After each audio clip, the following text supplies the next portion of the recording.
वाहिगुरू जी का खालसा वाहिगुरू जी की फतेह। TV84 ਦੇ ਸਾਰੇ ਦਰਸ਼ਕ ਤੇ ਸਰੋਤੇ ਜਿਹੜੇ ਇਸ ਵਕਤ ਸਾਡੇ ਨਾਲ ਨਾਰਥ ਅਮਰੀਕਾ ਦੇ ਵਿੱਚੋਂ ਜੁੜੇ ਆ ਜਾਂ ਫਿਰ ਸੋਸ਼ਲ ਮੀਡੀਆ ਤੇ ਸਾਨੂੰ ਦੁਨੀਆ ਭਰ ਦੇ ਵਿੱਚ ਦੇਖ ਰਹੇ ਆ, ਮੈਂ ਅਮਰਵੀਰ ਸਿੰਘ TV84 ਦੇ ਸੱਚੋ ਸੱਚ ਪ੍ਰੋਗਰਾਮ ਦੇ ਵਿੱਚ ਆਪ ਸਭ ਦਾ ਤਹਿ ਦਿਲੋਂ ਸਵਾਗਤ ਕਰਦਾ। ਆਓ ਡਾਕਟਰ ਅਮਰਜੀਤ ਸਿੰਘ ਸਾਡੇ ਨਾਲ ਇਸ ਵਕਤ ਜੁੜੇ ਹੋਏ ਆ, ਖਾਲਿਸਤਾਨ ਅਫੇਅਰਸ ਸੈਂਟਰ ਦੇ ਸੰਚਾਲਕ, ਉਹਨਾਂ ਨਾਲ ਮਿਲ ਕੇ ਅੱਜ ਦੇ ਪ੍ਰੋਗਰਾਮ ਦੀ ਸ਼ੁਰੂਆਤ ਕਰਦੇ ਹਾਂ। ਡਾਕਟਰ ਸਾਹਿਬ ਸਵਾਗਤ ਹੈ ਜੀ ਤੁਹਾਡਾ। ਵਾਹਿਗੁਰੂ ਜੀ ਕਾ ਖਾਲਸਾ ਵਾਹਿਗੁਰੂ जी की फतेह जी। हाँ जी, अमरवीर सिंह जी ਤੁਹਾਨੂੰ भी ਤੇ ਦੁਨੀਆ ਭਰ 'ਚ ਬੈਠੇ ਸਾਡੇ ਬਹੁਤ ਹੀ ਪਿਆਰੇ ਸੋਹਣੇ ਸਿਆਣੇ TV84 ਦੇ ਵਿਊਅਰਸ ਨੂੰ ਵੀ ਵਾਹਿਗੁਰੂ ਜੀ ਕਾ ਖਾਲਸਾ ਵਾਹਿਗੁਰੂ ਜੀ ਕੀ ਫਤਿਹ। ਸਾਡੇ ਬਹੁਤ ਹੀ ਪਿਆਰੇ ਮੁਸਲਮਾਨ ਭੈਣਾਂ ਭਰਾਵਾਂ ਨੂੰ ਅਸਲਾਮ ਅਲੈਕਮ। ਗੰਗਾ ਜਮਨੀ ਤਹਿਜ਼ੀਬ ਦੇ ਹਿੰਦੂ ਤਵੀਆਂ ਨੂੰ ਨਮੋ ਨਮੇ ਜੀ। ਡਾਕਟਰ ਸਾਹਿਬ ਸ਼ੁਰੂਆਤ ਕਰੀਏ। ਅੱਜ ਅਸੀਂ 25 ਅਕਤੂਬਰ 2024 ਤੇ 10 ਕੱਤਕ ਨਾਨਕਸ਼ਾਹੀ ਸੰਮਤ 556 ਦੇ ਦਿਨ ਵਿਚਾਰ ਚਰਚਾ ਕਰਨ ਜਾ ਰਹੇ ਹਾਂ ਤੇ ਸ਼ੁਰੂਆਤ ਕਰਦੇ ਹਾਂ ਅੱਜ ਦੇ ਪ੍ਰੋਗਰਾਮ ਦੀ ਅੱਜ ਦੀ ਸਪਾਂਸਰਸ਼ਿਪ ਤੋਂ। ਅੱਜ ਦੀ ਜਿਹੜੀ ਸਪਾਂਸਰਸ਼ਿਪ ਹੈਗੀ ਹੈ ਅਕਾਲੀ ਦਲ ਅੰਮ੍ਰਿਤਸਰ ਦੇ ਸੀਨੀਅਰ ਆਗੂ ਇੱਥੇ ਹਿਊਸਟਨ ਟੈਕਸਸ ਦੇ ਵਿੱਚ ਸਰਦਾਰ ਜੀਤ ਸਿੰਘ ਆਲੋਅਰਖ, ਉਹਨਾਂ ਵੱਲੋਂ ਤੇ ਉਹਨਾਂ ਦੇ ਪਰਿਵਾਰ ਵੱਲੋਂ ਅੱਜ ਦੀ ਸਪਾਂਸਰਸ਼ਿਪ ਭੇਜੀ ਗਈ ਹੈ ਪੰਥ ਦੀ ਚੜ੍ਹਦੀ ਕਲਾ ਦੇ ਲਈ। ਤੇ ਨਾਲ ਹੀ ਨਾਲ ਸੁਨੇਹਾ ਇਹੀ ਹੈ ਸਾਡੇ ਲਈ, ਸਾਡੀ ਟੀਮ ਦੇ ਲਈ ਕਿ ਭਾਈ ਜਿਹੜਾ ਤੁਸੀਂ ਕਾਰਜ ਇਹ ਆਰੰਭਿਆ ਹੋਇਆ TV84 ਇੱਕ ਪੰਥ ਦਾ ਅਦਾਰਾ ਹੋਣ ਦੇ ਨਾਤੇ ਇਸ ਨੂੰ ਨਿਰੰਤਰ ਜਾਰੀ ਰੱਖੋ ਤੇ ਕੋਸ਼ਿਸ਼ ਇਹਨੂੰ ਵਧਾਉਣ ਦੇ ਲਈ ਕਰੋ। ਤੇ ਨਾਲ ਹੀ ਨਾਲ ਬਾਕੀਆਂ ਨੂੰ ਵੀ ਅਪੀਲ ਕੀਤੀ ਹੈ ਭਾਈ ਜਿੱਥੇ ਦਸਵੰਧ ਦੀ ਮਾਇਆ ਹੁੰਦੀ ਹੈ, ਦਸਵੰਧ ਆਪਣਾ ਤੁਸੀਂ ਸਮੇਂ ਦਾ ਕੱਢ ਸਕਦੇ ਹੋ ਜਾਂ ਆਪਣੀ ਕਿਰਤ ਕਮਾਈ ਦੇ ਵਿੱਚੋਂ ਕੱਢ ਸਕਦੇ ਹੋ, ਉਹ ਜ਼ਰੂਰ ਜਿਹੜੀਆਂ ਪੰਥਕ ਪਿੜ ਦੇ ਵਿੱਚ ਕੰਮ ਕਰ ਰਹੀਆਂ ਜਥੇਬੰਦੀਆਂ ਨੇ ਉਹਨਾਂ ਦੇ ਤੱਕ ਪੁੱਜਦਾ ਕਰੋ। ਸੋ ਇਹੀ ਉਹਨਾਂ ਦਾ ਸੁਨੇਹਾ ਆ ਅੱਜ ਦਾ। ਦੇਖੋ, ਸਭ ਤੋਂ ਪਹਿਲਾਂ ਤਾਂ ਅਸੀਂ ਸਰਜੀਤ ਸਿੰਘ ਆਲੋਆਰਖ, ਉਹਨਾਂ ਦੇ ਸਮੁੱਚੇ ਪਰਿਵਾਰ, ਉਹਨਾਂ ਦੀ ਸਿੰਘਣੀ ਸਾਹਿਬਾਂ ਜਿਹੜੇ ਲੰਬੇ ਵਕਤ ਤੋਂ ਸੰਘਰਸ਼ ਦੇ ਨਾਲ ਜੁੜੇ ਹੋਏ ਨੇ, ਬੜੀ ਦਲੇਰੀ ਦੇ ਨਾਲ ਉਹਨਾਂ ਨੇ 1990 ਦੇ ਵਿੱਚ ਵੀ ਆਪਣਾ ਯੋਗਦਾਨ ਪਾਇਆ ਔਰ ਫਿਰ ਜਦੋਂ ਹਾਲਾਤਾਂ ਨੇ ਅਮਰੀਕਾ ਵੱਲ ਉਹਨਾਂ ਨੂੰ ਤੋਰਿਆ ਤੇ ਇੱਥੇ ਆ ਕੇ ਵੀ ਉਹਨਾਂ ਨੇ ਸਮੁੱਚੇ ਪਰਿਵਾਰ ਦੇ, ਜਿਹਦੇ 'ਚ ਉਹਨਾਂ ਦੇ ਦੋਵੇਂ ਬੇਟੇ ਇਕਬਾਲ ਸਿੰਘ, ਹਰਪਾਲ ਸਿੰਘ ਔਰ ਬੇਟੀ ਜਸਪਾਲ ਕੌਰ ਸ਼ਾਮਲ ਹੈ, ਉਹਨਾਂ ਦੀ ਸਿੱਖੀ ਪ੍ਰਤੀ, ਕੌਮੀ ਕਰ ਖਾਲਿਸਤਾਨ ਪ੍ਰਤੀ ਜਿਹੜੀ ਡੈਡੀਕੇਸ਼ਨ ਹੈ ਉਹ ਅਨਕੁਐਸਚਨੇਬਲ ਹੈ। ਔਰ ਇਹ ਠੀਕ ਹੈ ਕਿ ਇੱਥੇ ਆ ਕੇ ਸਕ੍ਰੈਚ ਤੋਂ ਸ਼ੁਰੂ ਕਰਨਾ ਪੈਂਦਾ। ਬਹੁਤ ਮਿਹਨਤ ਕੀਤੀ ਹੈ ਭੈਣ ਜੀ ਨੇ ਵੀ, ਭੈਣ ਜੀ ਪਹਿਲਾਂ ਆ ਗਏ ਸਨ ਔਰ ਬਾਅਦ ਦੇ ਵਿੱਚ ਭਾਈ ਸਾਹਿਬ ਨੇ ਵੀ ਔਰ ਬੱਚਿਆਂ ਨੇ ਵੀ, ਔਰ ਅੱਜ ਸਕਸੈਸਫੁਲ ਕਾਰੋਬਾਰੀ ਨੇ ਔਰ ਹਿਊਸਟਨ ਦੇ ਵਿੱਚ ਮੁਕਾਮ ਕਰਦੇ ਨੇ। ਹਾਲਾਂ ਕਿਉਂਕਿ ਸਾਡਾ ਪ੍ਰੋਗਰਾਮ ਬੜੇ ਸ਼ਾਰਟ ਨੋਟਿਸ 'ਤੇ ਬਣਿਆ ਇਸ ਲਈ ਅਸੀਂ ਆਲੋਆਰਖ ਸਾਹਿਬ ਨੂੰ ਪਹਿਲਾਂ ਨਹੀਂ ਦੱਸ ਸਕੇ। ਜਦੋਂ ਤੱਕ ਅਸੀਂ ਪਹੁੰਚੇ ਉਹ ਆਲਰੇਡੀ ਆਊਟ ਆਫ ਟਾਊਨ ਸਨ, ਪਰ ਉਹਨਾਂ ਨੇ ਇਸ ਗੱਲ ਨੂੰ ਯਕੀਨੀ ਬਣਾਇਆ ਕਿ ਅਸੀਂ ਘਰ ਵੀ ਉਹਨਾਂ ਦੇ ਗਏ ਔਰ ਉਹਨਾਂ ਨੇ ਬੜੇ ਪਿਆਰ ਨਾਲ ਜਿਵੇਂ ਸਾਰਿਆਂ ਦਾ ਸਨਮਾਨ ਕੀਤਾ। ਹੋਰ ਵੀ ਸਾਰੇ ਡਾਕਟਰ ਆਜ਼ਾਦ, ਭਾਈ ਜਰਨੈਲ ਸਿੰਘ, ਇਹ ਸਾਰੇ ਨਾਲ ਸਨ। ਔਰ ਇਹ ਜਿਹੜੀ ਕਮਿਟਮੈਂਟ ਹੈ ਸ਼੍ਰੋਮਣੀ ਅਕਾਲੀ ਦਲ ਅੰਮ੍ਰਿਤਸਰ ਨਾਲ, ਉਹਨਾਂ ਦਾ ਉਸ ਜ਼ਮਾਨੇ ਦਾ ਕਿਸੇ ਵੇਲੇ ਸੰਗਰੂਰ ਜ਼ਿਲ੍ਹੇ ਦੇ ਪ੍ਰੈਜ਼ੀਡੈਂਟ ਹੋਣ ਦੇ ਨਾਤੇ ਵੀ ਔਰ ਪਾਰਟੀ ਦੇ ਥੰਮ ਹੋਣ ਦੇ ਨਾਤੇ ਸਰ ਸਿਮਰਨਜੀਤ ਸਿੰਘ ਮਾਨ ਹੋਰਾਂ ਦੀ ਪਾਰਲੀਮਾਨੀ ਹਲਕਿਆਂ ਤੋਂ ਸਕਸੈਸ ਦੇ ਵਿੱਚ ਉਹਨਾਂ ਦਾ ਇੱਕ ਵੱਡਾ ਯੋਗਦਾਨ ਰਿਹਾ। ਬਾਹਰ ਆ ਕੇ ਵੀ ਉਹ ਇੱਕ ਕੜੀ ਵਾਂਗ ਨੇ। ਦੇਖੋ, ਜਥੇਬੰਦੀਆਂ ਦੇ ਵਿੱਚ ਵਕਤਨ ਬਾ ਵਕਤਨ ਮਤਭੇਦ ਵੀ ਹੁੰਦੇ ਨੇ। ਕੁਛ ਜਿਹੜੇ ਲੋਕ ਨੇ ਉਹ ਬਹੁਤ ਤਿੱਖੇ ਤਿਉਰਾਂ ਦੇ ਨਾਲ ਕੌੜਾਪਨ ਦਿਖਾ ਕੇ ਭੰਡਣ ਤੱਕ ਵੀ ਜਾਂਦੇ ਨੇ, ਪਰ ਹਰ ਜਥੇਬੰਦੀ 'ਚ ਕੁਛ ਐਸੇ ਚਿਹਰੇ ਹੁੰਦੇ ਨੇ ਜਿਹੜੇ ਇੱਕ ਕੜੀ ਵਾਂਗ ਹੁੰਦੇ ਨੇ, ਲਿੰਕ ਵਾਂਗ ਹੁੰਦੇ ਨੇ। ਉਹ ਕਿਸੇ ਵੀ ਬਿਟਰ ਸਿਚੁਏਸ਼ਨ 'ਚ ਵੀ ਬਿਟਰ ਨਹੀਂ ਹੁੰਦੇ।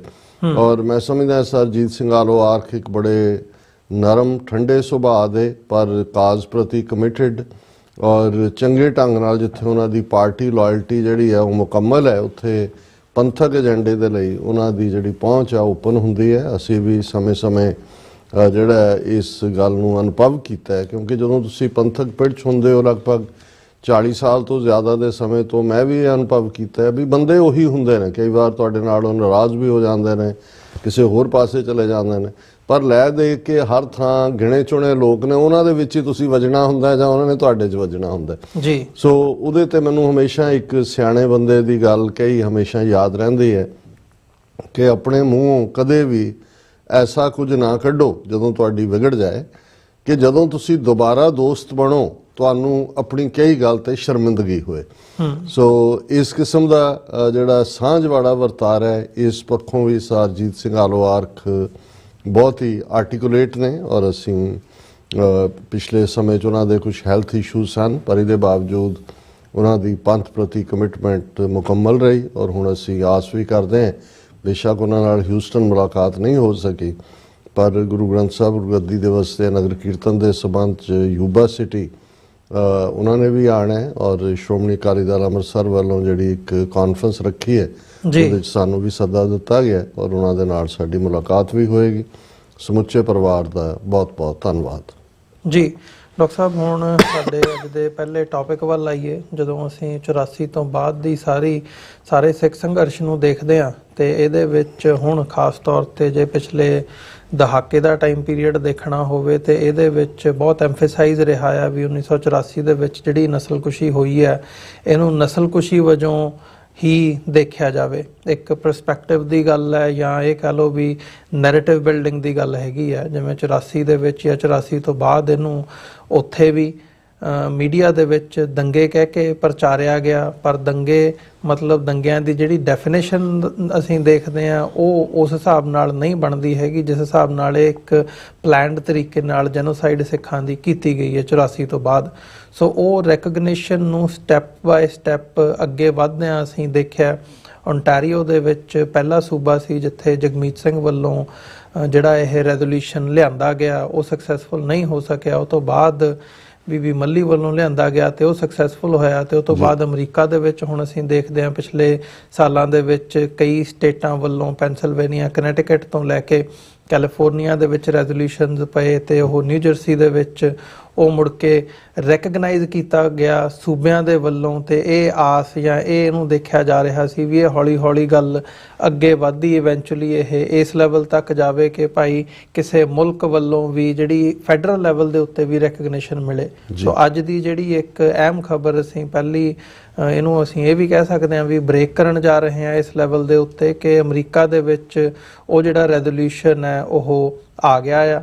ਅਮਰੀਕਾ ਦੇ ਮਤਲਬ ਹੁਣ ਕੈਲੀਫੋਰਨੀਆ ਤੋਂ ਜਿਹੜੇ ਕਾਂਗਰਸਮੈਨ ਹੈਗੇ ਆ ਡੇਵਿਡ ਵੈਲਾਡੇਓ, ਉਹਨਾਂ ਵੱਲੋਂ ਇੱਕ ਰੈਜ਼ੋਲੂਸ਼ਨ ਲਿਆਂਦਾ ਗਿਆ ਆ ਜਿਹਦੇ ਵਿੱਚ ਇਸ ਸਾਰੇ ਪਾਰਟ ਨੂੰ ਮੁੱਖ ਰੱਖਦਿਆਂ ਹੋਇਆਂ ਹੁਣ ਕਾਂਗਰਸ ਦੇ ਵੱਲੋਂ ਉਹ ਹੋਣਾ ਵੀ ਭਾਈ ਮਾਨਤਾ ਦਿੱਤੀ ਜਾਵੇ 1984 ਦੀ ਸਿੱਖ ਨਸਲਕੁਸ਼ੀ ਨੂੰ, ਮੰਨਿਆ ਜਾਵੇ ਕਿ ਨਸਲਕੁਸ਼ੀ ਹੋਈ ਆ। ਸੋ ਜੇ ਹੁਣ ਇਹ ਅੱਗੇ ਗੱਲ ਤੁਰਦੀ ਹੈ ਤੇ ਮੈਂ ਇਹਦੇ ਤੇ ਚਾਹੂੰਗਾ, ਹਾਲਾਂਕਿ ਜਿਹੜੀਆਂ ਸਿੱਖ ਆਰਗੇਨਾਈਜੇਸ਼ਨਸ ਹੈਗੀਆਂ ਨੇ ਅਮਰੀਕਾ ਦੇ ਵਿੱਚ ਕੰਮ ਕਰਦੀਆਂ ਉਹਨਾਂ ਵੱਲੋਂ ਵੀ ਇਸ ਰੈਜ਼ੋਲੂਸ਼ਨ ਦੀ ਹਮਾਇਤ ਦੇ ਵਿੱਚ ਜਿਹੜੀ ਸਪੋਰਟ ਹੈਗੀ ਹੈ ਉਹ ਦਿੱਤੀ ਗਈ ਹੈ, ਤੇ ਇਹਦੀ ਪ੍ਰੈਸ ਰਿਲੀਜ਼ ਵੀ ਉਹਨਾਂ ਦੇ ਆਫਿਸ ਵੱਲੋਂ ਕੱਢੀ ਗਈ ਹੈ। ਸੋ ਇਹਨੂੰ ਥੋੜਾ ਜਿਹਾ ਡਿਸਕਸ ਕਰੀਏ, ਖੰਗਾਲੀਏ, ਤੇ ਇਸ ਸੰਦਰਭ ਦੇ ਵਿੱਚ ਦੇਖੀਏ ਵੀ ਭਾਈ ਜਿਹੜੀ ਇਹ ਸਟਰਗਲ ਹੈਗੀ ਹੈ ਰੈਕਗਨੀਸ਼ਨ ਦੀ ਪਹਿਲਾਂ ਫਿਰ ਅਕਾਊਂਟੇਬਿਲਿਟੀ ਦੀ, ਉਹਦੇ ਵਿੱਚ ਇਹ ਇੱਕ ਵੱਡਾ ਮੀਲ ਪੱਥਰ ਸਾਬਤ ਹੋਵੇਗਾ।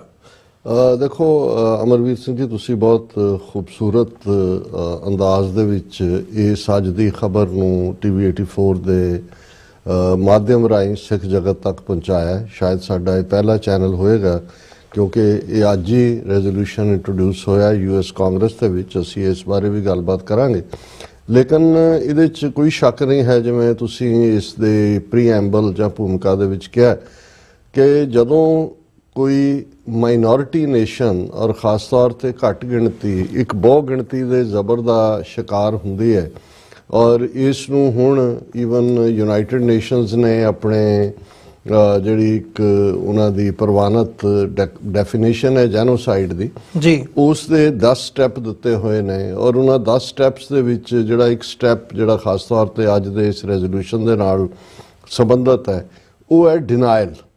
ਉਹਦੇ 'ਚ ਪੂਰੇ ਤੌਰ ਦੇ ਉੱਤੇ ਇਹ ਡਿਸਕ੍ਰਾਈਬ ਕੀਤਾ ਗਿਆ ਕਿ ਕਿਵੇਂ ਇੱਕ ਗਰੁੱਪ ਨੂੰ ਟਾਰਗੇਟ ਕੀਤਾ ਜਾਂਦਾ ਹੈ, ਕਿਵੇਂ ਆਰਗੇਨਾਈਜੇਸ਼ਨਸ ਉਹਦੇ ਲਈ ਬਿਲਡ ਕੀਤੀਆਂ ਜਾਂਦੀਆਂ ਨੇ, ਕਿਵੇਂ ਲੋਕਾਂ ਦੇ ਵਿੱਚ ਉਸ ਗਰੁੱਪ ਪ੍ਰਤੀ ਹੇਟਰਡ ਨਫ਼ਰਤ ਪੈਦਾ ਕੀਤੀ ਜਾਂਦੀ ਹੈ, ਕਿਵੇਂ ਉਸ ਨੂੰ ਐਗਜ਼ੀਕਿਊਟ ਕੀਤਾ ਜਾਂਦਾ ਹੈ, ਔਰ ਫਾਈਨਲ ਸਟੈਪ ਹੁੰਦਾ ਕਿ ਕਿਵੇਂ ਡਿਨਾਇਲ ਕੀਤੀ ਜਾਂਦੀ ਹੈ ਜਾਂ ਉਸ ਤੋਂ ਮੁਨਕਰ ਹੋਇਆ ਜਾਂਦਾ ਹੈ। ਸੋ ਇਹ ਇਕੱਲੇ ਸਾਡੇ ਜੈਨੋਸਾਈਡ ਨਾਲ ਸੰਬੰਧਿਤ ਗੱਲ ਨਹੀਂ ਹੈ। ਅਸੀਂ ਈਵਨ 20ਵੀਂ ਸਦੀ ਦੇ ਕੰਟੈਕਸਟ ਦੇ ਵਿੱਚ ਦੇਖੀਏ ਕਿ ਜਿਵੇਂ ਈਵਨ ਆਰਮੀਨੀਅਨ ਜੈਨੋਸਾਈਡ ਨੂੰ ਆਲਮੋਸਟ 100 ਸਾਲ ਬਾਅਦ US ਕਾਂਗਰਸ 'ਚ ਮਾਨਤਾ ਮਿਲੀ, ਬਾਅਦ ਦੇ ਵਿੱਚ ਓਬਾਮਾ ਐਡਮਿਨਿਸਟ੍ਰੇਸ਼ਨ ਨੇ ਇਸ ਇਸ਼ੂ ਨੂੰ ਟਰਕੀ ਦੀ ਗਵਰਨਮੈਂਟ ਦੇ ਨਾਲ ਵੀ ਉਠਾਇਆ। ਜੂਇਸ਼ ਹੋਲੋਕਾਸਟ ਜਿਹਦੇ ਲਈ ਲਫ਼ਜ਼ ਉਹਨਾਂ ਨੇ ਆਪਣੇ ਲਈ ਰਿਜ਼ਰਵ ਕੀਤਾ ਹੋਇਆ, ਉਹ ਤਾਂ ਇੱਕ ਨੋਨ ਫੈਕਟ ਸੀ, ਪਰ ਸੱਚਾਈ ਇਹ ਹੈ ਕਿ ਜਦੋਂ ਉਹ ਹੋਲੋਕਾਸਟ ਚੱਲ ਰਹੀ ਸੀ ਯਹੂਦੀਆਂ ਦੀ, ਜਿਪਸੀਆਂ ਦੀ, ਕੈਥੋਲਿਕਸ ਦੀ, ਸਿਵਲ ਲਿਬਰਟੇਰੀਅਨਸ ਦੀ, ਕਮਿਊਨਿਸਟ ਦੀ, ਤੇ ਦੁਨੀਆ ਨੂੰ ਇਸ ਦਾ ਪਤਾ ਨਹੀਂ ਸੀ, ਤੇ ਜੇ ਪਤਾ ਸੀ ਤਾਂ ਉਹ ਡਿਨਾਇਲ ਸੀ ਕਿ ਕੁਝ ਨਹੀਂ ਹੋ ਰਿਹਾ। ਉਹ ਤਾਂ ਆਪਣੇ ਮੁਲਕ ਦੀ ਤਰੱਕੀ ਦੇ ਲਈ ਜਿਹੜਾ ਹਿਟਲਰ ਔਰ ਨਾਜ਼ੀ ਪਾਰਟੀ ਕੰਮ ਕਰ ਰਹੀ ਹੈ। ਔਰ ਅੱਜ ਅਸੀਂ 6 ਮਿਲੀਅਨ ਯਹੂਦੀਆਂ ਦਾ ਮਾਰੇ ਜਾਣਾ ਔਰ ਦੂਸਰੀ ਤੀਸਰੀ ਕਹਾਣੀ ਤੋਂ ਪਰਿਚਿਤ ਹੈ।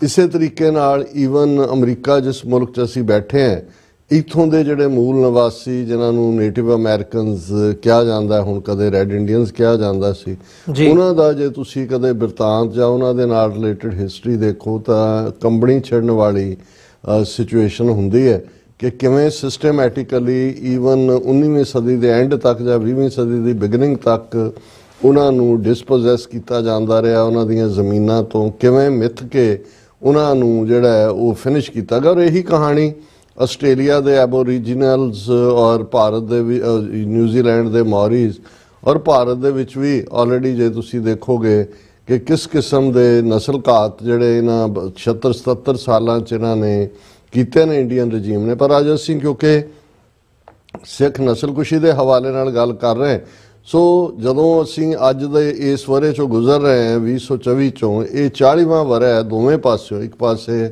ਜੂਨ 84 ਦੇ ਘੱਲੂਘਾਰੇ ਨਾਲ ਸੰਬੰਧਿਤ 40ਵਾਂ ਸਾਲ ਹੈ, ਦੂਸਰੇ ਪਾਸੇ ਨਵੰਬਰ 84, ਕਿਉਂਕਿ ਨਵੰਬਰ ਆਲਮੋਸਟ ਅਸੀਂ ਅਕਤੂਬਰ ਦੇ ਲਾਸਟ ਡੇਜ਼ 'ਚੋਂ ਗੁਜ਼ਰ ਰਹੇ ਹਾਂ। ਇਸ ਲਈ ਇਹ ਜਿਹੜਾ ਰੈਜ਼ੋਲੂਸ਼ਨ US ਕਾਂਗਰਸ ਦੇ ਵਿੱਚ ਅੱਜ ਪੇਸ਼ ਕੀਤਾ ਗਿਆ, ਇਸ ਦੀ ਹੋਰ ਵੀ ਅਹਿਮੀਅਤ ਬਣ ਜਾਂਦੀ ਹੈ। 40th ਐਨੀਵਰਸਰੀ ਵੀ ਹੈ ਔਰ ਬਿਲਕੁਲ ਇਸ ਨਵੰਬਰ ਦਾ ਹਫਤਾ ਸ਼ੁਰੂ ਹੋਣ ਤੋਂ ਠੀਕ ਪਹਿਲਾਂ ਇਹ US ਹਾਊਸ ਦੇ ਵਿੱਚ ਲਿਆਂਦਾ ਗਿਆ। ਸੋ ਅਸੀਂ ਦੇਖਦੇ ਹਾਂ ਕਿ ਜੂਨ 84 ਤਾਂ ਇੱਕ ਵੈਲ ਪਲੈਨਡ ਟੋਟਲ ਵਾਰ ਸਿੱਖਾਂ ਦੇ ਖਿਲਾਫ ਐਲਾਨਿਆ ਗਿਆ। ਉਹਨਾਂ ਦਾ ਜਿਹੜਾ ਏਜੰਡਾ, ਜਿਸ ਤੇ ਇੰਦਰਾ ਗਾਂਧੀ ਔਰ ਉਹਨਾਂ ਦੀ ਬ੍ਰਹਮਨਿਕਲ ਹਕੂਮਤ 1980 ਤੋਂ ਕੰਮ ਕਰ ਰਹੀ ਸੀ, ਉਹਨਾਂ ਨੇ ਇੰਪਲੀਮੈਂਟ ਕੀਤਾ। ਪਰ ਇਹ ਹੁਣ ਇੱਕ ਨੋਨ ਫੈਕਟ ਵੀ ਹੈ, ਜਿਵੇਂ ਸਿੱਖ ਹਿਸਟੋਰੀਅਨ ਸੰਗਤ ਸਿੰਘ ਨੇ ਇਸ ਸਟੋਰੀ ਨੂੰ ਬ੍ਰੇਕ ਕੀਤਾ। ਹੋਰ ਵੀ ਇੱਕ ਦੋ ਥਾਵਾਂ ਤੇ ਆਇਆ ਕਿ ਐਕਚੁਅਲੀ ਨਵੰਬਰ 1984 'ਚ 9 ਨਵੰਬਰ ਨੂੰ ਗੁਰੂ ਨਾਨਕ ਸਾਹਿਬ ਦਾ ਪ੍ਰਕਾਸ਼ ਪੁਰਬ ਸੀ ਔਰ ਵੱਡੇ ਪੈਮਾਨੇ ਤੇ ਪੰਜਾਬ ਤੋਂ ਬਾਹਰਲੇ ਸਟੇਟਾਂ ਦੇ ਸਿੱਖਾਂ ਦੀ ਨਸਲਕੁਸ਼ੀ ਕਰਨ ਦੀ ਪਲਾਨ ਸੀ, ਜਿਸ ਨੂੰ ਜਦੋਂ ਚੈਲੰਜ ਕੀਤਾ ਗਿਆ ਔਰ ਉਹ ਚੈਲੰਜ ਆਇਆ ਸ਼ਹੀਦ ਬੇਅੰਤ ਸਿੰਘ ਸਤਵੰਤ ਸਿੰਘ ਦੀ ਬਦੌਲਤ ਕਿ ਉਹਨਾਂ ਨੇ ਇੰਦਰਾ ਗਾਂਧੀ ਨੂੰ ਸਜ਼ਾ ਯਾਫਤਾ ਕੀਤਾ 31 ਅਕਤੂਬਰ ਦੀ ਸਵੇਰ ਨੂੰ। ਹੁਣ ਇਹ ਠੀਕ ਹੈ ਕਿ ਜਿਹੜੇ ਰੈਜ਼ੋਲੂਸ਼ਨ ਆਏ ਨੇ ਅੱਡ-ਅੱਡ, ਉਹਨਾਂ ਦੇ ਵਿੱਚ ਤੁਸੀਂ ਬਿਲਕੁਲ ਠੀਕ ਕਿਹਾ ਕਿ ਓਨਟਾਰੀਓ ਪ੍ਰੋਵਿੰਸ ਦੇ ਵਿੱਚ ਜਿੱਥੇ ਸਭ ਤੋਂ ਪਹਿਲਾਂ ਜਗਮੀਤ ਸਿੰਘ ਨੇ ਜਿਹੜੇ ਮੈਂਬਰ ਜਿਹੜਾ ਉਹ MPP ਦੇ ਤੌਰ ਦੇ ਉੱਤੇ ਉਹਨਾਂ ਦਾ ਰੁਤਬਾ ਹੈ, ਉੱਥੇ ਪ੍ਰੋਵਿੰਸ਼ੀਅਲ MLA ਜਿਹਨੂੰ ਅਸੀਂ ਕਹਿੰਦੇ MPP ਕਿਹਾ ਜਾਂਦਾ ਹੈ, ਮੈਂਬਰ ਆਫ ਪ੍ਰੋਵਿੰਸ਼ੀਅਲ ਪਾਰਲੀਮੈਂਟ। ਲੇਕਿਨ ਬਾਅਦ ਦੇ ਵਿੱਚ ਇਹ ਸੇਰਾ ਲਿਬਰਲ ਪਾਰਟੀ, ਕਿਉਂਕਿ ਜਗਮੀਤ ਸਿੰਘ NDP ਨੂੰ ਰਿਪਰੈਜ਼ੈਂਟ ਕਰਦੇ ਨੇ, ਓਨਟਾਰੀਓ 'ਚ ਕੋਈ ਬਹੁਤੀ ਹੋਂਦ ਨਹੀਂ ਹੈ ਔਰ ਇਹ ਕ੍ਰੈਡਿਟ ਫਿਰ ਲਿਬਰਲ ਪਾਰਟੀ ਦੀ ਗੁਰਬਖਸ਼ ਸਿੰਘ ਮੱਲੀ ਦੀ ਬੇਟੀ ਬੀਬੀ ਮੱਲੀ ਨੂੰ ਜਾਂਦੀ ਹੈ।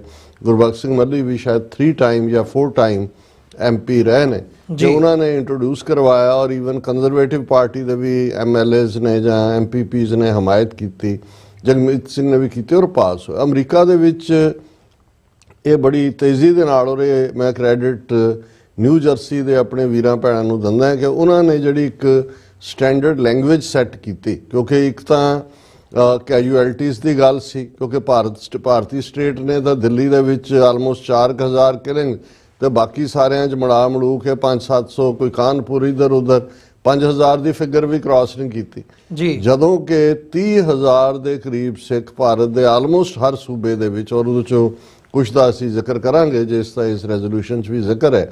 ਸੋ ਇਹ 30000 ਦੀ ਫਿਗਰ ਵਾਲਾ ਰੈਜ਼ੋਲੂਸ਼ਨ ਜਿਹੜਾ ਹੈ ਨਵੰਬਰ 84 ਨੂੰ ਸਿੱਖ ਨਸਲਕੁਸ਼ੀ ਪ੍ਰਵਾਨਦਿਆਂ ਇਹ ਨਿਊ ਜਰਸੀ ਦੇ ਵਿੱਚ ਪਾਸ ਹੋਇਆ, ਫਿਰ ਪੈਨਸਿਲਵੇਨੀਆ, ਫਿਰ ਕੈਲੀਫੋਰਨੀਆ, ਕਨੈਟੀਕਟ ਔਰ ਈਵਨ ਮੇਰਾ ਖਿਆਲ ਹੈ ਯੂਟਾ ਦੇ ਵਿੱਚ ਵੀ, ਭਾਵੇਂ ਉਹ ਅਜੇ ਤੱਕ ਪ੍ਰੋਕਲੇਮੇਸ਼ਨ ਹੈ ਜਾਂ ਕਿਵੇਂ, ਔਰ ਈਵਨ ਟੈਕਸਾਸ ਦੇ ਵਿੱਚ ਵੀ ਕਿਸੇ ਲੈਵਲ ਤੇ। ਸੋ ਪ੍ਰੋਪਰਲੀ ਜੇ ਅਸੀਂ ਇਹ ਕਹਿਣਾ ਹੋਏ, ਇਹ ਸਾਡੀ ਤਵੱਕੋ ਵੀ ਸੀ, ਆਸ ਵੀ, ਜਿਵੇਂ ਕੈਨੇਡਾ ਦੇ ਹਵਾਲੇ ਨਾਲ ਵੀ। ਹੁਣ ਅਸੀਂ ਅੱਗੇ ਜ਼ਿਕਰ ਕੀਤਾ ਸੀ ਕਿ ਜਗਮੀਤ ਸਿੰਘ ਹੋਰਾਂ ਨੇ ਇੱਕ ਪੈਟੀਸ਼ਨ ਸ਼ੁਰੂ ਕੀਤੀ ਹੋਈ ਹੈ ਨਵੰਬਰ 84 ਨੂੰ ਲੈ ਕੇ। ਇੱਕ ਪੈਟੀਸ਼ਨ ਸੁਖ ਧਾਲੀਵਾਲ ਨੇ ਸ਼ੁਰੂ ਕੀਤੀ ਹੋਈ ਹੈ ਕਿ ਕਨਿਸ਼ਕਾ ਕਾਂਡ ਦੀ ਮੁੜ ਇਨਕੁਆਇਰੀ ਹੋਏ, ਉਸ ਦੀ ਮੁੜ ਪੜਤਾਲ ਹੋਏ। ਇੱਕ ਜਗਮੀਤ ਸਿੰਘ ਹੋਰਾਂ ਨੇ ਕੀਤੀ ਹੋਈ ਹੈ ਕਿ ਨਵੰਬਰ 84 ਨੂੰ ਸਿੱਖ ਨਸਲਕੁਸ਼ੀ ਐਲਾਨਿਆ ਜਾਏ ਫੈਡਰਲ ਲੈਵਲ ਤੇ ਜੀ। ਕਿਉਂਕਿ ਇਹ ਗੱਲ ਇਕੱਲੀ ਇਹ ਨਹੀਂ ਹੈ, ਜਦੋਂ ਜਿਵੇਂ ਮੈਂ ਕਿਹਾ ਵੀ ਇੱਕ ਤਾਂ ਜਿਹੜੀ ਸਟੇਟ ਜੈਨੋਸਾਈਡ ਕਰਦੀ ਉਹ ਡਿਨਾਇਲ 'ਚ ਹੁੰਦੀ ਹੈ, ਤੇ ਜਦੋਂ ਉਸ ਕੌਮ ਦਾ ਜਿਹੜੇ ਕਿ ਉਸ ਜ਼ਬਰ ਦਾ ਸ਼ਿਕਾਰ ਹੋਏ ਹੁੰਦੇ ਨੇ ਉਹਨਾਂ ਦਾ ਕੇਸ ਬਿਲਟ ਹੋਣ ਲੱਗਦਾ ਇੰਟਰਨੈਸ਼ਨਲ ਲੈਵਲ ਤੇ, ਜਿਵੇਂ ਸਾਡਾ ਅੱਡ ਮੁਲਕ ਖਾਲਿਸਤਾਨ ਦਾ ਕੇਸ ਹੈ, ਉਹਦੇ ਲਈ ਇਹ ਜਿਹੜੇ ਰੈਜ਼ੋਲੂਸ਼ਨਸ ਨੇ ਇਹ ਬਹੁਤ ਅਹਿਮੀਅਤ ਰੱਖਦੇ ਨੇ। ਔਰ ਅਸੀਂ ਹੋਪ ਕਰਦੇ ਹਾਂ ਕਿ ਜਿਨ੍ਹਾਂ ਹਾਲਾਤਾਂ 'ਚ ਇਸ ਵੇਲੇ ਕੈਨੇਡਾ ਇੰਡੀਆ ਰਿਲੇਸ਼ਨਸ਼ਿਪ ਚਲੀ ਗਈ ਹੈ, ਔਰ ਜਿਵੇਂ ਖੁੱਲ੍ਹ ਕੇ ਜਸਟਿਨ ਟਰੂਡੋ ਦੀ ਹਕੂਮਤ ਔਰ NDP ਦੀ ਹਮਾਇਤ ਦੇ ਨਾਲ ਉਹ ਸਟੈਂਡ ਲੈ ਰਹੇ ਨੇ, ਕੈਨੇਡਾ 'ਚ ਵੀ ਫੈਡਰਲ ਲੈਵਲ ਦੇ ਉੱਤੇ ਇਸ ਨੂੰ ਜੇ ਪਾਸ ਹੁੰਦਾ ਤੇ ਫਿਰ ਇਹ ਜਿਹੜਾ ਫਾਰਮੈਟ ਹੈ ਇਸ ਨੂੰ ਬਾਕੀ ਮੁਲਕਾਂ ਦੇ ਵਿੱਚ ਵੀ ਦੁਹਰਾਇਆ ਜਾ ਸਕਦਾ। ਅਮਰੀਕਾ ਦੇ ਵਿੱਚ ਇਹਨਾਂ ਸਟੇਟਾਂ ਵੱਲੋਂ ਸਿੱਖ ਜੈਨੋਸਾਈਡ ਨੂੰ ਰੈਕਗਨਾਈਜ਼ ਕਰਨਾ, ਹਾਲਾਂ ਜਿਹੜੀਆਂ ਸਿਟੀ ਕਾਉਂਸਲਸ ਨੇ ਉਹ ਤਾਂ ਡਜ਼ਨਸ ਦੇ ਵਿੱਚ ਨੇ, ਸਟਾਕਟਨ, ਲੈਥਰੋਪ, ਯੂਬਾ ਸਿਟੀ, ਕਿੰਨੀਆਂ ਹੀ ਸਿਟੀਜ਼ ਨੇ ਇਹਨੂੰ ਰੈਕਗਨਾਈਜ਼ ਕੀਤਾ। ਪਰ ਸਟੇਟ ਲੈਜਿਸਲੇਚਰ ਤੋਂ ਬਾਅਦ ਸਾਡੀ ਕੋਸ਼ਿਸ਼ ਵੀ ਔਰ ਸਾਡੀ ਚਾਹਨਾ ਵੀ ਇਹ ਸੀ ਕਿ ਇਸ ਨੂੰ ਫੈਡਰਲ ਲੈਵਲ ਦੇ ਉੱਤੇ ਇਸ ਰੈਜ਼ੋਲੂਸ਼ਨ ਨੂੰ ਲਿਆਂਦਾ ਜਾਏ, ਕਿਉਂਕਿ ਇਹ ਗੱਲ ਮੈਂ ਸਪਸ਼ਟ ਕਰ ਦਿਆਂ ਕਿ ਰੈਜ਼ੋਲੂਸ਼ਨ ਇੰਟਰੋਡਿਊਸ ਹੋਣ ਤੇ ਪਾਸ ਹੋਣ 'ਚ ਬੜੀ ਲੰਬੀ ਘਾਟੀ ਹੁੰਦੀ ਹੈ, ਇਹ ਸੌਖਾ ਨਹੀਂ ਹੁੰਦਾ। ਉਸ ਦੇ ਲਈ ਤੁਹਾਨੂੰ ਜਿਹੜਾ ਫਿਰ ਲੌਬੀ ਕਰਨੀ ਪੈਂਦੀ ਹੈ, ਔਰ ਇਸ ਪੀਰੀਅਡ 'ਚ ਜਦੋਂ ਕਿ ਆਲਰੇਡੀ ਕੁਝ ਦਿਨ ਰਹਿ ਗਏ ਨੇ ਪ੍ਰੈਜ਼ੀਡੈਂਸ਼ੀਅਲ ਇਲੈਕਸ਼ਨ ਨੂੰ, ਔਰ ਡੈਮੋਕ੍ਰੈਟਸ ਹੋਣ ਰਿਪਬਲਿਕਨ ਹੋਣ, ਉਹਨਾਂ ਸਾਰਿਆਂ ਦਾ ਆਪੋ ਆਪਣੇ ਡਿਸਟ੍ਰਿਕਟਸ ਦੇ ਵਿੱਚ ਜਾ ਕੇ ਉਹ ਲੱਗੇ ਹੋਏ ਨੇ ਪ੍ਰੋਪੇਗੈਂਡੇ 'ਚ ਦੂਜੇ 'ਚ, ਔਰ ਉਹਨਾਂ 'ਚੋਂ ਵੀ ਕਿੰਨਿਆਂ ਨੇ ਵਾਪਸ ਕਾਂਗਰਸ 'ਚ ਆਉਣਾ, ਕਿੰਨਿਆਂ ਨੇ ਨਹੀਂ ਆਉਣਾ, ਔਰ ਉਹਨਾਂ ਦੀ ਆਪਣੀ ਫੰਡਿੰਗ ਜਿਹੜੀ ਕਿ ਈਵਨ ਇੰਡੀਅਨ ਕਮਿਊਨਿਟੀ ਜਿਹੜੀ ਹੈ ਹਿੰਦੂ ਤਵੀ, ਉਹ ਵੀ ਵੱਡੇ ਪੈਮਾਨੇ ਤੇ ਹੁਣ ਪੋਲੀਟੀਕਲ ਸਿਸਟਮ 'ਚ ਇੰਟਰਫੀਅਰ ਕਰਦੀ ਹੈ, ਮਨੀ ਪਾਵਰ ਨੂੰ ਯੂਜ਼ ਕਰਦੀ ਹੈ। ਸੋ ਇਸ ਗੱਲ ਨੂੰ ਅਸੀਂ ਜਿਹੜਾ ਉਹ ਜ਼ਰੂਰ ਸਪਸ਼ਟ ਕਰਨਾ ਚਾਹੁੰਦੇ ਹਾਂ ਕਿ ਇਹ ਪਹਿਲਾ ਬੇਬੀ ਸਟੈਪ ਹੈ ਫੈਡਰਲ ਲੈਵਲ ਦੇ ਉੱਤੇ, ਔਰ ਇਸ ਨੂੰ ਜਿਹੜਾ ਇੰਟਰੋਡਿਊਸ ਕੀਤਾ ਹੈ ਦੋ ਜਿਹੜੇ, ਜਦੋਂ ਅਸੀਂ ਸਿੱਖ ਕਾਂਗਰੈਸ਼ਨਲ ਕਾਕਸ ਦੀ ਗੱਲ ਕਰਦੇ, ਸਿੱਖ ਅਮਰੀਕਨ ਕਾਂਗਰੈਸ਼ਨਲ ਕਾਕਸ, ਇਸ ਦੀਆਂ ਦੋ ਚੇਅਰਸ ਨੇ। ਚੇਅਰਸ ਦਾ ਮਤਲਬ ਕਿ ਦੋ ਨੂੰ ਹੈਡ ਬਾਈ ਪਾਰਟੀਸਨ ਹੈ, ਡੈਮੋਕ੍ਰੈਟ ਵੀ ਨੇ ਰਿਪਬਲਿਕਨ ਵੀ ਨੇ, ਔਰ ਡੈਮੋਕ੍ਰੈਟਸ ਦੇ ਵਿੱਚ ਜਿਵੇਂ ਕਾਂਗਰਸਮੈਨ ਕੋਸਟਾ ਜਿਹੜੇ ਸਟਾਕਟਨ ਏਰੀਆ ਨੂੰ ਰਿਪਰੈਜ਼ੈਂਟ ਕਰਦੇ ਨੇ ਉਹ, ਔਰ ਰਿਪਬਲਿਕਨ ਚੋਂ ਜਿਹੜੇ ਨੇ ਉਹ ਖਾਸ ਤੌਰ ਦੇ ਉੱਤੇ ਮਿਸਟਰ ਡੇਵਿਡ ਜੀ ਵੈਲਾਡਿਓ, ਇਹਨਾਂ ਦੋ ਨੇ ਇੰਟਰੋਡਿਊਸ ਕੀਤਾ। ਔਰ ਇਨੀਸ਼ੀਅਲੀ ਜਿਹੜੇ 3 ਕਾਂਗਰਸਮੈਨ ਜਿਨ੍ਹਾਂ ਨੇ ਨਾਲ ਹਮਾਇਤ ਦਿੱਤੀ ਹੈ ਉਹਦੇ ਵਿੱਚ ਕਾਂਗਰਸਮੈਨ ਜੋਸ਼ ਹਾਰਡਰ, ਕਾਂਗਰਸਮੈਨ ਵਿਨਸ ਫੋਂਗ ਔਰ ਕਾਂਗਰਸਮੈਨ ਜੌਨ ਡਿਊਰਾਟੇ। ਸੋ ਇਹ ਇੰਟਰੋਡਿਊਸ ਹੋਣਾ ਹੀ ਔਰ ਇਹਦੀ ਟਾਈਮਿੰਗ ਆਪਣੇ ਆਪ ਦੇ ਵਿੱਚ ਬੜੇ ਮਾਇਨੇ ਰੱਖਦੀ ਹੈ।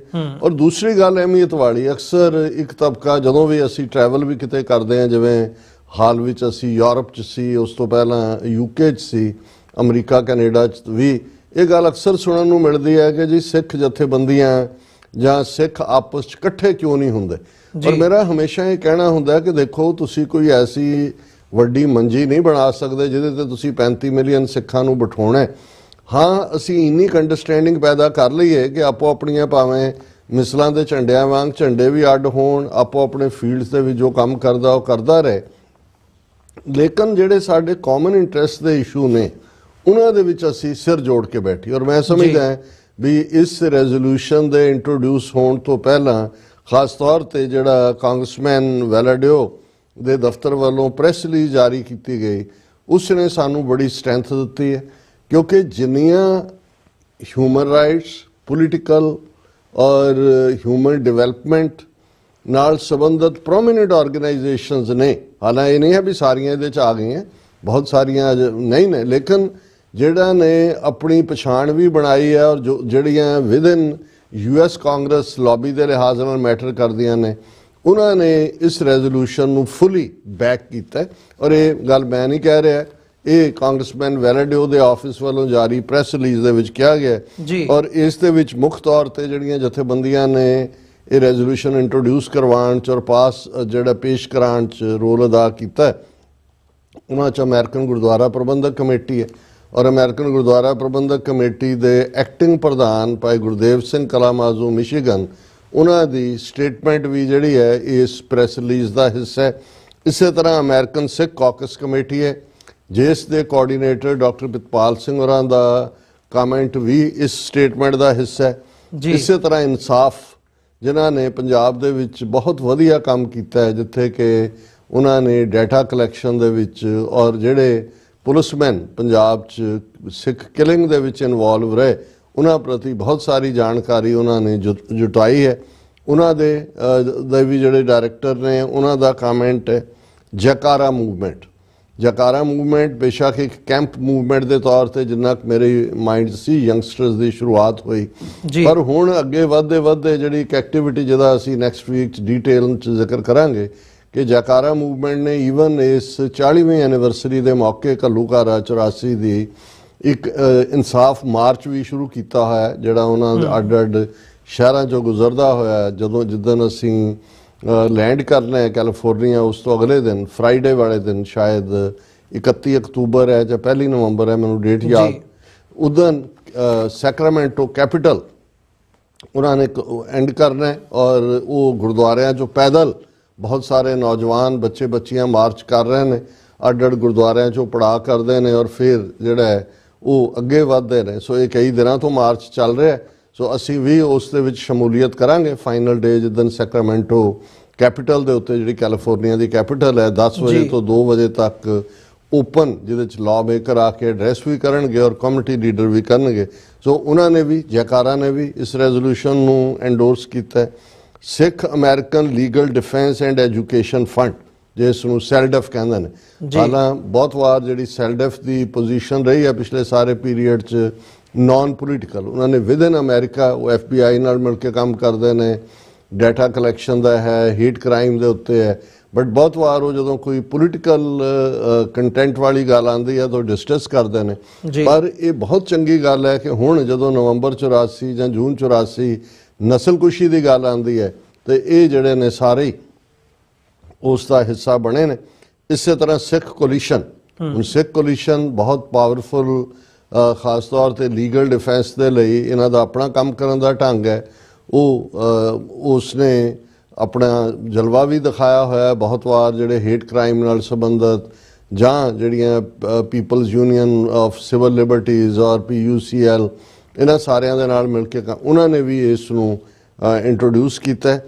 ਸਿੱਖ ਕੋਆਰਡੀਨੇਸ਼ਨ ਕਮੇਟੀ ਈਸਟ ਕੋਸਟ, ਜ਼ਾਹਰ ਹੈ ਭਾਈ ਹਿੰਮਤ ਸਿੰਘ ਦੇ ਨਾਂ ਤੋਂ ਜਾਂ ਉਹਨਾਂ ਇਸ ਕਮੇਟੀ ਦੇ ਕੰਮ ਤੋਂ ਕੌਣ ਜਾਣੂ ਨਹੀਂ ਹੈ, ਔਰ ਆਲਮੋਸਟ 100 ਤੋਂ ਜ਼ਿਆਦਾ ਗੁਰਦੁਆਰਿਆਂ ਦਾ ਇਹ ਈਸਟ ਕੋਸਟ ਦਾ ਜਿਹੜਾ ਸਮੂਹ ਹੈ ਔਰ ਇਹ ਬਹੁਤ ਜਿਹੜਾ ਚੰਗਾ ਅੰਦਾਜ਼ ਦੇ ਵਿੱਚ ਪੋਲੀਟੀਕਲ ਇਸ਼ੂਜ਼ ਦੇ ਉੱਤੇ ਵੀ ਖੁੱਲ੍ਹ ਕੇ ਸਟੈਂਡ ਲੈਂਦੇ ਨੇ।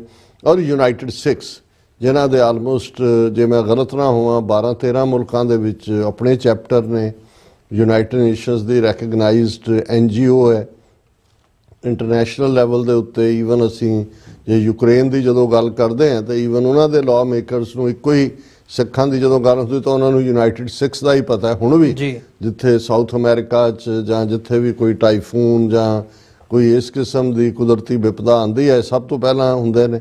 ਔਰ ਕਿਉਂਕਿ ਇਹਨਾਂ ਦਾ ਵੀ ਅੱਡ ਇਹਨਾਂ ਦਾ ਲੀਗਲ ਵਿੰਗ ਵੀ ਹੈ, ਹਿਊਮਨ ਰਾਈਟਸ ਐਡਵੋਕੇਸੀ ਵੀ ਹੈ, ਔਰ ਯੂਨਾਈਟਿਡ ਸਿੱਖਸ ਨੇ ਵੀ ਇਸ ਸਾਰੇ ਨੂੰ ਜਿਹੜਾ ਉਹ ਇੰਟਰੋਡਿਊਸ ਕੀਤਾ ਹੈ। ਔਰ ਜਿਵੇਂ ਮੈਂ ਕਿਹਾ ਵੀ ਇਹਦੇ ਬਾਰੇ ਅੱਡ ਜਥੇਬੰਦੀਆਂ ਦੇ ਜਿਹੜੇ ਨੁਮਾਇੰਦੇ ਨੇ, ਜਿਵੇਂ ਸੁਖਮਨ ਧਾਮੀ ਕੋ ਡਾਇਰੈਕਟਰ ਇਨਸਾਫ, ਉਹਨਾਂ ਨੇ ਇਸ ਦੇ ਉੱਤੇ ਆਪਣਾ ਕਮੈਂਟ ਕੀਤਾ ਹੈ। ਨੈਨਦੀਪ ਸਿੰਘ ਜਿਹੜੇ ਐਗਜ਼ੀਕਟਿਵ ਡਾਇਰੈਕਟਰ ਨੇ ਜੈਕਾਰਾ ਮੂਵਮੈਂਟ ਦੇ, ਉਹਨਾਂ ਨੇ ਇਸ ਦੇ ਉੱਤੇ ਆਪਣਾ ਕਮੈਂਟ ਕੀਤਾ ਹੈ। ਕਿਰਨ ਕੌਰ ਗਿੱਲ ਐਗਜ਼ੀਕਟਿਵ ਡਾਇਰੈਕਟਰ ਨੇ Sikh American legal defense and education fund SALDEF ਦੇ, ਉਹਨਾਂ ਨੇ ਕਮੈਂਟ ਕੀਤਾ ਹੈ।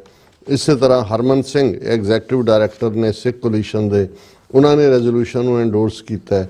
ਹਿੰਮਤ ਸਿੰਘ ਸਿੱਖ ਕੋਆਰਡੀਨੇਸ਼ਨ ਕਮੇਟੀ ਈਸਟ ਕੋਸਟ, ਉਹਨਾਂ ਨੇ ਐਂਡੋਰਸ ਕੀਤਾ ਹੈ। ਔਰ ਹਰਦਿਆਲ ਸਿੰਘ ਯੂਨਾਈਟਿਡ ਸਿੱਖਸ, ਉਹਨਾਂ ਨੇ ਇੰਟਰੋਡਿਊਸ ਕੀਤਾ ਔਰ ਉਹਨਾਂ ਨੇ ਬੜੇ ਮਜ਼ਬੂਤ ਲਫ਼ਜ਼ਾਂ ਦੇ ਵਿੱਚ ਕਿਹਾ ਕਿ as a global humanitarian organisation United Sikhs has long championed the cause of justice and human rights for the Sikh community. The introduction of this resolution in US Congress is a watershed moment for our community's struggle for truth and justice. It's an acknowledgement that the international community is listening, and it reinforces our collective resolve to ensure that the horrors of 1984 are neither ignored nor repeated. We extend our deepest gratitude to Congressman Valadao for his leadership and solidarity. और मैं समझदा भी इस resolution च की है, ਇਸ ਦੀ ਗੱਲ ਕਰਨ ਤੋਂ ਪਹਿਲਾਂ ਇਸ ਸਾਰੇ ਐਫਰਟ ਨੂੰ ਜਿਨ੍ਹਾਂ ਨੇ ਲੀਡ ਕੀਤਾ, ਕੋਆਰਡੀਨੇਟ ਕੀਤਾ, ਲੰਬਾ ਸਮਾਂ ਜਿਹੜੇ ਕੋਲੋਂ ਪੈਸੇ ਖਰਚ ਕੇ ਜਿਨ੍ਹਾਂ ਨੇ ਜਿੱਥੇ ਪਾਕਿਸਤਾਨ ਦੇ ਵਿੱਚ ਸਿੱਖ ਗੁਰਦੁਆਰਿਆਂ ਦੀ ਸਾਂਭ ਸੰਭਾਲ ਵਾਲੇ ਰੋਲ ਨੂੰ ਵੀ ਬੜੀ ਬਾਖੂਬੀ ਨਿਭਾਇਆ, ਉੱਥੇ ਜਿਹੜੀ ਇਸ ਵੇਲੇ ਅਮਰੀਕਨ ਸਿੱਖ ਕਾਂਗਰੈਸ਼ਨਲ ਕਾਕਸ ਹੈ ਉਸ ਦੇ ਨਾਲ ਵੀ ਉਹ ਕੋਆਰਡੀਨੇਟ ਕਰਦੇ ਨੇ, ਡਾਕਟਰ ਪ੍ਰਿਤਪਾਲ ਸਿੰਘ, ਔਰ ਉਹਨਾਂ ਨੇ ਜਿਹੜਾ ਇਹ ਕਿਹਾ ਕਿ thank you American Sikh congressional caucus chair Representative David Valadao and Representative Jim Costa for introducing a bipartisan US Congress resolution recognizing the 1984 Sikh genocide, an important step towards justice and accountability. ਇਹ ਬੜੀ important ਹੈ ਗੱਲ, ਇੱਕ step forward ਹੈ, ਗੱਲ ਇੱਥੇ ਰੁਕੇਗੀ ਨਹੀਂ, ਅਜੇ ਇੰਟਰੋਡਿਊਸ ਹੋਇਆ, it may take a long time before ਇਸ ਨੂੰ ਕਾਂਗਰਸ ਪਾਸ ਕਰਦੀ ਹੈ, ਫਿਰ ਇਹਨੂੰ ਸੈਨੇਟ ਦੀ ਮਨਜ਼ੂਰੀ ਹੁੰਦੀ ਹੈ, ਪਰ ਵਾਂਸ ਅਸੀਂ ਉਸ ਪਾਸੇ ਤੁਰ ਗਏ ਫਿਰ ਅਕਾਊਂਟੇਬਿਲਟੀ ਹੋਏਗੀ। ਔਰ ਅਕਾਊਂਟੇਬਿਲਟੀ ਦਾ ਮਤਲਬ ਫਿਰ ਇਹ ਮਹਿਜ਼ ਇਹ ਨਹੀਂ ਹੈ ਕਿ ਜੀ ਉਹ ਜਗਦੀਸ਼ ਟਾਈਟਲਰ ਅੰਦਰ ਚਲਾ ਗਿਆ ਕਿ ਬਾਹਰ ਆ ਗਿਆ ਕਿ ਸੱਜਣ ਕੁਮਾਰ ਤੇ ਪ੍ਰਕਾਸ਼ ਸ਼ਾਸਤਰੀ ਨੂੰ, ਇਹ ਨਹੀਂ ਹੈ। ਫਿਰ ਨੇਸ਼ਨਸ ਜਦੋਂ ਜੈਨੋਸਾਈਡ ਦਾ ਹਿਸਾਬ ਲੈਂਦੇ ਨੇ ਤੇ ਉਹਦੇ ਚੋਂ ਨੇਸ਼ਨਹੁੱਡ ਨਿਕਲਦਾ।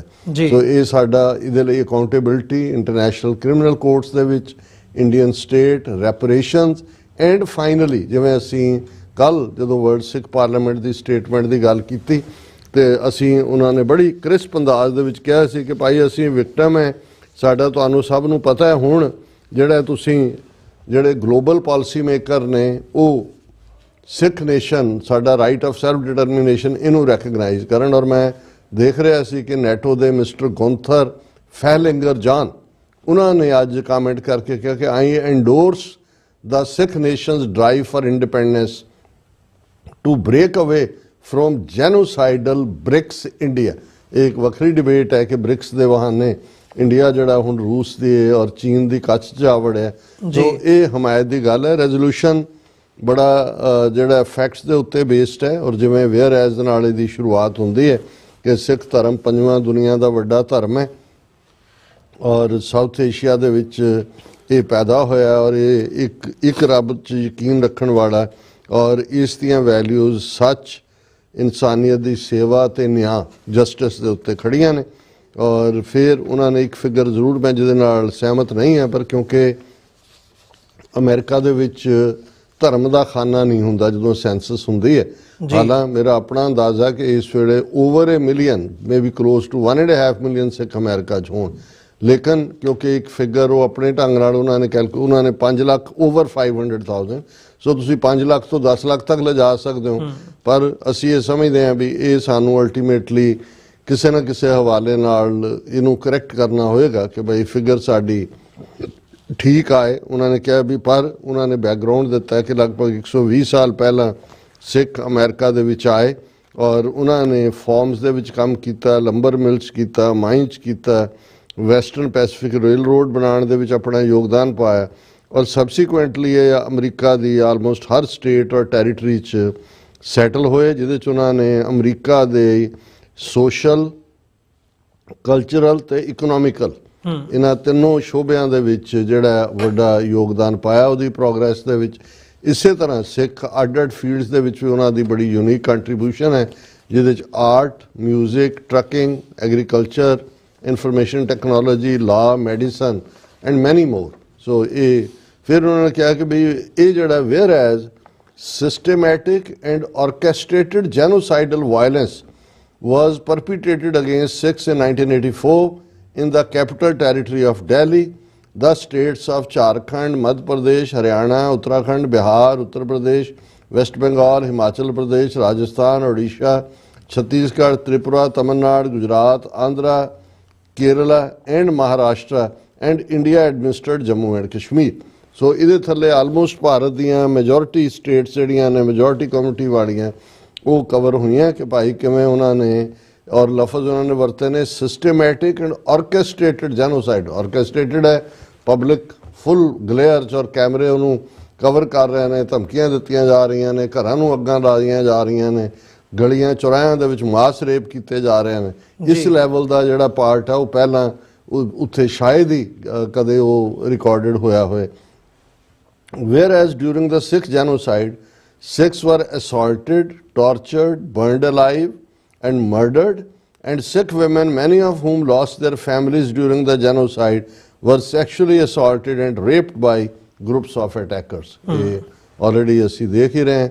ਫਿਰ ਉਹਨਾਂ ਨੇ ਕਿਹਾ ਵੀ whereas Sikh homes, businesses, gurdwaras or houses of worship were looted, damaged and destroyed during the genocide, causing the intentional destruction of many Sikh families, communities, homes and businesses। फिर उन्होंने कहा भी कला यही नहीं कि whereas the Indian government through officials and members of parliament and with the support of the police and other state institutions led genocidal attacks and participated in and failed to intervene to prevent the genocide। उन्होंने mastermind ही उन्होंने किया। और जड़ा ये important line है where as in 1984 over 30,000 Sikhs were murdered। ये बहुत important है। और जिथे भी बाकी मुल्कों हालां यूके दे विच भी स्लो प्रोसैस शुरू हुई है। शायद डरबी पहला शहर बनया यूके का जिन्होंने इनू सिख जैनोसाइड यूनैनिमस रेजोल्यूशन किया है। सो ये सानू जिथे जिथे भी सिख पोलिटिकली एक्टिव ने कौंसल लैवल ते फिर स्टेट लैवल ते फिर फैडरल लैवल ते इस पासे वाल आना चाहिए। फिर whereas the widow colony in New Delhi still houses Sikh women who were assaulted, raped, tortured and forced to witness the dismemberment, burning and murder of their families and who are still calling for justice against the perpetrators।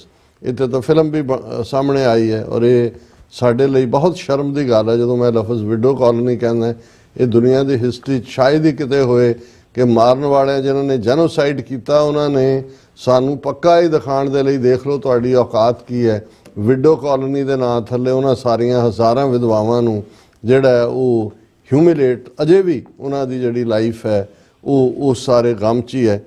Where as the Sikh community in the United States has not recovered from the physical and psychological trauma of genocide as they keep alive the memory of those who were killed and will never forget the Sikh genocide। ज़ाहिर है एक वड्डा हिस्सा वो तो इत्थे आके पीड़ित है, सियासी पीड़ित है, शरण लई है और इत्थे जिहड़े पहलां तो भी रह रहे सी नहीं भी पंजाब गए सी उन्हां दा किसी दा कोई रिश्तेदार ऐसा नहीं होएगा ਜਿਹੜਾ ਉਹ ਜੂਨ 84 ਹੋਏ ਜਾਂ ਨਵੰਬਰ 84 ਹੋਏ ਜਾਂ ਇਹ ਸਾਰਾ 84 ਤੋਂ 95 ਤੱਕ ਜਿਹੜੀ ਲਗਾਤਾਰਤਾ ਨਾਲ ਇੱਕ ਪੂਰੀ ਨਸਲ ਮਾਰ ਮੁਕਾਈ ਉਹਦਾ ਜਿਹੜਾ ਉਹ ਪੀੜਤ ਨਾ ਹੋਏ। ਸੋ ਇਹ ਕਲੈਕਟਿਵ ਟਰਾਮਾ ਹੈ। ਇਹ ਇਕੱਲਾ ਟਰਾਂਸ ਜਨਰੇਸ਼ਨਲ ਟਰਾਮਾ ਹੀ ਨਹੀਂ ਹੈ ਜਾਂ ਇੰਟਰ ਜਨਰੇਸ਼ਨਲ ਟਰਾਮਾ ਹੀ ਨਹੀਂ ਹੈ।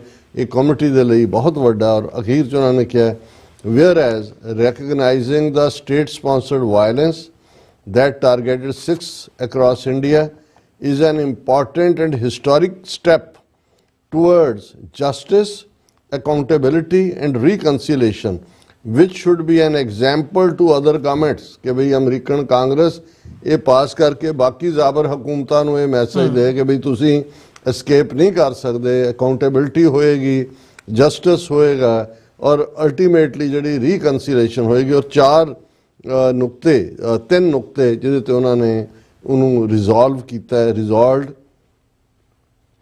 That is the sense of the house of representatives that it is the policy of the United States के अमरीका मैसेज आ रहा है कि number 1 commemorate the Sikh genocide of 1984 through official recognition and remembrance कि भी असी इस हवाले नाल इस नूं रैकगनाइज करके रिमेंबर करन दा ऐद करते हैं। Number 2 call for all perpetrators regardless of rank और status to be brought to account कि 40 साल बीतन बाद भी जस्टिस नहीं मिले वो किड्डे वड्डे अहुदियां ते होण भावें वो कबरां 'च भी दबे गया होण समाधियां बनाईयां होण राजीव गांधी जां उहदी नस्ल उन्हां नूं भी बाहर कढ के जिहड़ा ਉਹ ਅਕਾਊਂਟੇਬਿਲਟੀ ਉਹਨਾਂ ਦਾ ਇਹ ਮੇਰੀ ਵਰਜਨ ਹੈ ਕਿ ਅਲਟੀਮੇਟਲੀ ਜਦੋਂ ਇਨਸਾਫ ਲੈ ਜਾਂਦੇ ਨੇ ਉਹ ਇਵੇਂ ਲੈ ਜਾਂਦੇ ਨੇ। ਪਰ ਇਹਨਾਂ ਨੇ ਵੀ ਕਿਹਾ ਕਿ ਵੀ ਕੋਈ ਵੱਡਾ ਕਿ ਛੋਟਾ ਹੈ ਰਿਗਾਰਡਲੈਸ ਉਹ ਬ੍ਰੌਟ ਟੂ ਅਕਾਊਂਟ ਹੋਏ। ਔਰ ਥਰਡ ਜਿਹੜਾ ਬਹੁਤ ਇੰਪੋਰਟੈਂਟ ਹੈ, reject efforts to enlist, engage or otherwise associate the United States government with denial of the Sikh genocide।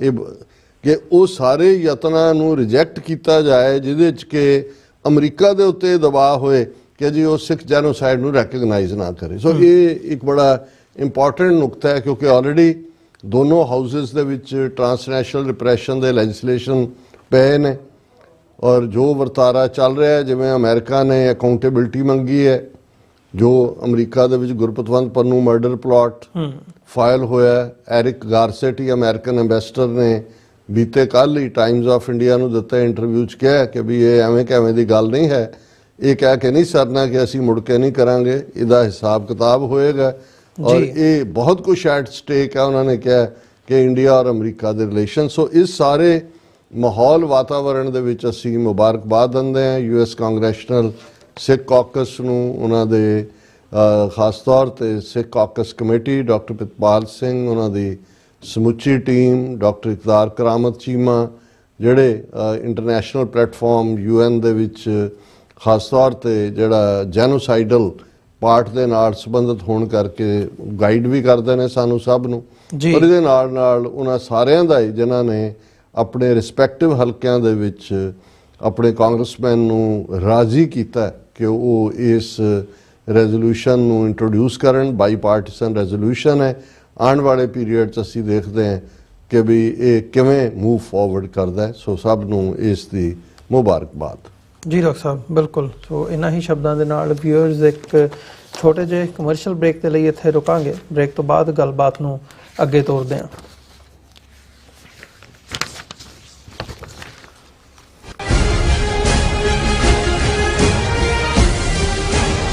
America ਵਿੱਚ ਰਹਿ ਰਹੇ ਹੋ ਅਤੇ ਡਰਾਈਵਿੰਗ ਲਾਇਸੈਂਸ ਲੈਣਾ ਚਾਹੁੰਦੇ ਹੋ ਤੇ ਲੱਭ ਰਹੇ ਹੋ ਇੱਕ ਤਜਰਬੇਕਾਰ ਡਰਾਈਵਿੰਗ ਸਕੂਲ, ਤਾਂ ਤੁਹਾਡੇ ਲਈ ਹੈ ਵੱਡੀ ਖੁਸ਼ਖਬਰੀ। ਕੈਲੀਫੋਰਨੀਆ ਦਾ ਸਟਾਕਟਨ ਟਰੱਕ ਡਰਾਈਵਿੰਗ ਸਕੂਲ ਤੁਹਾਨੂੰ ਦੇਵੇਗਾ ਡਰਾਈਵਿੰਗ ਸਿਖਲਾਈ ਅਤੇ ਡਰਾਈਵਿੰਗ ਦੌਰਾਨ ਪੇਸ਼ ਆਉਂਦੀਆਂ ਮੁਸ਼ਕਲਾਂ ਨਾਲ ਨਜਿੱਠਣ ਦੀ ਸਿਖਲਾਈ।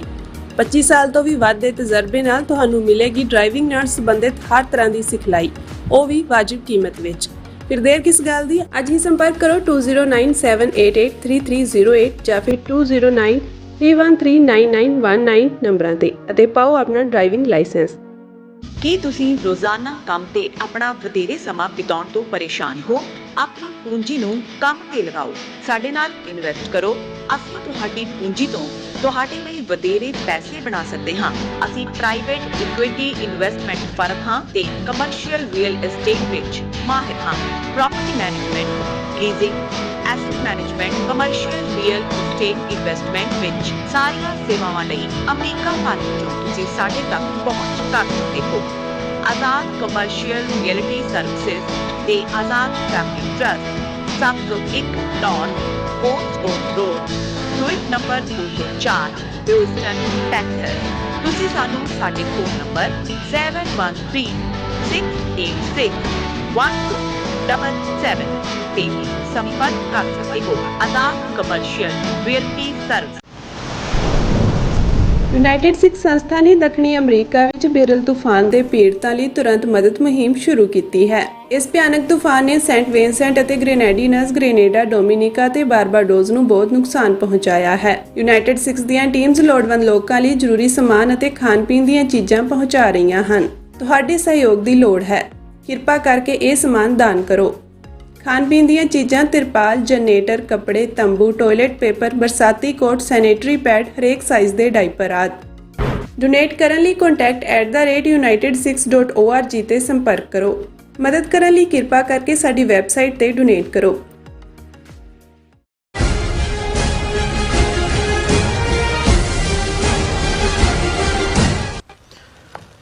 ਵਿਊਅਰਸ, ਬ੍ਰੇਕ ਤੋਂ ਬਾਅਦ ਤੁਹਾਡਾ ਸਾਰਿਆਂ ਦਾ ਸਵਾਗਤ ਹੈ।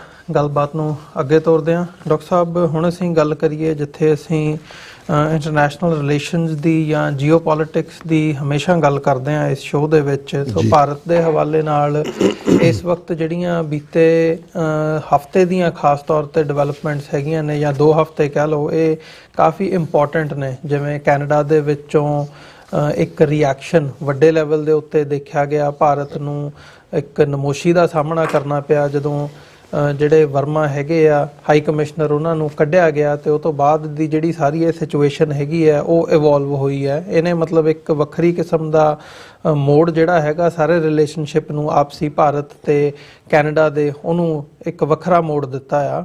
ਤੇ ਇਹਦੇ ਨਾਲ ਮਤਲਬ ਅਮਰੀਕਾ ਤੇ ਫਿਰ ਅਸੀਂ ਜਦੋਂ ਫਾਈਵ ਆਈਜ਼ ਅਲਾਇੰਸ ਦੀ ਗੱਲ ਕਰਦੇ ਹਾਂ ਤੇ ਉਹ ਗੱਲ ਇੱਕ ਵੈਸਟਰਨ ਬਲਾਕ ਦੀ ਬਣ ਜਾਂਦੀ ਹੈ, ਜਿੱਥੇ ਭਾਰਤ ਤੋਂ ਤਵੱਕੋ ਜਿਹੜੀ ਹੈਗੀ ਹੈ ਉਹ ਕੀਤੀ ਜਾਂਦੀ ਰਹੀ ਹੈ ਪਿਛਲੇ ਸਮੇਂ ਦੇ ਵਿੱਚ ਕਿ ਉਹ ਚੀਨ ਦੇ ਖਿਲਾਫ ਖਲੋਵੇ। ਸਾਊਥ ਏਸ਼ੀਆ ਦੇ ਵਿੱਚ ਜਿਹੜੀ ਸਾਰੀ ਪੋਲਿਟਿਕਸ ਹੈਗੀ ਹੈ ਅਮਰੀਕਾ ਦੀ, ਉਹਨੂੰ ਅਸੀਂ ਉਸ ਸੰਦਰਭ ਦੇ ਵਿੱਚ ਹਮੇਸ਼ਾ ਡਿਸਕਸ ਕੀਤਾ ਹੈ। ਤੇ ਹੁਣ ਜਿਹੜੀ ਬ੍ਰਿਕਸ ਦੇ ਹਵਾਲੇ ਨਾਲ ਜਿਹੜੀ ਬ੍ਰਿਕਸ ਸਾਰੀ ਕਾਨਫਰੰਸ ਸਮਿਟ ਹੋਈ ਹੈ, ਇਸ ਹਵਾਲੇ ਦੇ ਨਾਲ ਹੁਣ ਜਿਹੜੀਆਂ ਖਬਰਾਂ ਲੱਗ ਰਹੀਆਂ ਨੇ ਜਾਂ ਜਿਹੜੀਆਂ ਬ੍ਰਿਕਸ ਦੇ ਹਵਾਲੇ ਨਾਲ ਡਿਵੈਲਪਮੈਂਟਸ ਹੋ ਰਹੀਆਂ ਨੇ, ਇਹਨੂੰ ਇਸ ਸੰਦਰਭ ਦੇ ਵਿੱਚ ਬੜਾ ਡੀਪਲੀ ਤੇ ਮਾਈਨਿਊਟਲੀ ਦੇਖਿਆ ਜਾ ਰਿਹਾ ਵੀ ਭਾਰਤ ਕਿਸ ਤਰੀਕੇ ਦੇ ਨਾਲ ਜਿਹੜੀ ਪੋਜੀਸ਼ਨ ਹੈ ਉਹ ਲੈ ਰਿਹਾ।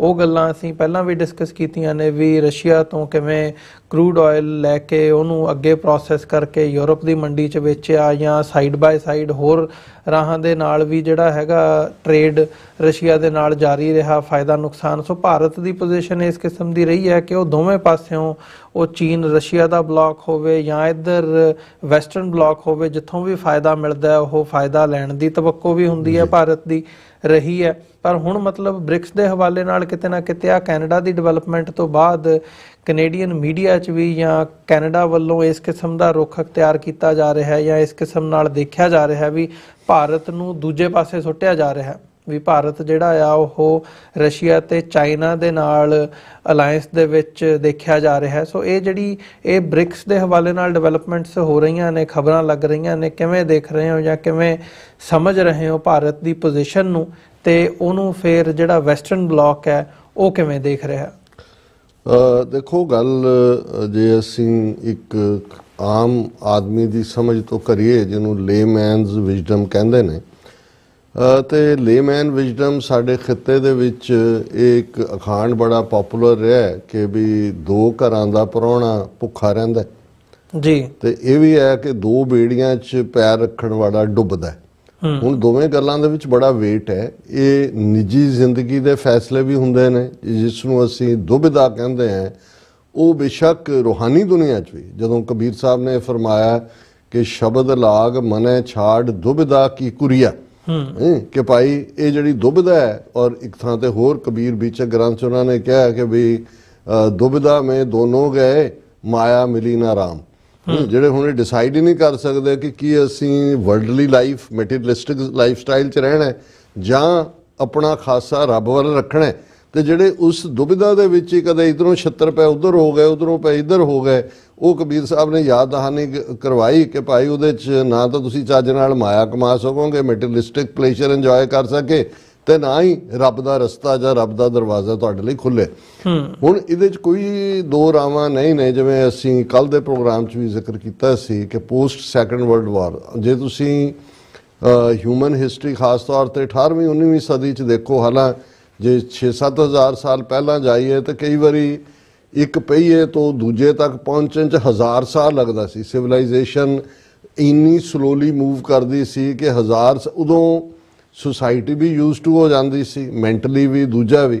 ਪਰ ਜੇ ਅਸੀਂ ਪਿਛਲੀਆਂ 2-3 ਸਦੀਆਂ 'ਚ ਦੇਖੀਏ ਕਿ ਪਹਿਲਾਂ ਤਾਂ 17ਵੀਂ 18ਵੀਂ ਸਦੀ ਤੋਂ ਪਹਿਲਾਂ ਤਾਂ ਐਮਪਾਇਰਸ ਦਾ ਜ਼ਮਾਨਾ ਸੀ, ਜਿਹਦੇ ਕੋਲ ਜਿੰਨੀ ਤਾਕਤ ਹੈ ਲੈ ਗਏ। ਕੋਈ ਇੱਧਰ ਬਗਦਾਦ ਐਮਪਾਇਰ ਹੈ, ਕੋਈ ਆਟੋਮੈਨ ਐਮਪਾਇਰ ਹੈ, ਰੋਮਨ ਐਮਪਾਇਰ ਜਦੋਂ ਅਜੇ ਕ੍ਰਿਸਚੈਨਿਟੀ ਨਹੀਂ ਵੀ ਆਈ ਸੀ ਉਦੋਂ ਹੈ। ਫਿਰ ਅਸੀਂ ਇਹਨਾਂ ਸਾਰੀਆਂ ਸਦੀਆਂ 'ਚ 7ਵੀਂ 8ਵੀਂ ਇਸਲਾਮ ਦੇ ਉਭਾਰ ਤੋਂ ਬਾਅਦ ਅਸੀਂ ਮਿਡਲ ਈਸਟ ਪਾਵਰ ਦਾ ਉਭਾਰ ਦੇਖਦੇ ਹਾਂ। ਤੁਰਕਾਂ ਦੀ ਤਾਕਤ, ਆਟੋਮੈਨ ਮੁਗਲ ਸਾਡੇ ਖਿੱਤੇ 'ਚ ਆ ਗਏ, 300 ਸਾਲ ਉੱਥੇ ਰਹੇ, ਕੋਈ ਇੱਧਰ ਨੂੰ ਚਲੇ ਗਏ, ਕੋਈ ਸੈਂਟਰਲ ਏਸ਼ੀਆ 'ਚ ਆ ਗਏ। ਸੋ ਜਿਉਂ ਹੀ ਐਮਪਾਇਰਸ ਦਾ ਜ਼ਮਾਨਾ ਟੁੱਟਾ ਜਾਂ 15ਵੀਂ ਸਦੀ ਤੱਕ ਪਹੁੰਚਦੇ ਹਾਂ, ਯੂਰਪ ਦੇ ਵਿੱਚ ਰੈਨੇਸੈਂਸ ਜਿਹਨੂੰ ਕਿਹਾ ਜਾਂਦਾ ਹੈ, ਜਾਂ ਜਿਵੇਂ ਜਿਹਦਾ ਮਤਲਬ ਸੀ ਕਿ ਬਈ ਹੁਣ ਕ੍ਰਿਸਚੀਅਨਿਟੀ ਵਾਲਿਆਂ ਨੇ ਜੋ ਕੁਝ ਉਹਨਾਂ ਨੇ ਸਪੇਨ ਦੇ ਵਿੱਚ ਕੀਤਾ ਔਰ ਉਹ ਰਿਪੀਟ ਬਾਕੀ ਥਾਵਾਂ ਤੇ ਹੋਇਆ ਜੀ। ਫਿਰ 18ਵੀਂ ਸਦੀ ਤੱਕ ਪਹੁੰਚਦੇ ਅਸੀਂ ਇਹੀ ਯੂਰਪ ਦੀਆਂ ਸਟੇਟਸ ਜਿਹੜੀਆਂ ਪਾਵਰਫੁਲ ਹੋ ਗਈਆਂ, ਜਿਨ੍ਹਾਂ ਦੇ ਕੋਲ ਨੇਵੀ ਚੰਗੀ ਡਿਵੈਲਪ ਸੀ, ਫੌਜ ਵੀ ਸੀ ਔਰ ਵਪਾਰਕ ਸੈਂਸ ਵੀ ਸੀ, ਜੀਓਗ੍ਰਾਫੀਆ ਨੂੰ ਵੀ ਸਮਝਦੇ ਸੀ, ਇਹ ਦੁਨੀਆ ਨੂੰ ਕੋਲੋਨਾਈਜ਼ ਕਰਨ ਦੇ ਲਈ ਨਿਕਲੇ। ਇਹ ਇੱਕ ਆਪਣੀ ਹਿਸਟਰੀ ਹੈ ਕਿ ਏਸ਼ੀਆ ਹੋਏ, ਅਫਰੀਕਾ ਹੋਏ ਔਰ ਯੂਰਪ ਤੋਂ ਸਾਰੇ ਦੀ ਸ਼ੁਰੂਆਤ ਹੋਈ। 20ਵੀਂ ਸਦੀ ਤੱਕ ਪਹੁੰਚਦੇ ਅਸੀਂ ਇਹ ਦੇਖਦੇ ਹਾਂ ਵੀ ਇਹ ਜਿਹੜੀਆਂ ਪਾਵਰਸ ਜਿਨ੍ਹਾਂ ਨੇ ਦੁਨੀਆ ਨੂੰ ਕੋਲੋਨਾਈਜ਼ ਕੀਤਾ ਉਹਨਾਂ ਦੇ ਆਪਣੇ ਹਿੱਤ ਵੀ ਟਕਰਾ ਰਹੇ ਸੀ। ਹਾਲਾਂਕਿ ਟਕਰਾਏ ਤਾਂ ਉੱਥੇ ਵੀ, ਜੇ ਅਸੀਂ ਆਪਣੇ ਸਬ ਕੰਟੀਨੈਂਟ 'ਚ ਦੇਖੀਏ ਕਿ ਉੱਥੇ ਡੱਚ ਵੀ ਆਏ, ਪੁਰਤਗਾਲੀ ਵੀ ਆਏ, ਸਪੈਨਿਸ਼ ਵੀ ਆਏ, ਫ੍ਰੈਂਚ ਵੀ ਆਏ, ਅੰਗਰੇਜ਼ ਵੀ ਆਏ। ਡੁਪਲੇ ਔਰ ਕਲਾਈਵ ਜਿਹੜੇ ਫ੍ਰੈਂਚ ਔਰ ਅੰਗਰੇਜ਼ ਸੀ ਉਹਨਾਂ ਦੀ ਤਾਂ ਟੱਕਰ ਹੋਈ ਔਰ ਕਿਵੇਂ ਉਹਨਾਂ ਨੇ, ਔਰ ਇੱਕ ਖਿੱਤਾ ਜਿੱਥੇ ਪੁਰਤਗਾਲੀ ਸਭ ਤੋਂ ਪਹਿਲਾਂ ਆ ਕੇ ਬੈਠੇ ਸੀ ਅੰਗਰੇਜ਼ਾਂ ਤੋਂ ਵੀ ਪਹਿਲਾਂ, ਆਲਮੋਸਟ 15ਵੀਂ ਸਦੀ ਦੇ ਵਿੱਚ ਗੋਆ 1960 ਤੱਕ ਪੁਰਤਗਾਲੀਆਂ ਦੇ ਕੋਲ ਰਿਹਾ। ਸੋ ਇਹ ਜਦੋਂ ਸੈਕੰਡ ਵਰਲਡ ਵਾਰ ਜਾਂ ਫਸਟ ਵਰਲਡ ਵਾਰ ਦੀ ਅਸੀਂ ਗੱਲ ਕਰਦੇ ਹਾਂ, ਫਸਟ ਵਰਲਡ ਵਾਰ ਨੇ ਆਟੋਮੈਨ ਅੰਪਾਇਰ ਨੂੰ ਵੀਕ ਕੀਤਾ। ਮਿਡਲ ਈਸਟ ਦੇ ਵਿੱਚ 10-12 ਮੁਲਕ with the notch of the pen create ਹੋਏ। ਯੂਰਪ ਦੇ ਵਿੱਚ ਇਸ ਦਾ ਉਭਾਰ ਹੋਇਆ। ਅੰਗਰੇਜ਼ ਹੋਰ ਭਾਵੇਂ ਕਲੋਨੀਅਲ ਪਾਵਰ ਸੀ ਉਹ ਸਟਰੈਂਥਨ ਹੋਏ। ਮੁਸਲਮਾਨਾਂ ਦਾ ਜਾਂ ਤੁਰਕਾਂ ਦਾ ਆਟੋਮੈਨ ਅੰਪਾਇਰ ਦਾ ਕਮਜ਼ੋਰ ਹੋਣਾ, ਖਲੀਫੇ ਦਾ ਟੁੱਟਣਾ ਔਰ ਇਧਰ ਯੂਰਪ ਦੇ ਵਿੱਚ ਸਾਇੰਸ ਦੀ ਬਹੁਤ ਵੱਡੀ ਤਰੱਕੀ ਜਿਹਦੇ ਥੱਲੇ ਇਹਨਾਂ ਕੋਲ ਮੋਰ ਵੈਪਨ ਔਰ ਸੈਕੰਡ ਵਰਲਡ ਵਾਰ ਦੇ ਪਹੁੰਚਦਿਆਂ ਤੱਕ ਅਮਰੀਕਾ ਕੋਲ ਐਟੋਮਿਕ ਪਾਵਰ ਜੀ। ਔਰ ਸੈਕੰਡ ਵਰਲਡ ਵਾਰ ਐਂਡ ਹੋਣ ਤੋਂ ਬਾਅਦ ਫਿਰ ਬ੍ਰਿਟਿਸ਼ ਅੰਪਾਇਰ ਦਾ ਥੱਲਾ ਲੱਗ ਜਾਣਾ। 60 ਤੋਂ ਜ਼ਿਆਦਾ ਅੱਡ ਕਾਲੋਨੀਜ਼ ਉਹਨਾਂ ਨੂੰ ਛੱਡਣੀਆਂ ਪੈਣੀਆਂ ਔਰ ਅਮਰੀਕਾ ਔਰ Soviet Union as a power ਉਭਰਨਾ। ਔਰ ਭਾਰਤ ਦੇ ਹਵਾਲੇ ਨਾਲ ਕਿਉਂਕਿ ਅਸੀਂ ਗੱਲ ਕਰ ਰਹੇ ਹਾਂ ਕਿ ਆਲਮੋਸਟ ਜੇ ਅਸੀਂ ਮੁਹੰਮਦ ਬਿਨ ਕਾਸਮ ਤੋਂ ਸ਼ੁਰੂ ਕਰੀਏ ਜਿਹੜਾ ਵਿਦਨ 50-60 ਈਅਰਸ ਹਜ਼ਰਤ ਮੁਹੰਮਦ ਸਾਹਿਬ ਦੇ ਜਿਹੜਾ ਇਸ ਦੁਨੀਆ ਤੋਂ ਜਾਣ ਤੋਂ ਬਾਅਦ ਜਿਹੜਾ ਮੁਲਤਾਨ ਔਰ ਸਿੰਧ ਦੇ ਵਿੱਚ ਆ ਜਾਂਦਾ ਹੈ ਤੇ ਆਲਮੋਸਟ 1000 ਸਾਲ ਤੋਂ ਜ਼ਿਆਦਾ, ਆਲਮੋਸਟ 200 ਸਾਲ ਬ੍ਰਿਟਿਸ਼ ਔਰ 800 ਸਾਲ ਦੇ ਕਰੀਬ ਮੁਗਲ ਔਰ ਉਸ ਤੋਂ ਪਹਿਲਾ ਪੀਰੀਅਡ ਵੀ ਤੁਸੀਂ ਥੋੜਾ ਮਿਲਾ ਸਕਦੇ ਹੋ। ਇਹਨਾਂ ਦੇ ਕੋਲ ਪਾਵਰ ਆਈ। ਕਿਹਨਾਂ ਦੇ ਕੋਲ ਆਈ? ਜਿਹੜੀ ਕਲਾਸ ਨਾ ਤਾਂ ਇੱਕ ਮਜ਼ਹਬ ਦੇ ਤੌਰ ਤੇ ਕਦੇ ਟੁਗੈਦਰ ਸੀ, ਕਿਉਂਕਿ ਜੇ ਤੁਸੀਂ ਕਾਸਟ ਸਿਸਟਮ ਦੇਖਦੇ ਹੋ ਉਹ ਤਾਂ ਅੱਧਿਓਂ ਜ਼ਿਆਦਾ ਨੂੰ ਹਿੰਦੂ ਮੰਨਦਾ ਹੀ ਨਹੀਂ ਹੈ ਜਾਂ ਉਹਨਾਂ ਨੂੰ ਤਾਂ ਸ਼ੂਦਰਾਂ ਨੂੰ ਔਰ ਪਸ਼ੂਆਂ ਵਾਂਗ ਸਮਝਦੇ ਨੇ। ਫਿਰ ਨਾ ਉਹਨਾਂ 'ਚ ਕੋਈ ਵੋਟ ਦੇ ਕਨਸੈਪਟ ਦੀ ਗੱਲ ਸੀ, ਨਾ ਜਮਹੂਰੀਅਤ ਸੀ। ਜਮਹੂਰੀਅਤ ਕਿੱਥੋਂ ਹੋਏਗੀ? ਜਮਹੂਰੀਅਤ ਦਾ ਤਾਂ ਬੇਸ ਹੈ ਕਿ ਆਲ ਮੈਨ ਆਰ ਕ੍ਰੀਏਟਡ ਇਕੁਅਲ। ਇਹਨਾਂ ਦਾ ਬੇਸ ਹੈ ਵਰਣ ਆਸ਼ਰਮ, ਆਲ ਮੈਨ ਆਰ ਕ੍ਰੀਏਟਡ ਅਨਇਕੁਅਲ ਜੀ। ਸੋ ਬੇਸਿਕ ਐਂਟਾਗੋਨਿਜ਼ਮ ਸੀ। ਇਹੀ ਕਾਰਨ ਹੈ ਜਦੋਂ ਤੁਸੀਂ ਸੋ ਕਾਲਡ ਹਿੰਦੂ ਰਿਫਾਰਮਰਸ ਜਿਹੜੇ 19ਵੀਂ ਸਦੀ ਦੇ ਨੇ ਉਹ ਰਾਜਾ ਰਾਮ ਮੋਹਨ ਰਾਏ ਤੋਂ ਬਾਅਦ ਇਹ ਜਿਹੜਾ ਉਹਨਾਂ ਦੇ ਵਿੱਚ ਗੋਪਾਲ ਕ੍ਰਿਸ਼ਨ ਗੋਖਲੇ ਹੋਏ ਜਾਂ ਲੋਕਮਾਨਿਆ ਤਿਲਕ ਹੋਏ ਜਾਂ ਈਵਨ ਵਿਵੇਕਾਨੰਦ ਜਾਂ ਦੂਜਿਆਂ ਤੀਜਿਆਂ ਦਾ ਦੇਖੋਗੇ ਤੇ ਹਾਲਾਂ ਵਿਵੇਕਾਨੰਦ ਨੇ ਜਾਂ ਸੇਂਟ ਅਰਵਿੰਦੋ ਨੇ ਜਾਂ ਸਵਾਮੀ ਰਾਮ ਤੀਰਥ ਨੇ ਵੈਸਟਰਨ ਵਰਲਡ ਨੂੰ ਖੁਸ਼ ਕਰਨ ਲਈ ਇੱਦਾਂ ਦੀਆਂ ਗੱਲਾਂ ਕੀਤੀਆਂ ਕਿ ਜੀ ਇਹ ਵੀ ਇਕੁਆਲਿਟੀ, ਉਹ ਵੀ, ਅਸੀਂ ਸਾਰੀ ਇਨਸਾਨੀਅਤ ਨੂੰ ਇੱਕ। ਪਰ ਤੁਸੀਂ ਕਦੇ ਵੀ ਗੋਪਾਲ ਕ੍ਰਿਸ਼ਨ ਗੋਖਲੇ ਜਾਂ ਲੋਕਮਾਨਿਆ ਤਿਲਕ ਜਦੋਂ ਸ਼ੂਦਰਾਂ ਨੂੰ ਐਜੂਕੇਸ਼ਨ ਦਾ ਹੱਕ ਮਿਲਦਾ ਹੈ ਜਾਂ ਵੋਟ ਦਾ ਹੱਕ ਮਿਲਦਾ ਹੈ ਜਾਂ ਮੰਦਰਾਂ 'ਚ ਦਾਖਲ ਹੋਣ ਦਾ ਕਿਵੇਂ ਅਪੋਜ਼ ਕਰਦੇ ਨੇ। ਸੋ ਇਹ ਬੈਕਗਰਾਊਂਡ ਨੂੰ ਸਮਝਣਾ ਬੜਾ ਜ਼ਰੂਰੀ ਹੈ ਕਿ ਜਿਹੜਾ ਅੱਜ ਭਾਰਤ ਦੀ ਵੇਵਰਿੰਗ ਹੈ, ਜਿਹੜੀ ਅਸੀਂ ਇਹਨਾਂ 4 ਸਾਲਾਂ ਦੇ ਪੀਰੀਅਡ 'ਚ ਜੇ 2014 ਤੋਂ ਬਾਅਦ ਹੀ ਜੇ ਮੋਦੀ ਪੀਰੀਅਡ ਨੂੰ ਦੇਖੀਏ ਕਿ ਵੀ ਕਿਵੇਂ ਵੇਵਰਿੰਗ ਹੈ। ਕਦੇ ਆ ਕੇ ਅਮਰੀਕਾ ਦੀ ਕੱਛ 'ਚ ਬੈਠ ਜਾਂਦੇ ਨੇ ਔਰ ਕੁਆਡ ਟਰੰਪ ਦੇ ਪੀਰੀਅਡ ਜਿਹੜਾ ਬਣਿਆ ਉਹਦੇ 'ਚ ਬਿਲਕੁਲ ਜ਼ਾਹਰ ਸੀ ਕਿ ਵੀ ਇੰਡੀਆ ਨੇ ਜਿਹੜਾ post second world war Nehru era ਦੇ ਵਿੱਚ, ਨਹਿਰੂ ਕ੍ਰਿਸ਼ਨਾ ਮੈਨਨ ਈਰਾ, ਹਾਲਾਂਕਿ ਕ੍ਰਿਸ਼ਨਾ ਮੈਨਨ ਉਹਦਾ ਡਿਫੈਂਸ ਮਿਨਿਸਟਰ ਸੀ, ਪੱਕਾ ਕਮਿਊਨਿਸਟ ਸੀ ਔਰ ਉਹਦਾ ਝੁਕਾਅ ਸੋਵੀਅਤ ਯੂਨੀਅਨ ਜਾਂ ਕਮਿਊਨਿਸਟ ਬਲਾਕ ਵੱਲ ਸੀ। ਪਰ ਨਹਿਰੂ ਨੇ ਇੱਕ ਬੈਲੈਂਸ ਰੱਖਿਆ। ਪਟੇਲ ਜਿਹੜਾ ਹੋਮ ਮਿਨਿਸਟਰ ਸੀ, ਭਾਵੇਂ ਲੰਬਾ ਵਕਤ ਨਹੀਂ ਜੀਵਿਆ 47 ਤੋਂ ਬਾਅਦ, ਪਰ ਉਹ ਕੈਪੀਟਲਿਸਟ ਜਿਹੜੀ ਬੀਜੇਪੀ ਦੀ ਮਾਂ ਆਰਗੇਨਾਈਜੇਸ਼ਨ ਸੀ ਭਾਰਤੀ ਜਨਸੰਘ, ਉਹ ਸਾਰੇ ਪ੍ਰੋ ਅਮਰੀਕਾ ਲਾਈਨ ਸੀ, ਵਪਾਰੀ ਸੀ। ਉਹ ਤਾਂ ਕਮਿਊਨਿਜ਼ਮ ਨੂੰ ਜਾਂ ਸੋਸ਼ਲਿਜ਼ਮ ਨੂੰ ਵਿਸਰਲੀ ਹੇਟਰਡ ਸੀ ਉਹਨਾਂ ਦੀ। ਲੇਕਿਨ ਇਸ ਸਾਰੇ ਦੇ ਚੱਲਦੇ ਆ ਇੱਕ ਖਿਚੜੀ ਜਿਹੀ ਨਹਿਰੂ ਨੇ ਵੀ ਪਕਾਈ ਕਿ ਭਾਈ ਜਦੋਂ ਇੱਥੇ ਆਣਾ ਤੇ ਕੈਨੇਡੀ ਦਾ ਜ਼ਮਾਨਾ ਹੋਏ ਜਾਂ ਉਸ ਤੋਂ ਪਹਿਲਾਂ ਹੋਏ ਤੇ ਆਪਣੀ ਨਿਊਟਰੈਲਿਟੀ ਨਾਨ ਅਲਾਈਨਮੈਂਟ ਦੀ ਗੱਲ, ਇਹੀ ਗੱਲ ਉਹਨਾਂ ਨੇ ਸੋਵੀਅਤ ਯੂਨੀਅਨ ਦੇ ਹਵਾਲੇ ਨਾਲ ਉਹਨਾਂ ਨੇ ਆਪਣਾ ਜਿਹੜਾ ਸੋਸ਼ਲਿਸਟ, ਕਿਉਂਕਿ ਨਹਿਰੂ ਦੇ ਮਾਈਂਡ 'ਚ ਕਿਤੇ ਨਾ ਕਿਤੇ ਸੋਸ਼ਲਿਜ਼ਮ ਦਾ ਕੀੜਾ ਤਾਂ ਸੀ ਜੀ, ਉਹ ਉਹਨੂੰ ਵੀ ਵੇਚਣ ਦੀ। ਸੋ ਉਹਨੂੰ ਤੁਸੀਂ ਬਾਈ ਐਂਡ ਲਾਰਜ ਕਹੋ ਉਹਦੀ ਪਹਿਲਾ ਕਲੈਪਸ ਤਾਂ ਹੋਇਆ 1962 ਦੇ ਵਿੱਚ ਜਦੋਂ ਚੀਨ ਦੇ ਨਾਲ ਟੱਕਰ ਹੋਈ ਖੁਦ ਹੀ ਜ਼ਿੰਮੇਵਾਰ। ਰਸ਼ੀਆ ਨੇ ਇਹ ਕਹਿ ਕੇ ਕਿ ਵੀ ਬ੍ਰਦਰ ਰਸ਼ੀਆ ਨਿਊਟਰਲ ਹੋ ਗਿਆ। ਔਰ ਜਿਸ ਸੋਵੀਅਤ ਯੂਨੀਅਨ ਵੱਲ ਭਾਰਤ ਬਹੁਤ ਝੁਕਦਾ ਸੀ, ਉਹਨਾਂ ਨੇ ਜੇ ਉਹਨਾਂ ਨੂੰ 4 ਮਿਗ ਜਹਾਜ਼ ਭੇਜੇ ਵੀ ਤਾਂ ਉਹ ਤੇ ਲਿਖਿਆ ਸੀ ਓਨਲੀ ਫॉर ਟ੍ਰੇਨਿੰਗ। ਉਦੋਂ ਵੀ ਜਹਾਜ਼ ਹਥਿਆਰ ਦੂਜੇ ਤੀਜੇ ਅਮਰੀਕਾ ਨੇ ਹੀ ਭਾਰਤ ਨੂੰ ਦਿੱਤੇ। ਹਾਲਾਂਕਿ ਬਿਟਵੀਨ 47 ਐਂਡ 62 ਜਿਹੜਾ ਨਹਿਰੂ ਦਾ ਝੁਕਾਅ ਸੀ ਉਹ ਬਹੁਤ ਜ਼ਿਆਦਾ ਸੋਵੀਅਤ ਯੂਨੀਅਨ ਵੱਲ ਸੀ, ਪਰ ਉਹਦੀ ਜਲਦੀ ਮੌਤ ਹੋ ਗਈ 1964 ਦੇ ਵਿੱਚ। ਉਸ ਸ਼ੌਕ 'ਚੋਂ ਰਿਕਵਰ ਹੀ ਨਹੀਂ ਹੋਇਆ ਜੋ ਉਹਨੂੰ ਮਿਲਿਆ। ਇਹ ਸਾਰੇ ਇੰਦਰਾ ਗਾਂਧੀ ਦਾ ਪੀਰੀਅਡ ਅਸੀਂ ਦੇਖਦੇ ਹਾਂ ਕਿ ਉਹਦੇ 'ਚ ਵੀ ਹੁਣ ਤੁਸੀਂ ਇੱਕ ਪਾਸ ਇੰਦਰਾ ਗਾਂਧੀ ਤੋਂ ਪਹਿਲਾਂ ਲਾਲ ਬਹਾਦਰ ਸ਼ਾਸਤਰੀ 65 ਦੇ ਵਿੱਚ ਭਾਰਤ ਪਾਕਿਸਤਾਨ ਟਕਰਾਅ ਹੁੰਦਾ।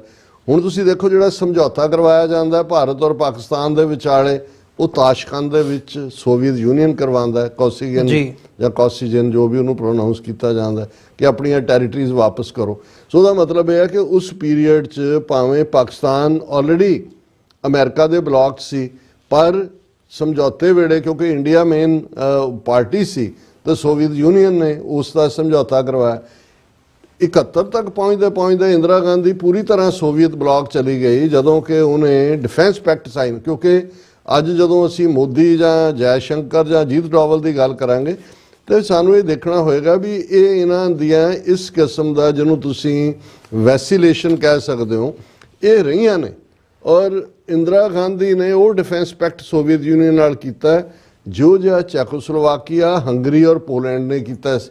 ਕਿਉਂਕਿ ਇੰਦਰਾ ਗਾਂਧੀ ਨੇ ਉਹਨੇ ਆਲਰੇਡੀ ਰਾਹੀਂ ਪਲਾਨ ਕੀਤਾ ਹੋਇਆ ਸੀ ਪਾਕਿਸਤਾਨ ਨੂੰ ਤੋੜਨਾ, ਮਸ਼ਰਕੀ ਬੰਗਾਲ ਨੂੰ ਅੱਡ ਕਰਨਾ। ਔਰ ਬੇਸ਼ੱਕ ਅਮਰੀਕਾ ਦਾ 7th ਫਲੀਟ ਉੱਥੇ ਰਿਹਾ, ਪਰ ਕਿਉਂਕਿ ਉਹ ਸਮਝੌਤਾ ਸਿਰ ਤੇ ਅਮਰੀਕਾ ਨੇ ਇੰਟਰਵੀਨ ਨਹੀਂ ਕੀਤਾ, ਪਾਕਿਸਤਾਨ ਟੁੱਟ ਗਿਆ। ਲੇਕਿਨ ਇਸ ਤੋਂ ਬਾਅਦ ਇੰਦਰਾ ਗਾਂਧੀ ਬਹੁਤ ਜ਼ਿਆਦਾ ਜਿਹੜੀ ਹੈ ਉਹ ਪ੍ਰੋ ਸੋਵੀਅਤ ਹੁੰਦੀ ਚਲੀ ਗਈ ਔਰ ਐਮਰਜੈਂਸੀ ਦਾ ਲਗਾਇਆ ਜਾਣਾ ਜਿਹਦਾ ਅਮਰੀਕਾ ਔਰ ਵੈਸਟਰਨ ਬਲੌਕ ਨੇ ਵਿਰੋਧ ਕੀਤਾ। ਫਿਰ ਜੇ ਤੁਸੀਂ ਉਹ ਮਿਚਕਲ ਕੇ ਕਿਹੜਾ ਉਹਨਾਂ ਦਾ KGB ਦਾ ਡਾਇਸੈਂਟਿੰਗ ਜਸੂਸ ਸੀ, ਉਹਦੀ ਡਾਇਰੀ ਦੇਖੋ।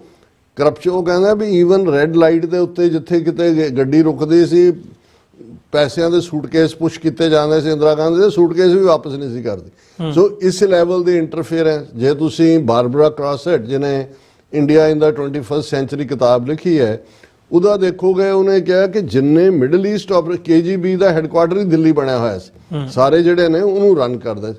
ਫਿਰ ਅਸੀਂ ਸਿੱਖ ਪਰਸਪੈਕਟਿਵ ਤੋਂ ਦੇਖੀਏ, ਸਾਨੂੰ ਪਤਾ ਵੀ ਜੂਨ 84 ਦਾ ਘੱਲੂਘਾਰਾ KGB ਦਾ ਉਹਦੇ 'ਚ ਕੀ ਰੋਲ ਹੈ ਔਰ ਇੰਡੀਅਨ ਇੰਟੈਲੀਜੈਂਸ ਰਾਹ ਦੇ ਨਾਲ ਕਿਸ ਕਿਸਮ ਦਾ ਔਰ ਕਿਵੇਂ ਉਹਨਾਂ ਦੀ ਵੈਲਕਮਿੰਗ ਔਰ ਦੂਜਾ ਤੀਜਾ।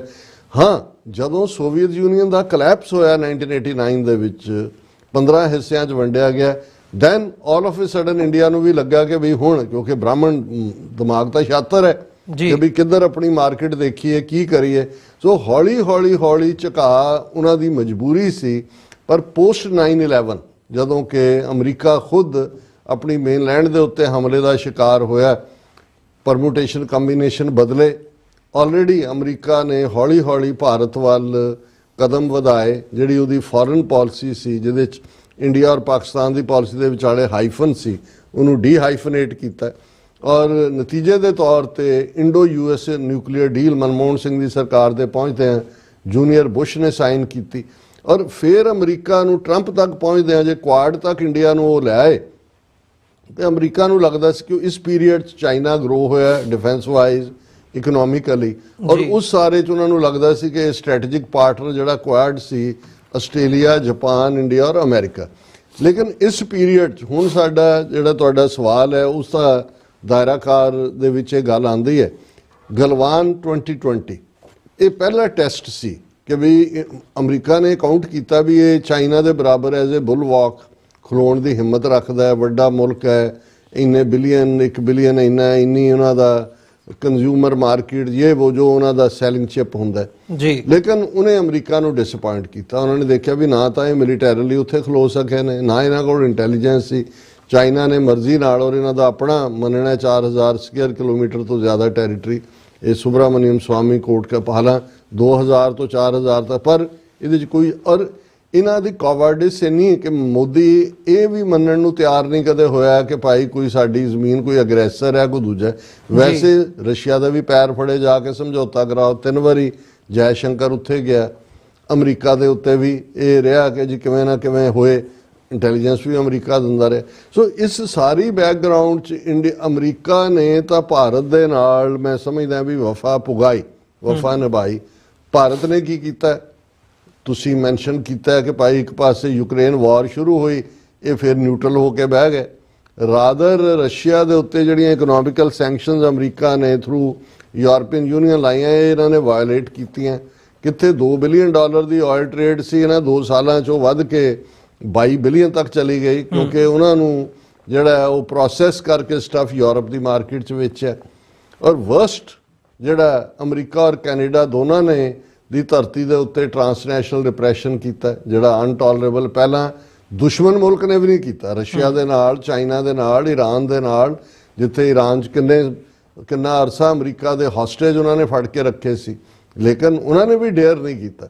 ਹੁਣ ਇਸ ਪਿਛੋਕੜ 'ਚ ਖਾਸ ਤੌਰ ਤੇ ਜਦੋਂ ਹੁਣ ਅਕਾਊਂਟੇਬਿਲਟੀ ਦਾ ਮਾਮਲਾ ਆਇਆ, ਉਹ ਟਰਾਂਸਨੈਸ਼ਨਲ ਰਿਪਰੈਸ਼ਨ ਦਾ ਹੋਏ ਜਾਂ ਇੰਡੀਆ ਨੂੰ ਹੋਣਾ ਕਿ ਭਾਈ ਹੁਣ ਤੁਸੀਂ ਉਹ ਜਿਵੇਂ ਕਦੇ ਅਸੀਂ ਜਦੋਂ ਗਰੋ ਹੋ ਰਹੇ ਸੀ ਤਾਂ ਇੱਕ ਸ਼ੇਅਰ ਅਕਸਰ ਇਹ ਸਾਧੂ ਸਿੰਘ ਹਮਦਰਦ ਅਜੀਤ ਅਖਬਾਰ ਦੇ ਵਿੱਚ ਇਸਤੇਮਾਲ ਕਰਦਾ ਹੁੰਦਾ ਸੀ, ਕਰਦਾ ਤੇ ਅਮਰ ਸਿੰਘ ਦੋਸਾਂਝ ਦੀ ਅਕਾਲੀ ਪੱਤਰਕਾਰ ਦੀ ਨੀਤੀ ਲਈ ਸੀ, ਪਰ ਉਹ ਹੁਣ ਦੀ ਡਿਸਕਸ਼ਨ 'ਚ ਵੀ ਢੁਕਵੇਂ।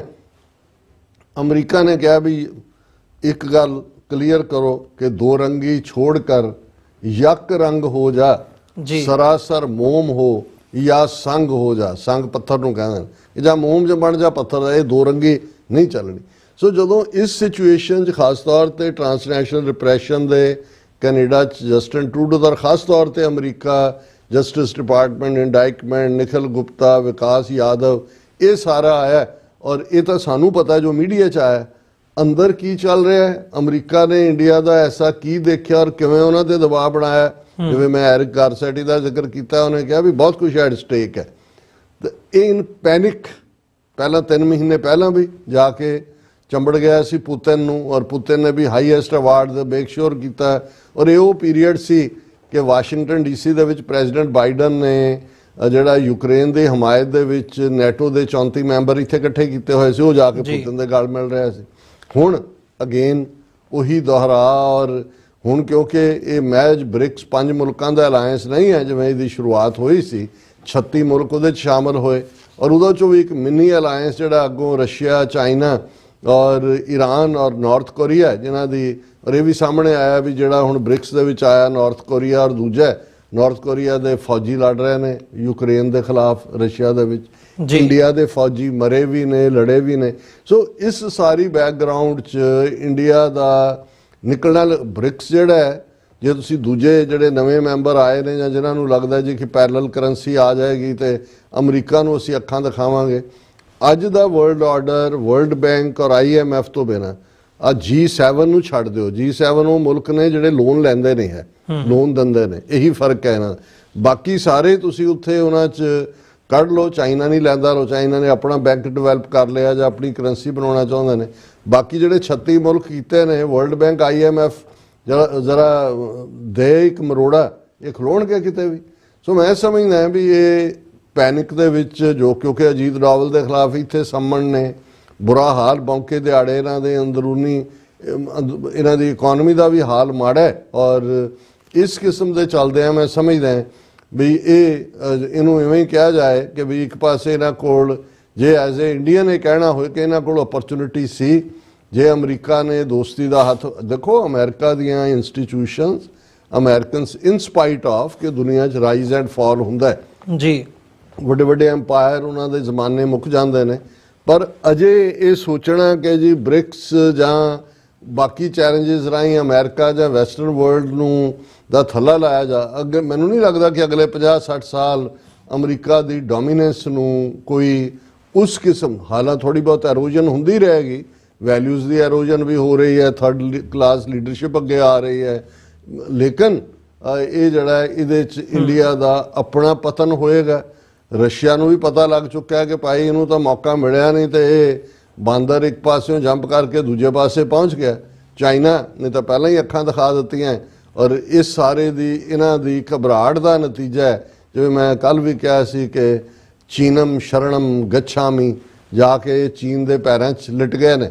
ਔਰ ਬਿਲਕੁਲ ਹੁਣ ਉਹਨਾਂ ਦੀ ਉਹਨਾਂ ਦਾ ਜਿਹੜਾ ਮਿਸਤਰੀ ਹੈ ਕੀ ਉਹਦਾ ਨਾਮ ਵਿਕਰਮ ਮਿਸਤਰੀ ਫੋਰਨ ਸੈਕਟਰੀ, ਉਹਨੂੰ ਅੱਜ ਇਹਨਾਂ ਨੇ ਪੂਰਾ ਰਗੜਾ ਦਿੱਤਾ ਜਿਹੜੀ ਪਾਰਲੀਮੈਂਟਰੀ ਪੈਨਲ ਹੈ ਫੋਰਨ ਸੈਕਟਰੀ ਤੇ ਕਿ why no India China joint statement on LAC ਡਿਸਐਂਗੇਜਮੈਂਟ।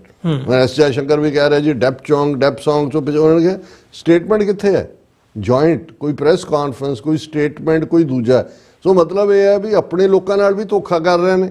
ਚੀਨ ਦੇ ਵੀਜ਼ਾ ਵੀ ਇਹਨਾਂ ਨੇ ਸਰੈਂਡਰ ਕੀਤਾ ਹੈ, ਉੱਥੋਂ ਮਿਲਿਆ ਵੀ ਕੁਝ ਨਹੀਂ ਹੈ।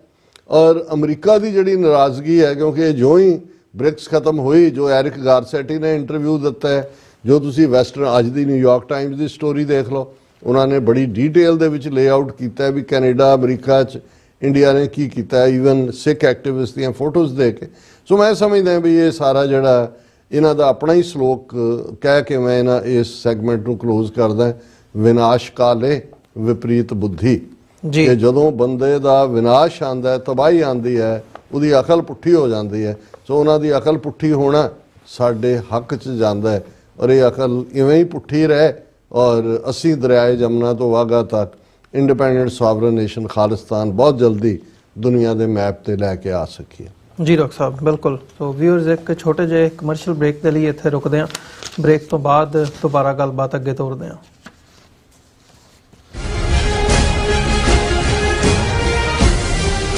ਅਮਰੀਕਾ ਵਿੱਚ ਰਹਿ ਰਹੇ ਹੋ ਅਤੇ ਡਰਾਈਵਿੰਗ ਲਾਇਸੈਂਸ ਲੈਣਾ ਚਾਹੁੰਦੇ ਹੋ ਤੇ ਲੱਭ ਰਹੇ ਹੋ ਇੱਕ ਤਜਰਬੇਕਾਰ ਡਰਾਈਵਿੰਗ ਸਕੂਲ, ਤਾਂ ਤੁਹਾਡੇ ਲਈ ਹੈ ਵੱਡੀ ਖੁਸ਼ਖਬਰੀ।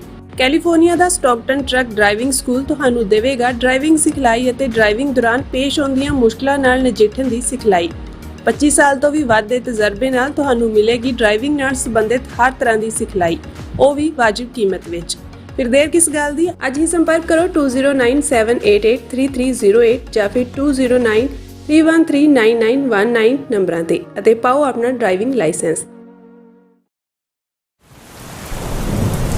ਯੂਨਾਈਟਿਡ ਸਿੱਖ ਸੰਸਥਾ ਨੇ ਦੱਖਣੀ ਅਮਰੀਕਾ ਵਿੱਚ ਬੇਰਲ ਤੂਫਾਨ ਦੇ ਪੀੜਤਾਂ ਲਈ ਤੁਰੰਤ ਮਦਦ ਮੁਹਿੰਮ ਸ਼ੁਰੂ ਕੀਤੀ ਹੈ। ਇਸ ਭਿਆਨਕ ਤੂਫਾਨ ਨੇ ਸੈਂਟ ਵਿੰਸੈਂਟ ਅਤੇ ਗ੍ਰੇਨੇਡੀਨਸ, ਗ੍ਰੇਨੇਡਾ, ਡੋਮਿਨਿਕਾ ਤੇ ਬਾਰਬਾਡੋਸ ਨੂੰ ਬਹੁਤ ਨੁਕਸਾਨ ਪਹੁੰਚਾਇਆ ਹੈ। ਯੂਨਾਈਟਿਡ ਸਿੱਖ ਦੀਆਂ ਟੀਮਜ਼ ਲੋੜਵੰਦ ਲੋਕਾਂ ਲਈ ਜ਼ਰੂਰੀ ਸਮਾਨ ਅਤੇ ਖਾਣ-ਪੀਣ ਦੀਆਂ ਚੀਜ਼ਾਂ ਪਹੁੰਚਾ ਰਹੀਆਂ ਹਨ। ਤੁਹਾਡੇ ਸਹਿਯੋਗ ਦੀ ਲੋੜ ਹੈ। ਕਿਰਪਾ ਕਰਕੇ ਇਹ ਸਮਾਨ ਦਾਨ ਕਰੋ। ਖਾਣ-ਪੀਣ ਦੀਆਂ ਚੀਜ਼ਾਂ, ਤਿਰਪਾਲ, ਜਨਰੇਟਰ, ਕੱਪੜੇ, ਤੰਬੂ, ਟਾਇਲਟ ਪੇਪਰ, ਬਰਸਾਤੀ ਕੋਟ, ਸੈਨੇਟਰੀ ਪੈਡ, ਹਰੇਕ ਸਾਈਜ਼ ਦੇ ਡਾਈਪਰ ਆਦਿ। ਡੋਨੇਟ ਕਰਨ ਲਈ contact@unitedsikhs.org ਤੇ ਸੰਪਰਕ ਕਰੋ।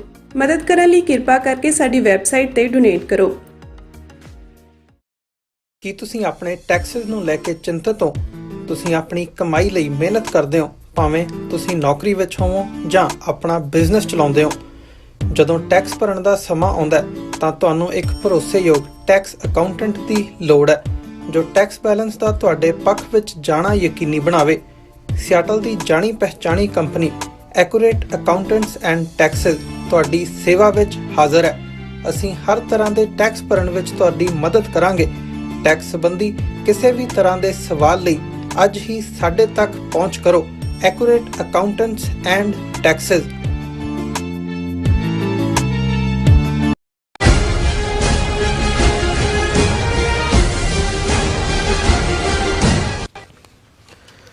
ਵਿਊਅਰਸ, ਬ੍ਰੇਕ ਤੋਂ ਬਾਅਦ ਤੁਹਾਡਾ ਸਾਰਿਆਂ ਦਾ ਸਵਾਗਤ ਹੈ।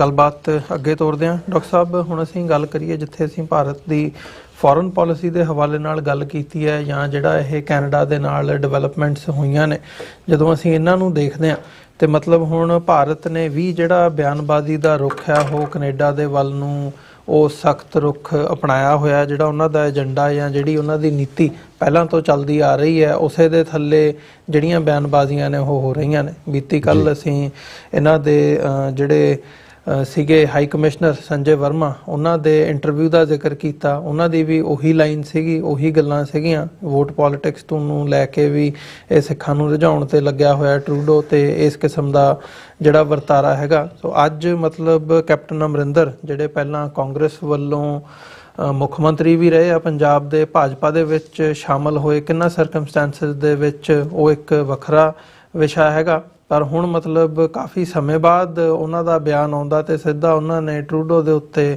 ਨਿਸ਼ਾਨਾ ਸਾਧਿਆ ਕਿ ਭਾਈ ਇਹ ਟਰੂਡੋ ਜ਼ਿੰਮੇਵਾਰ ਹੈ ਭਾਰਤ ਤੇ ਕੈਨੇਡਾ ਦੇ ਜਿਹੜੇ ਰਿਲੇਸ਼ਨਸ ਹੈਗੇ ਨੇ ਇਹਨਾਂ ਦੇ ਵਿੱਚ ਤਰੇੜ ਪਾਉਣ ਦੇ ਲਈ ਤੇ ਇਸ ਪਾੜੇ ਨੂੰ ਹੋਰ ਵਧਾਉਣ ਦੇ ਲਈ। ਉਹਨਾਂ ਦੀ ਵੀ ਉਸ ਕਿਸਮ ਦੀ ਨੀਤੀ ਦੇ ਥੱਲੇ ਹੀ ਜਿਹੜੀ ਭਾਰਤ ਦੀ ਬਿਆਨਬਾਜ਼ੀ ਰਹੀ ਹੈ ਓਵਰਆਲ ਜਿਸ ਨਜ਼ਰੀਏ ਤੋਂ, ਉਹੀ ਬਿਆਨ ਕਿਤੇ ਨਾ ਕਿਤੇ ਉਹਨਾਂ ਦਾ ਵੀ ਉਹ ਹੈ ਕਿ ਭਾਈ ਟਰੂਡੋ ਜ਼ਿੰਮੇਵਾਰ ਹੈ ਇਸ ਦੇ ਲਈ, ਤੇ ਉਹਨਾਂ ਦੀ ਜ਼ਿੰਮੇਵਾਰੀ ਦੇ ਲਈ ਮਤਲਬ ਉਹ ਖਾਲਿਸਤਾਨੀਆਂ ਨੂੰ ਵੀ ਬਲੇਮ ਕਰ ਰਹੇ ਆ, ਤੇ ਉਹ ਕਰ ਰਹੇ ਆ ਵੀ ਭਾਈ ਇਹ ਸਿੱਖਾਂ ਦੀ ਵੋਟ ਜਿਹੜੀ ਵੋਟ ਮਤਲਬ ਜੇ ਤੁਸੀਂ ਪਰਸੈਂਟੇਜ ਕੱਢ ਕੇ ਦੇਖੋ ਕਿ ਕੋਈ ਬਹੁਤੀ ਬਣਦੀ ਨਹੀਂ, ਉਹ ਵੀ 3-4 ਪਾਰਟੀਆਂ 'ਚ ਵੰਡੀ ਜਾਂਦੀ ਹੈ, ਕਿੰਨੀ ਕੁ ਮਤਲਬ ਉਹਦੇ 'ਚੋਂ ਉਹਨਾਂ ਨੂੰ ਫਾਇਦਾ ਨਿਕਲਣਾ ਆ। ਪਰ ਉਹ ਉਸੇ ਨੀਤੀ ਦੇ ਥੱਲੇ ਮਤਲਬ ਉਹਨਾਂ ਦਾ ਬਿਆਨ ਆਉਂਦਾ ਆ। ਤੇ ਉੱਥੇ ਦੂਜੇ ਪਾਸੇ ਜਦੋਂ ਅਸੀਂ ਕੈਨੇਡਾ ਦੇ ਵਿੱਚ ਦੇਖਦੇ ਹਾਂ, ਉਹ RCMP ਦੇ ਇੰਕਸ਼ਾਫ ਤੋਂ ਬਾਅਦ CBC ਜਾਂ ਗਲੋਬ ਐਂਡ ਮੇਲ ਜਿਹੜੀਆਂ ਇਹਨਾਂ ਦੀਆਂ ਮੇਨ ਪ੍ਰਮੁੱਖ ਅਖਬਾਰਾਂ ਹੈਗੀਆਂ ਨੇ ਕੈਨੇਡਾ ਦੀਆਂ, ਉਹਨਾਂ ਦੇ ਵਿੱਚ ਹੁਣ ਹੋਰ ਡੀਟੇਲਡ ਸਟੋਰੀਜ਼ ਜਿਹੜੀਆਂ ਨੇ ਉਹ ਆ ਰਹੀਆਂ ਨੇ, ਇੱਕ 2-2 ਦਿਨ ਛੱਡ ਕੇ।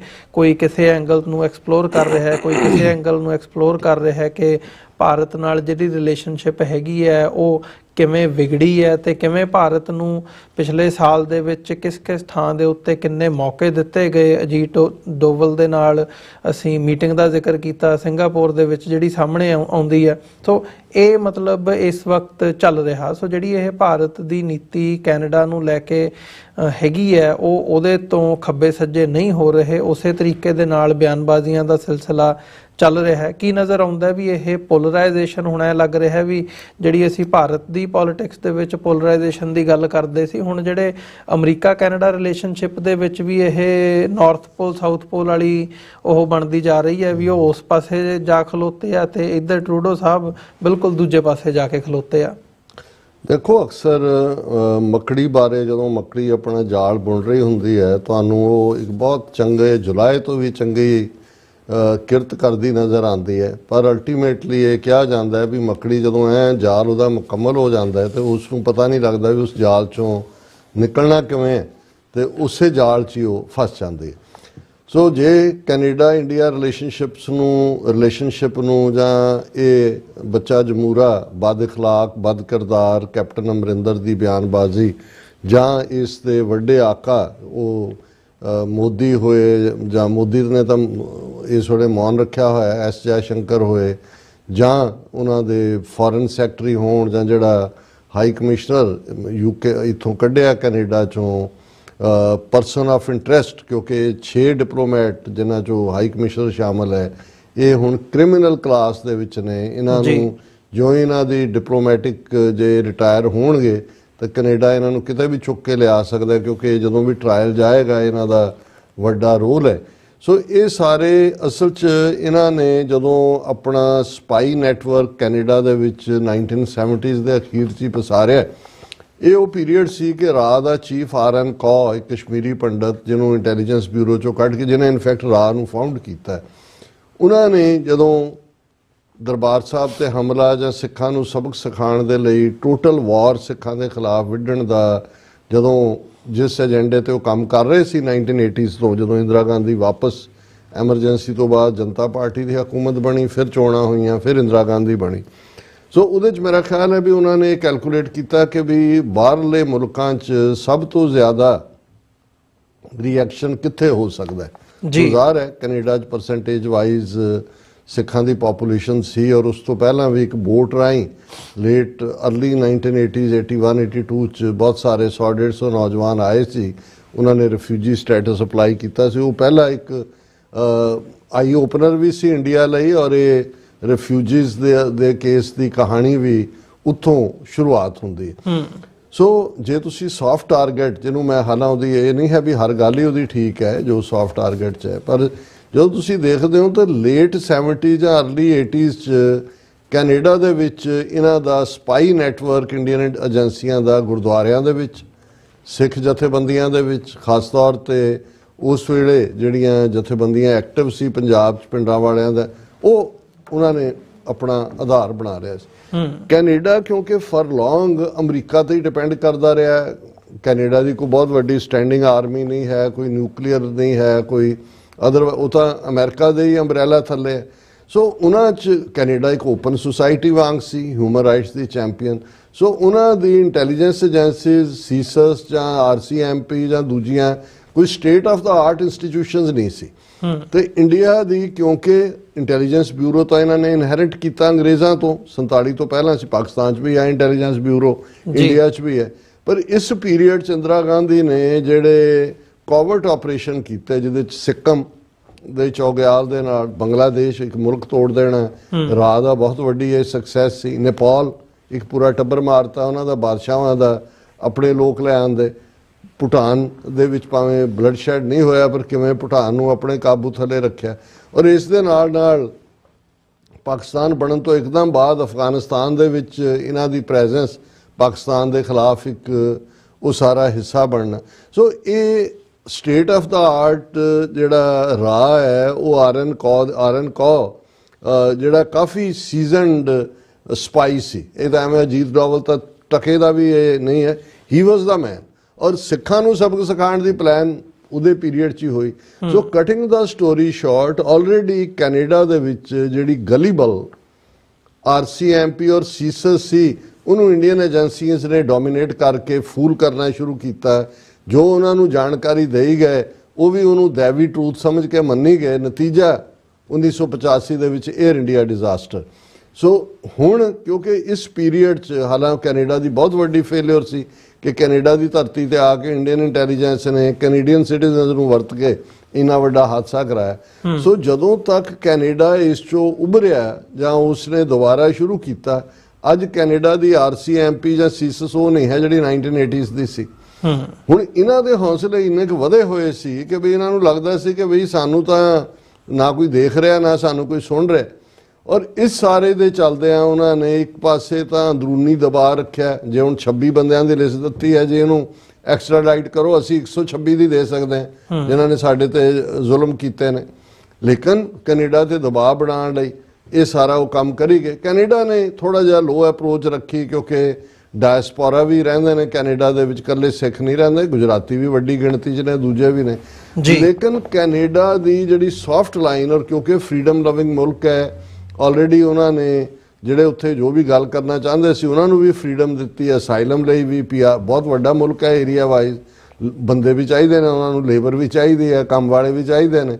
ਇਸ ਲਈ PR ਦਾ ਸਿਲਸਿਲਾ ਵੀ ਸੌਖਾ ਸੀ। ਇਹੀ ਨਹੀਂ ਇਕੱਲਾ, ਈਵਨ ਬੰਗਲਾਦੇਸ਼ ਵੀ ਕੈਨੇਡਾ ਤੇ ਇਲਜ਼ਾਮ ਲਾਉਂਦਾ ਜੀ ਜਿਨ੍ਹਾਂ ਨੇ ਸ਼ੇਖ ਮੁਜੀਬ ਨੂੰ ਮਾਰਿਆ, ਦੂਜੇ ਤੀਜੇ ਉਹਨਾਂ ਨੇ ਕੈਨੇਡਾ 'ਚ ਪਨਾਹ ਲਈ ਆ, ਦੂਜੇ ਵੀ ਕਹਿੰਦੇ ਨੇ।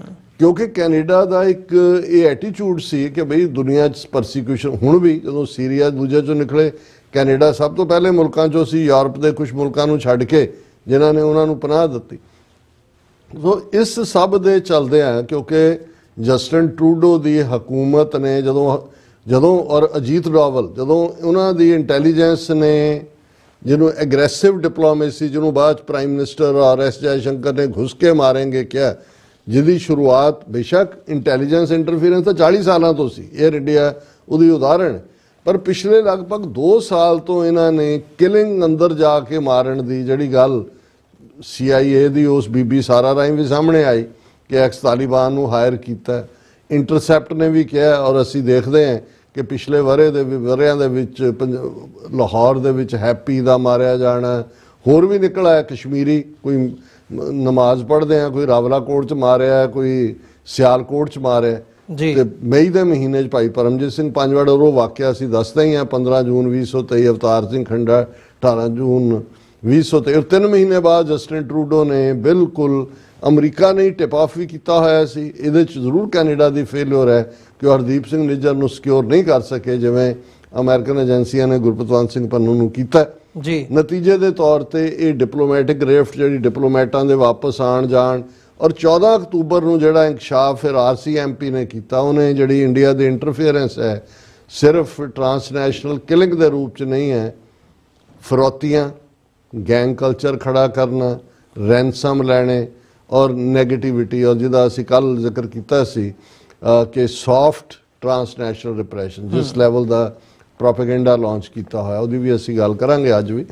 ਹੁਣ ਇਸ ਸਭ ਦੇ ਚੱਲਦੇ ਆ ਕਿਉਂਕਿ ਇਸ ਵੇਲੇ ਇਹਨਾਂ ਦੇ ਕੋਲ ਕੋਈ ਜਿਹੜਾ ਡਿਫੈਂਸ ਨਹੀਂ ਹੈ। ਕੈਨੇਡਾ ਦੇ ਕੋਰਟ ਦੇ ਵਿੱਚ ਵੀ ਹੁਣ ਜਿਵੇਂ ਰਿਪਦਮਨ ਸਿੰਘ ਮਲਕ ਕੇਸ ਦੇ ਵਿੱਚ ਦੋਨੋਂ ਹੀ ਜਿਹੜੇ ਨਾਨ ਪੰਜਾਬੀ ਕਿਲਰ ਨੇ ਉਹਨਾਂ ਨੇ ਪਲੀਡ ਕੀਤਾ, ਉਹਨਾਂ 'ਚੋਂ ਕੀ ਨਿਕਲੇਗਾ।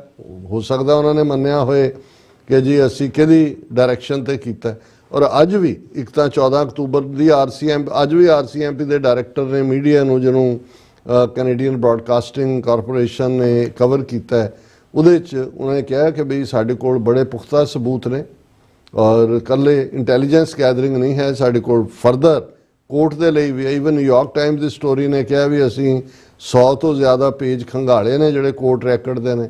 Even American Nikhil Gupta case ਦੇ ਵਿੱਚ ਉਹਨਾਂ ਦਾ ਇੱਕ ਯੂਟਿਊਬਰ ਗਿਣਾ ਰਿਹਾ ਸੀ ਕਿ ਮਾਈਨਿਊਟ ਡਾਇਲੌਗ ਕੀ ਹੋ ਰਿਹਾ ਨਿਖਿਲ ਗੁਪਤਾ ਤੇ ਵਿਕਾਸ ਯਾਦਵ ਦੇ ਵਿਚਾਲੇ, ਉਹ ਸਾਰਾ ਅਮਰੀਕਨ ਕੋਰਟ ਰੈਕਡ ਦੇ ਵਿੱਚ ਵੀ ਸਾਹਮਣੇ ਆ ਗਿਆ। ਸੋ ਜਿਉਂ-ਜਿਉਂ ਕੇਸਿਸ ਅੱਗੇ ਜਾਣਗੇ, ਹੁਣ ਇੰਡੀਆ ਨੇ ਇਹ ਦੇਖ ਲਿਆ ਵੀ ਅਮਰੀਕਾ ਨੂੰ ਤਾਂ ਹਜ਼ੂਰ ਸਾਡੇ ਮਾਈ ਬਾਪ ਕਹਿ ਕੇ ਜਿਹੜਾ ਹੈ ਉਹ ਲੋਕ ਕੀ ਪਲੇ ਕਰੋ। ਹਾਂਜੀ, ਉਹਨੂੰ ਸਾਨੂੰ ਸਬੂਤ ਦਿੱਤੇ ਅਮਰੀਕਾ ਨੇ, ਦੇਖੋ ਜੀ ਅਸੀਂ ਵਿਕਾਸ ਯਾਦਵ ਨੂੰ ਹੁਣ ਅਮਰੀਕਾ ਕਹਿ ਰਿਹਾ ਐਕਸਟ੍ਰਾਡਾਈਟ ਕਰੋ, ਹੈ ਕਿੱਥੇ ਵਿਕਾਸ ਯਾਦਵ, ਪਹਿਲਾਂ ਇਹ ਦੱਸੋ।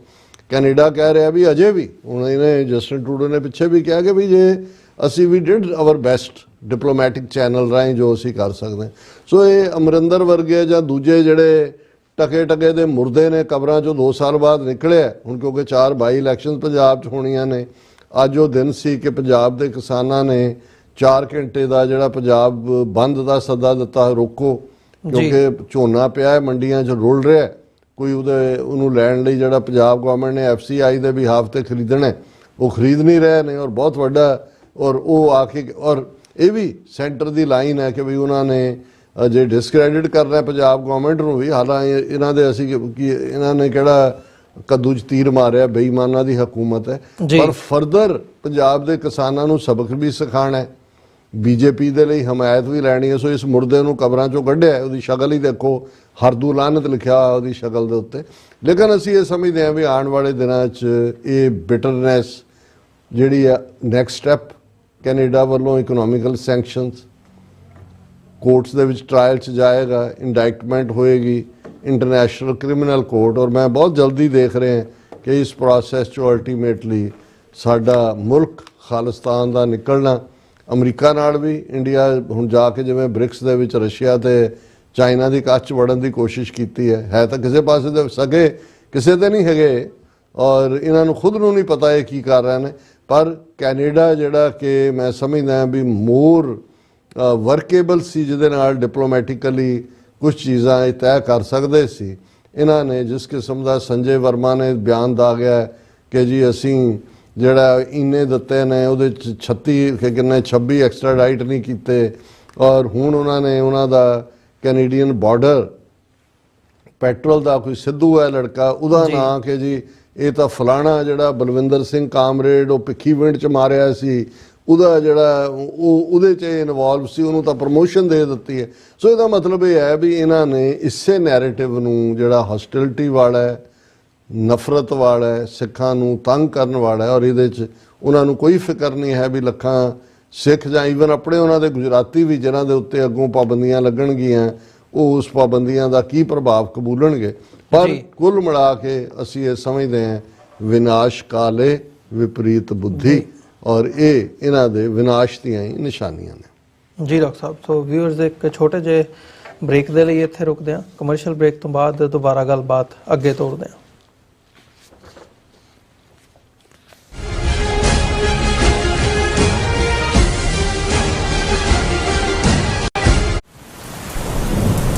ਯੂਨਾਈਟਿਡ ਸਿੱਖ ਸੰਸਥਾ ਨੇ ਦੱਖਣੀ ਅਮਰੀਕਾ ਵਿੱਚ ਬੇਰਲ ਤੂਫਾਨ ਦੇ ਪੀੜਤਾਂ ਲਈ ਤੁਰੰਤ ਮਦਦ ਮੁਹਿੰਮ ਸ਼ੁਰੂ ਕੀਤੀ ਹੈ। ਇਸ ਭਿਆਨਕ ਤੂਫਾਨ ਨੇ ਸੈਂਟ ਵਿੰਸੈਂਟ ਅਤੇ ਗ੍ਰੇਨੇਡੀਨਸ, ਗ੍ਰੇਨੇਡਾ, ਡੋਮਿਨਿਕਾ ਤੇ ਬਾਰਬਾਡੋਸ ਨੂੰ ਬਹੁਤ ਨੁਕਸਾਨ ਪਹੁੰਚਾਇਆ ਹੈ। ਯੂਨਾਈਟਿਡ ਸਿੱਖ ਦੀਆਂ ਟੀਮਜ਼ ਲੋੜਵੰਦ ਲੋਕਾਂ ਲਈ ਜ਼ਰੂਰੀ ਸਮਾਨ ਅਤੇ ਖਾਣ-ਪੀਣ ਦੀਆਂ ਚੀਜ਼ਾਂ ਪਹੁੰਚਾ ਰਹੀਆਂ ਹਨ। ਤੁਹਾਡੇ ਸਹਿਯੋਗ ਦੀ ਲੋੜ ਹੈ। ਕਿਰਪਾ ਕਰਕੇ ਇਹ ਸਮਾਨ ਦਾਨ ਕਰੋ।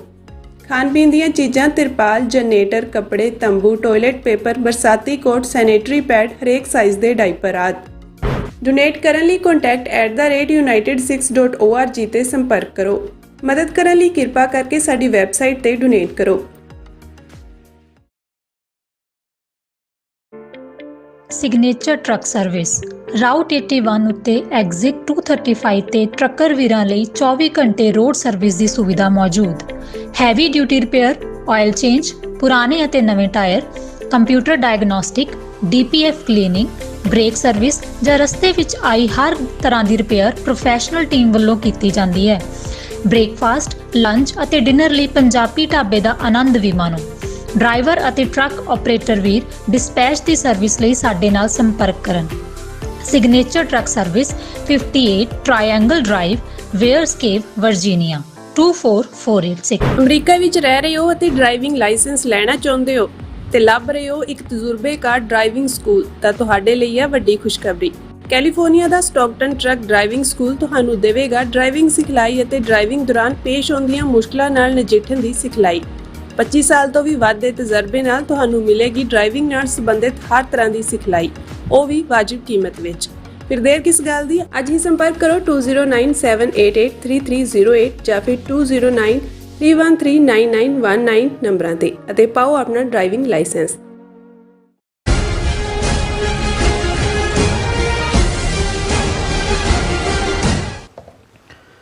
ਵਿਊਅਰਸ, ਬ੍ਰੇਕ ਤੋਂ ਬਾਅਦ ਤੁਹਾਡਾ ਸਾਰਿਆਂ ਦਾ ਸਵਾਗਤ ਹੈ। ਗੱਲਬਾਤ ਅੱਗੇ ਤੋਰਦੇ ਹਾਂ ਡਾਕਟਰ ਸਾਹਿਬ ਅਖੀਰਲੇ ਸੈਗਮੈਂਟ ਦੇ ਵਿੱਚ, ਜਿੱਥੇ ਅਸੀਂ ਪਹਿਲਾਂ 3 ਸੈਗਮੈਂਟਸ ਦੇ ਵਿੱਚ ਗੱਲ ਕੀਤੀ ਹੈ ਓਵਰਆਲ ਭਾਰਤ ਦੇ ਹਵਾਲੇ ਨਾਲ ਵੀ, ਸਿੱਖਾਂ ਦੇ ਹਵਾਲੇ ਨਾਲ ਵੀ, ਟਰਾਂਸਨੈਸ਼ਨਲ ਰਿਪਰੈਸ਼ਨ ਦਾ ਜਾਂ ਕੈਨੇਡਾ ਅਤੇ ਇੰਡੀਆ ਦੀ ਜਿਹੜੀ ਰਿਲੇਸ਼ਨਸ਼ਿਪ ਹੈਗੀ ਹੈ ਉਸ ਹਵਾਲੇ ਨਾਲ। ਮਤਲਬ ਹੁਣ ਇਹ ਸਾਰੀ ਜਦੋਂ ਅਸੀਂ ਓਵਰਆਲ ਇਹਨੂੰ ਸਿੱਖ ਪਰਸਪੈਕਟਿਵ ਤੋਂ ਦੇਖਣ ਦੀ ਕੋਸ਼ਿਸ਼ ਕਰਦੇ ਹਾਂ ਤੇ ਮਤਲਬ ਐਂ ਲੱਗਦਾ ਜਾਂ ਐਂ ਹੈਗਾ ਕਿ ਇਹ ਬੜਾ ਕ੍ਰੂਸ਼ੀਅਲ ਟਾਈਮ ਹੈਗਾ।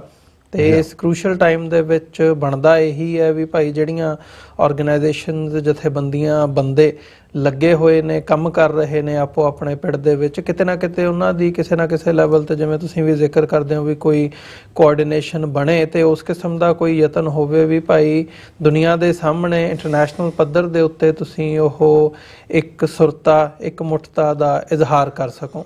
ਤਾਂ ਉਹਦੇ ਨਾਲ ਹੀ ਫਿਰ ਜੇ ਕੋਈ ਉਸ ਕਿਸਮ ਦੀ ਸਿਚੁਏਸ਼ਨ ਬਣਦੀ ਹੈ ਜਿਹਦੇ ਵਿੱਚੋਂ ਜੇ ਤੁਸੀਂ ਉਹ ਇੱਕ ਕੋਈ ਪਲੇਟਫਾਰਮ ਕ੍ਰੀਏਟ ਕਰ ਸਕੋ ਜਿਹਦੇ ਰਾਹੀਂ ਤੁਸੀਂ ਇਵੈਂਚੁਅਲੀ ਕੋਈ ਰਿਜ਼ਲਟ ਕੱਢ ਸਕੋ।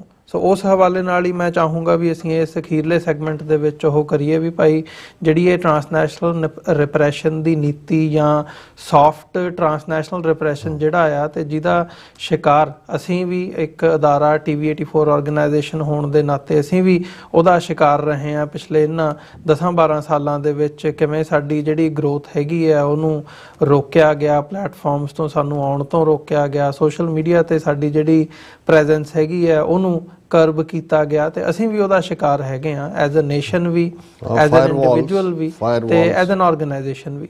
ਸੋ ਇਸ ਹਵਾਲੇ ਨਾਲ ਮੈਂ ਚਾਹੂੰਗਾ ਵੀ ਥੋੜਾ ਜਿਹਾ ਉਹ ਕਰੋ ਜਾਂ ਸਮਝੀਏ ਕਿ ਭਾਈ ਅਸੀਂ ਕਿਵੇਂ ਅੱਗੇ ਵੱਧ ਸਕਦੇ ਹਾਂ ਤੇ ਕੀ ਯਤਨ ਕੀਤਾ ਜਾ ਸਕਦਾ ਆ ਵੀ ਜਿਹੜੀ ਇਹ ਟਰਾਂਸਨੈਸ਼ਨਲ ਰਿਪਰੈਸ਼ਨ ਹੈ ਇਹਨੂੰ ਰੋਕਿਆ ਜਾ ਸਕੇ, ਠੱਲਿਆ ਜਾ ਸਕੇ ਤੇ ਇਹਦਾ ਕੋਈ ਕਾਊਂਟਰ ਦਿੱਤਾ ਜਾ ਸਕੇ। ਦੇਖੋ, ਕੈਨੇਡਾ ਦੀ ਜਿਹੜੀ ਫੋਰਨ ਇੰਟਰਫੇਰੈਂਸ ਦੇ ਮੁੱਦੇ ਤੇ ਬੜੀ detail investigative report Canadian parliament 'ਚ ਵੀ ਪੇਸ਼ ਕੀਤੀ ਗਈ ਔਰ ਉਸ 'ਚੋਂ ਜਿਹੜਾ ਇੱਕ ਪਾਰਟ ਨਿਕਲਦਾ ਹੈ, ਇੱਕ ਤਾਂ ਅਸੀਂ ਸਿੱਧੇ ਤੌਰ ਤੇ ਦੇਖਿਆ ਕਿ ਵੀ ਕਿਵੇਂ ਉਹਨਾਂ ਨੇ ਡਾਇਰੈਕਟ ਟਰਾਂਸਨੈਸ਼ਨਲ ਰਿਪਰੈਸ਼ਨ ਕ੍ਰਾਈਮ ਕੀਤਾ। ਹਰਦੀਪ ਸਿੰਘ ਨਿੱਜਰ ਜਾਂ ਸ਼ਰਦੂਲ ਸਿੰਘ, ਸ਼ਾਇਦ ਉਹਨਾਂ ਦਾ ਨਾਮ ਹੈ ਹਮੇਸ਼ਾ ਸੁਖਦੂਲ ਸਿੰਘ, ਉਹਨਾਂ ਦਾ, ਜਾਂ ਅਮਰੀਕਾ 'ਚ ਗੁਰਪਤਵੰਤ ਪੰਨੂ ਮਰਡਰ ਪਲਾਟ। ਪਰ ਉਸ ਰਿਪੋਰਟ 'ਚੋਂ ਵੀ ਔਰ ਸਾਡੇ ਇੱਕ ਨੌਜਵਾਨ ਬੱਚੇ ਨੇ ਸਾਨੂੰ ਕੁਛ ਜਿਹੜਾ ਕਿ ਵੀ ਇਹ ਜਿਹੜੀ ਅੱਜ ਸ਼ਬਦ ਜੰਗ ਲਫ਼ਜ਼ ਉਹਨੇ ਕਿਹਾ ਕਿ ਇਕੱਲੀ ਵਾਰ ਆਫ ਨੈਰੇਟਿਵ ਨਹੀਂ ਹੈ, ਇਹ deeper even war of narrative ਇੱਕ ਤਾਂ ਤੁਸੀਂ ਸੋਸ਼ਲ ਮੀਡੀਆ ਤੇ ਜਾਂ ਅਦਰਵਾਈਜ਼ ਦੇਖਦੇ ਹੋ, ਪਰ ਦੂਸਰਾ ਜਿਵੇਂ ਕਾਨੂੰਨੀ ਤੌਰ ਤੇ ਜਾਂ ਦੂਸਰਾ ਹਿੰਦੂ ਫਾਊਂਡੇਸ਼ਨਸ ਔਰ RSS ਦੇ ਅੱਡ ਜਿਹੜੇ ਆਊਟਫਿਟਸ ਨੇ ਉਹ ਕੀ ਕਰ ਰਹੇ ਨੇ। ਮੈਂ ਉਸ 'ਚੋਂ ਥੋੜ੍ਹਾ ਜਿਹਾ ਐਜ਼ ਸੱਚ ਕਿ ਜਿਹੜੀ ਸਿੱਖਾਂ ਵਿਰੁੱਧ ਭਾਰਤ ਨੇ ਜਿਸ ਨੂੰ ਤੁਸੀਂ ਵੀ ਸੌਫਟ ਟਰਾਂਸਨੈਸ਼ਨਲ ਰਿਪਰੈਸ਼ਨ ਕਿਹਾ, ਉਹਨਾਂ ਨੇ ਕਿਹਾ ਵੀ ਇਹ ਕੁਝ ਨਮੂਨੇ ਨੇ ਔਰ ਉਹਨਾਂ ਨੇ 3-4 ਉਦਾਹਰਨਾਂ ਦੇ ਨਾਲ ਇੱਕ ਟਰਮ ਕਾਫੀ ਯੂਜ਼ ਹੁੰਦੀ ਹੈ, ਗੈਸ ਲਾਈਟਿੰਗ, ਔਰ ਉਹਦੇ ਤੇ ਉਹਨਾਂ ਨੇ ਕਿਹਾ ਕਿ ਇਹ ਇੱਕ ਮਨੋਵਿਗਿਆਨਕ ਤਕਨੀਕ ਹੈ, ਸਾਈਕੋਲੋਜੀਕਲ, ਜਿੱਥੇ ਕੋਈ ਵਿਅਕਤੀ ਜਾਂ ਗਰੁੱਪ ਦੂਸਰੇ ਵਿਅਕਤੀਆਂ ਨੂੰ ਇਸ ਤਰ੍ਹਾਂ ਉਲਝਾਉਂਦਾ ਹੈ ਕਿ ਉਹ ਸੱਚਾਈ ਨੂੰ ਸਮਝ ਨਹੀਂ ਸਕਦੇ। ਝੂਠੇ ਦੋਸ਼ ਲਗਾ ਕੇ ਜਾਂ ਸੱਚ ਨੂੰ ਤੋੜ ਮਰੋੜ ਕੇ ਉਹਨਾਂ ਨੂੰ ਇਹ ਵਿਸ਼ਵਾਸ ਦਿਵਾਇਆ ਜਾਂਦਾ ਹੈ ਕਿ ਉਹਨਾਂ ਦੀ ਆਪਣੀ ਹੀ ਸੋਚ ਗਲਤ ਹੈ। ਜਿਹੜੀ ਸੈਲਫ ਕੰਡੈਮਨੇਸ਼ਨ 'ਚ ਇੱਕ ਵੱਡਾ ਤਬਕਾ, ਜੇ ਐਵੇਂ ਖਾਲਿਸਤਾਨ ਦਾ ਰੌਲਾ ਨਾ ਹੋ, ਜਿਵੇਂ ਪੰਜਾਬ 'ਚ ਵੀ ਤੁਹਾਨੂੰ ਕਹਿਣਗੇ ਜੇ ਉੱਥੇ ਤੁਸੀਂ ਰੌਲਾ ਪਾਉਂਦੇ ਹੋ ਇੱਥੇ 76 ਸਾਨੂੰ ਪੈਂਦੇ ਨੇ, ਇੱਥੇ ਕਹਿਣਗੇ ਕਿਹੜਾ ਜੀ ਨਾਰਿਆਂ ਨਾਲ ਕਿਹੜਾ ਬਣ ਜਾਣਾ, ਜਾਂ ਦੂਜਾ ਇਹ ਕਿਹੜਾ ਸਿੱਖ ਤਾਂ ਬਹੁਤ ਵਧੀਆ ਹੋ ਰਿਹਾ, ਬੜਾ ਹੋ ਰਿਹਾ, ਇਹ ਜੋ ਹੋ ਰਿਹਾ ਅਸੀਂ ਸਿੱਖ ਨਹੀਂ ਰਹੇ। ਅਸੀਂ ਸਾਡੇ 'ਚ ਇਹ ਹੈ ਜਿਹੜੀ ਜਿਸ ਨੂੰ ਗੈਸ ਲਾਈਟਿੰਗ ਕਿਹਾ ਜਾਂਦਾ ਹੈ ਕਿ ਸਾਈਕੋਲੋਜੀਕਲੀ ਉਹ ਪ੍ਰਚਾਰ ਕਰਦੇ ਰਹੋ ਕਿ ਤੁਹਾਨੂੰ ਲੱਗਣ ਲੱਗ ਜਾਏ ਵੀ ਤੁਹਾਡੀ ਆਪਣੀ ਸੋਚ ਹੀ ਗਲਤ ਹੈ, ਔਰ ਫਿਰ ਇਸ ਤਕਨੀਕ ਨਾਲ ਪੀੜਤ ਵਿਅਕਤੀ ਆਪਣੇ ਆਪ ਤੇ ਹੀ ਸ਼ੱਕ ਕਰਨ ਲੱਗ ਜਾਂਦੇ ਨੇ। ਔਰ ਇਹਦੇ 'ਚ ਉਹਨਾਂ ਨੇ ਉਦਾਹਰਨਾਂ ਦਿੱਤੀਆਂ ਹਿੰਦੂ ਅਮਰੀਕਨ ਫਾਊਂਡੇਸ਼ਨ ਤੇ Kohna coalition of Hindus in north America ਤੇ ਹੋਰ ਹਿੰਦੂ ਤਵੀ ਇਹ ਤਕਨੀਕਾਂ ਦੀ ਵਰਤੋਂ ਕਰਕੇ ਆਪਣੀਆਂ ਕਰਤੂਤਾਂ ਤੋਂ ਧਿਆਨ ਹਟਾ ਕੇ ਸਿੱਖਾਂ ਨੂੰ ਹੋਰ ਹੀ ਪਾਸੇ ਉਲਝਾ ਰਹੀਆਂ ਨੇ। ਉਦਾਹਰਨ ਉਹਨਾਂ ਨੇ ਦਿੱਤੀ ਕਿ ਜਿਵੇਂ ਇਹ ਹਿੰਦੂ ਫਾਊਂਡੇਸ਼ਨ ਨੇ, ਹਿੰਦੂ ਅਮਰੀਕਨ ਫਾਊਂਡੇਸ਼ਨ ਨੇ ਫਰੀਮਾਉਂਟ ਗੁਰਦੁਆਰਾ ਸਾਹਿਬ ਨੂੰ ਨਸ਼ੇ ਤੇ ਹਥਿਆਰਾਂ ਦਾ ਅੱਡਾ ਕਿਹਾ। ਜਦੋਂ ਸਿੱਖਾਂ 'ਚ ਰੋਹ ਪੈਦਾ ਹੋਇਆ ਤੇ ਫਿਰ ਉਹਨਾਂ ਨੇ ਇਹ ਕਹਿ ਦਿੱਤਾ ਅਸੀਂ ਇੱਦਾਂ ਤਾਂ ਨਹੀਂ ਸੀ ਕਿਹਾ, ਪਰ ਖਾਲਿਸਤਾਨੀ ਅੱਤਵਾਦੀ ਹੁੰਦੇ ਨੇ ਜੀ। ਇਹ ਤੁਸੀਂ ਇਸ ਦੇ ਉੱਤੇ ਇੱਕ ਵਾਰ ਤਾਂ ਉਹਨਾਂ ਨੇ ਨੈਰੇਟਿਵ ਦੇ ਦਿੱਤਾ, ਤੁਹਾਡੇ ਗੁਰਦੁਆਰਿਆਂ ਨੂੰ ਵੀ ਲਪੇਟ ਲਿਆ। ਜਿਵੇਂ ਸੰਜੇ ਵਰਮਾ ਨੇ ਕੱਲ ਜਿਹੜਾ PTI ਨੂੰ ਇੰਟਰਵਿਊ ਦਿੱਤਾ ਹੈ, ਉਹਨੇ ਹਿਊਮਨ ਟ੍ਰੈਫਿਕਿੰਗ, ਗਨ ਦੀ ਡੀਲ ਔਰ ਪ੍ਰੋਸਟੀਟਿਊਸ਼ਨ ਔਰ ਕ੍ਰਾਈਮ ਸਭ ਨੂੰ ਜਿਹੜਾ ਖਾਲਿਸਤਾਨੀਆਂ ਦੇ ਨਾਲ ਜੋੜ ਕੇ ਉਹਨੇ ਕਿਹਾ it is a criminal enterprise. ਹੁਣ ਇਹ ਜਿਸ ਲੈਵਲ ਦੇ ਉੱਤੇ ਉਹ ਬੰਬਾਰਡ ਕਰਦੇ ਨੇ ਮੀਡੀਆ ਜਾਂ ਸੋਸ਼ਲ ਮੀਡੀਆ ਤੇ, ਸਾਡਾ ਇੱਕ ਤਬਕਾ ਵੀ ਉਹਦਾ ਅਸਰ ਕਬੂਲਦਾ ਹੈ। ਦੂਸਰਾ ਉਹਨਾਂ ਨੇ ਕਿਹਾ ਵੀ ਨੈਰੇਟਿਵ ਵਾਰਫੇਅਰ, ਪਹਿਲਾ ਤਾਂ ਹੈ ਗੈਸ ਲਾਈਟਿੰਗ ਸਾਈਕੋਲੋਜੀਕਲ ਕਿ ਜਿਹਦੀ ਤੁਹਾਨੂੰ ਉਹਨਾਂ ਨੇ ਫਸਾ ਲਿਆ, ਤੁਸੀਂ ਆਪਣੇ ਆਪ ਨੂੰ ਹੀ ਆਪਣੇ ਹਰ ਗੱਲ ਲਈ ਆਪਣੇ ਆਪ ਨੂੰ ਹੀ ਗੁਨਾਹਗਾਰ ਦੱਸ ਰਹੇ ਹੋ। ਨੈਰੇਟਿਵ ਵਾਰਫੇਅਰ ਹੈ ਨੈਰੇਟਿਵ ਜਾਂ ਬ੍ਰਿਤਾਂਤੀ ਯੁੱਧ ਵਿੱਚ ਕਹਾਣੀਆਂ ਜਾਂ ਅਸਲ ਗੱਲਾਂ ਨੂੰ ਤੋੜ ਮਰੋੜ ਕੇ ਲੋਕਾਂ ਦੀ ਮਾਨਸਿਕਤਾ ਪ੍ਰਭਾਵਿਤ ਕੀਤੀ ਜਾਂਦੀ ਹੈ। ਇਹ ਜੰਗ ਸੱਚ ਅਤੇ ਝੂਠ ਦੇ ਵਿਚਾਲੇ ਹੁੰਦੀ ਹੈ, ਜਿੱਥੇ ਕੁਝ ਲੋਕ ਆਪਣੀ ਸੱਚਾਈ ਨੂੰ ਸੱਚ ਦੇ ਤੌਰ ਤੇ ਪੇਸ਼ ਕਰਨ ਦੀ ਕੋਸ਼ਿਸ਼ ਕਰਦੇ ਹਨ, ਪਰ ਝੂਠੇ ਲੋਕ ਆਪਣੇ ਗੁਨਾਹ ਲੁਕਾਉਣ ਦੀ ਕੋਸ਼ਿਸ਼ ਕਰਦੇ ਹਨ। ਉਦਾਹਰਣ ਦੇ ਤੌਰ ਤੇ ਹਿੰਦੂ ਤਵੀ ਗਰੁੱਪਾਂ ਤੇ ਹਿੰਦੂ ਅਮਰੀਕਨ ਫਾਊਂਡੇਸ਼ਨ ਵੱਲੋਂ ਸਿੱਖਾਂ ਬਾਰੇ ਕਹਾਣੀਆਂ ਬਣਾ ਕੇ ਕਹਿਣਾ ਕਿ ਉਹ ਤੇ ਹਿੰਸਕ ਜਾਂ ਅੱਤਵਾਦੀ ਹਨ, ਜਿਸ ਨਾਲ ਹਿੰਦੂ ਗਰੁੱਪ ਆਪਣੀਆਂ ਘਟੀਆ ਕਾਰਵਾਈਆਂ ਨੂੰ ਛੁਪਾਉਣ ਦੀ ਕੋਸ਼ਿਸ਼ ਕਰਦੇ ਹਨ। ਇਸ ਤਕਨੀਕ ਦਾ ਮਕਸਦ ਸਮਾਜ ਵਿੱਚ ਇੱਕ ਖਾਸ ਨਜ਼ਰੀਏ ਨੂੰ ਮਜ਼ਬੂਤ ਕਰਨਾ ਹੁੰਦਾ ਹੈ। ਔਰ ਫਿਰ ਉਹਨਾਂ ਨੇ ਕਿਹਾ ਇਹਨਾਂ ਦਾ ਨੈਰੇਟਿਵ ਦੇਖੋ, ਹਿੰਦੂ ਇੱਕ ਪੀੜਤ ਧਿਰ ਹਨ। ਹੁਣ ਤੁਸੀਂ ਫਰੀਮਾਉਂਟ ਤੇ ਮੇਅਰ ਤੋਂ ਪ੍ਰੋਕਲੇਮੇਸ਼ਨ ਹਿੰਦੂ ਫੋਬੀਆ ਇਹ ਟਰਮ ਬੜੀ ਇਹਨਾਂ ਨੇ ਸ਼ੁਰੂ ਕਰਵਾ ਲਈ ਕਿ ਜੀ ਜਿਵੇਂ ਈਵਨ UN 'ਚ ਵੀ ਰੌਲਾ ਪਾਇਆ ਜਦੋਂ ਇਸਲਾਮੋਫੋਬੀਆ ਟਰਮ ਦਾ ਆਇਆ ਕਿ ਇਹਦੇ ਤੇ ਮਤਾ ਕੀਤਾ, ਉਹਨੇ ਕਿਹਾ ਜੀ ਹਿੰਦੂ ਫੋਬੀਆ। ਔਰ ਉਹ ਇਹ ਹੈ ਕਿ ਹਿੰਦੂ ਇੱਕ ਪੀੜਤ ਧਿਰ ਨੇ। ਸਿੱਖਾਂ ਨੇ ਪੰਜਾਬ 'ਚ ਹਜ਼ਾਰਾਂ ਹਿੰਦੂਆਂ ਨੂੰ ਮਾਰ ਦਿੱਤਾ ਹੈ, ਦੇਖੋ ਭਾਰਤ ਦਾ ਜਹਾਜ਼ ਉਡਾ ਦਿੱਤਾ। ਇਹ ਅੱਤਵਾਦੀ ਨੇ, ਇਹ ਇਜ਼ਰਾਈਲ ਵਿਰੋਧੀ ਹਮਾਸ ਤੇ ਹਿਜ਼ਬੁੱਲਾ ਨਾਲ ਰਲੇ ਹੋਏ ਨੇ। ਤੁਸੀਂ ਨੈਰੇਟਿਵ ਹੀ ਦੇਣਾ, ਉਹ ਤੁਸੀਂ ਦੇਈ ਜਾਓ। ਤੀਸਰਾ ਉਹਨਾਂ ਨੇ ਕਿਹਾ ਵੀ ਕਾਨੂੰਨੀ ਯੁੱਧ ਲਾਅ ਵਾਰਫੇਅਰ ਔਰ ਲਾਅਫੇਅਰ, ਕਾਨੂੰਨੀ ਯੁੱਧ ਵਿੱਚ ਕਾਨੂੰਨ ਦਾ ਦੁਰਉਪਯੋਗ ਕਰਕੇ ਕਿਸੇ ਵਿਅਕਤੀ ਜਾਂ ਨਸਲ ਨੂੰ ਕਮਜ਼ੋਰ ਕਰਨ ਦੀ ਕੋਸ਼ਿਸ਼ ਕੀਤੀ ਜਾਂਦੀ ਹੈ। ਲੀਗਲ ਆਸਪੈਕਟ, ਕਾਨੂੰਨੀ ਮਸਲਿਆਂ ਅਤੇ ਮੁਕੱਦਮਿਆਂ ਦੀ ਵਰਤੋਂ ਕਰਕੇ ਵਿਅਕਤੀਆਂ ਨੂੰ ਡਰਾਇਆ ਜਾਂਦਾ ਹੈ, ਉਹਨਾਂ ਖਿਲਾਫ ਝੂਠੇ ਦੋਸ਼ ਲਗਾ ਕੇ ਉਹਨਾਂ ਨੂੰ ਨੁਕਸਾਨ ਪਹੁੰਚਾਇਆ ਜਾਂਦਾ। ਜਿਵੇਂ ਹਿੰਦੂ ਅਮਰੀਕਨ ਫਾਊਂਡੇਸ਼ਨ ਸਿੱਖਾਂ ਨੂੰ ਅੱਤਵਾਦੀ ਬਣਾ ਕੇ ਪੇਸ਼ ਕਰਨ ਲਈ ਕਾਨੂੰਨੀ ਪ੍ਰਣਾਲੀ ਨੂੰ ਆਪਣੇ ਹੱਕ ਵਿੱਚ ਵਰਤਦਾ ਹੈ। ਇਹ ਇੱਕ ਢੰਗ ਹੈ ਜਿੱਥੇ ਕਾਨੂੰਨ ਦੀ ਵਰਤੋਂ ਉਸ ਦੇ ਮੂਲ ਉਦੇਸ਼ਾਂ ਤੋਂ ਉਲਟ ਕਰਕੇ ਆਪਣੇ ਵਿਰੋਧੀਆਂ ਨੂੰ ਨੁਕਸਾਨ ਪਹੁੰਚਾਇਆ ਜਾਂਦਾ ਹੈ। ਉਹਨਾਂ ਨੇ ਦੋ ਉਦਾਹਰਨਾਂ ਦਿੱਤੀਆਂ ਨੇ, ਜਿਵੇਂ ਹਿੰਦੂ ਤੋਂ ਵੀ ਵਿਰੋਧੀ ਲੋਕ ਜਿਨ੍ਹਾਂ ਵਿੱਚ ਹੋਰ ਮੂਲ ਦੇ ਅਮਰੀਕਨ ਪ੍ਰੋਫੈਸਰ ਜਾਂ ਮਨੁੱਖੀ ਅਧਿਕਾਰ ਸੰਗਠਨ ਜਿਨ੍ਹਾਂ ਨੂੰ ਹਿੰਦੂ ਅਮਰੀਕਨ ਫਾਊਂਡੇਸ਼ਨ ਵੱਲੋਂ ਝੂਠੇ ਕੇਸਾਂ ਵਿੱਚ ਕਈ ਸਾਲ ਉਲਝਾਈ ਰੱਖਿਆ ਗਿਆ। ਇਹ ਵੀ ਸਾਹਮਣੇ ਆਇਆ ਕਿ ਭਾਈ ਜੇ ਉਹਨਾਂ ਨੇ ਹਿੰਦੂਤਵਾ ਨੂੰ ਨਾਜ਼ੀ ਤਰਜ਼ ਦੀ ਕਿਹਾ ਤੇ ਇਹਨਾਂ ਨੇ ਮੁਕੱਦਮੇ ਕਿ ਜੀ ਇਹ ਤਾਂ ਹਿੰਦੂ ਫੋਬੀ ਹੈ, ਇਹ ਤਾਂ ਫਿਰ ਨਿਕਲੇ ਭਾਵੇਂ ਕੁਐਸਚਨਾਂ ਤੁਸੀਂ ਉਲਝਾ ਲਿਆ, ਆਵਾਜ਼ ਬੰਦ ਕਰ। ਦੂਜੀ ਉਦਾਹਰਨ ਉਹਨਾਂ ਨੇ ਦਿੱਤੀ ਕਿ ਅਮਰੀਕਾ ਦੇ ਕਾਨੂੰਨ ਘਾੜਿਆਂ ਨੂੰ ਇਸ ਗੱਲ ਤੇ ਰਾਜ਼ੀ ਕਰ ਲੈਣਾ ਕਿ ਭਾਰਤੀ TNR ਦੇ ਵਿਰੁੱਧ ਕਾਨੂੰਨ ਬਣਾਉਣ ਨਾਲ ਹਿੰਦੂਆਂ ਨੂੰ ਖਤਰਾ ਹੋ ਜਾਏਗਾ। ਠੀਕ ਇਸੇ ਤਰ੍ਹਾਂ ਹਿੰਦੂ ਤਵੀਆਂ ਨੇ ਕੈਲੀਫੋਰਨੀਆ ਵਿੱਚ ਕੀਤਾ। ਹੁਣ ਜੇ ਬੀਬੀ ਬੈਂਸ ਨੇ ਲੈਜਿਸਲੇਸ਼ਨ ਪਾਸ ਕਰਾ ਲਿਆ, ਗਵਰਨਰ ਤੋਂ ਵੀਟੋ ਕਰਾਤਾ, ਉਹਨਾਂ ਨੇ ਕਿਹਾ ਜੀ ਇਹ ਜੇ ਟ੍ਰਾਂਸਨੈਸ਼ਨਲ ਰਿਪਰੈਸ਼ਨ ਲਾ ਬਣ ਗਿਆ ਇਹ ਤਾਂ ਹਿੰਦੂ ਫੋਬੀਆ ਹੈ, ਪਹਿਲਾਂ ਹੀ ਹਿੰਦੂਆਂ ਦੇ ਖਿਲਾਫ ਹੇਟ ਕ੍ਰਾਈਮ ਨੇ। ਔਰ ਦੂਸਰਾ ਫਾਈਨਲ ਉਹਨਾਂ ਨੇ ਦਿੱਤਾ ਹੈ ਕਿ ਵੈਪਨਾਈਜੇਸ਼ਨ ਆਫ ਲਾ ਐਨਫੋਰਸਮੈਂਟ, ਕਾਨੂੰਨ ਪ੍ਰਣਾਲੀ ਦੀ ਹਥਿਆਰਬੰਦੀ। ਉਹਨਾਂ ਨੇ ਕਿਹਾ ਵੀ ਇਸ ਤਰ੍ਹਾਂ ਦੀ ਹਥਿਆਰਬੰਦੀ ਦਾ ਮਤਲਬ ਹੈ ਕਾਨੂੰਨੀ ਅਦਾਰੇ ਜਾਂ ਕਾਨੂੰਨੀ ਪ੍ਰਣਾਲੀ ਦਾ ਇਸਤੇਮਾਲ ਲੋਕਾਂ ਜਾਂ ਨਸਲ ਦੇ ਵਿਰੁੱਧ ਕੀਤਾ ਜਾਏ। ਇਸ ਤਰ੍ਹਾਂ ਦੀ ਹਥਿਆਰਬੰਦੀ ਦਾ ਮਤਲਬ ਹੈ ਕਾਨੂੰਨੀ ਭਾਰਤ ਦੀ ਇੰਟੈਲੀਜੈਂਸ ਦੇ ਏਜੰਟ ਅਕਸਰ ਸਿੱਖ ਸ਼ਖਸੀਅਤਾਂ ਤੇ ਹਮਲੇ ਕਰਦੇ ਰਹਿੰਦੇ ਹਨ। ਠੀਕ ਉਸ ਸਮੇਂ ਹਿੰਦੂ ਅਮਰੀਕਨ ਫਾਊਂਡੇਸ਼ਨ ਤੇ ਹੋਰ ਗਰੁੱਪ ਕਾਨੂੰਨ ਲਾਗੂ ਕਰਨ ਵਾਲੇ ਅਦਾਰਿਆਂ ਨੂੰ ਗਲਤ ਜਾਣਕਾਰੀ ਦਿੰਦੇ ਹਨ ਤਾਂ ਜੋ ਸਿੱਖਾਂ ਨੂੰ ਹੀ ਹੋਰ ਖਤਰਾ ਮੰਨਣ ਲੱਗ ਜਾਣ। ਕਾਨੂੰਨੀ ਪ੍ਰਣਾਲੀ ਪੀੜਤਾਂ ਨੂੰ ਨਿਆਂ ਦੇਣ ਦੀ ਥਾਂ ਉਲਟ ਪੀੜਤ ਧਿਰ ਦਾ ਨੁਕਸਾਨ ਪਹੁੰਚਾਉਣ ਲਈ ਵਰਤੀ ਜਾਂਦੀ ਹੈ। ਜਿਸ ਕਿਸਮ ਦਾ ਉਹ ਬੰਬਾਰਡ ਕਰਦੇ ਨੇ ਸਾਰਾ, ਉਹਨਾਂ ਨੇ ਇਹਦੀਆਂ ਉਦਾਹਰਣ ਦਿੱਤੀ ਕਿ ਅਮਰੀਕਨ ਪੁਲਿਸ ਅਤੇ ਸਰਕਾਰੀ ਵਕੀਲਾਂ ਨੂੰ ਇਹ ਸਿੱਧ ਕਰ ਦੇਣਾ ਕਿ ਸਿੱਖ ਭਾਰਤੀ TNR ਦੀ ਪੀੜਤ ਧਿਰ ਨਹੀਂ ਹਨ, ਸਗੋਂ ਇਹ ਤਾਂ ਅੱਤਵਾਦੀ ਹਨ, ਤਾਂ ਜੋ ਅਮਰੀਕਨ ਪੁਲਿਸ ਭਾਰਤ ਸਰਕਾਰ ਵੱਲੋਂ ਸਿੱਖਾਂ ਦੇ ਹੋ ਰਹੇ ਸ਼ਿਕਾਰ ਦੀ ਪਰਵਾਹ ਨਾ ਕਰੇ। ਔਰ ਇਹ ਲਗਾਤਾਰ ਡੈਲੀਗੇਸ਼ਨ ਲੈ ਕੇ ਮਿਲਦੇ ਨੇ। ਈਵਨ ਜਸਟਿਸ ਡਿਪਾਰਟਮੈਂਟ ਦੇ ਇੱਕ ਡੈਲੀਗੇਸ਼ਨ ਜਿਨ੍ਹਾਂ ਨੇ ਤਾਂ ਆਪਣੇ ਵੱਲੋਂ ਖੁੱਲ੍ਹੇ ਤੌਰ 'ਤੇ ਇਹਨਾਂ ਨਾਲ ਮੀਟਿੰਗ ਕੀਤੀ, ਲੇਕਿਨ ਇਹਨਾਂ ਨੇ ਐਸੀ ਮਿਸ ਇਨਫੋਰਮੇਸ਼ਨ ਉਹਨਾਂ ਨੂੰ ਦਿੱਤੀ ਔਰ ਖੁਦ ਮੀਡੀਆ ਦੇ ਵਿੱਚ ਬਿਲਕੁਲ ਡਿਫਰੈਂਟ ਕਹਾਣੀ ਛਪਵਾਈ। ਫਿਰ ਉਹਨਾਂ ਨੇ ਇਹ ਕਿਹਾ ਕਿ ਭਾਈ ਇਹ ਜਿਹੜੀਆਂ ਸਾਰੀਆਂ ਟੈਕਨੀਕਸ ਇੰਡੀਆ ਵਰਤ ਰਿਹਾ ਹੈ ਔਰ ਇਹ ਫਾਈਨਲ ਲਾਈਨ ਬੜੀ ਜਿਹੜੀ ਹੈ ਉਹ ਯੂਜ਼ਫੁਲ ਹੈ ਜੀ, ਇਹ ਸਾਰੀਆਂ ਤਕਨੀਕਾਂ ਰੂਸ ਵੱਲੋਂ ਵਰਤ ਕੇ ਅੱਧੀ ਤੋਂ ਵੱਧ ਦੁਨੀਆ ਤੇ ਜ਼ੁਲਮ ਕੀਤਾ ਗਿਆ।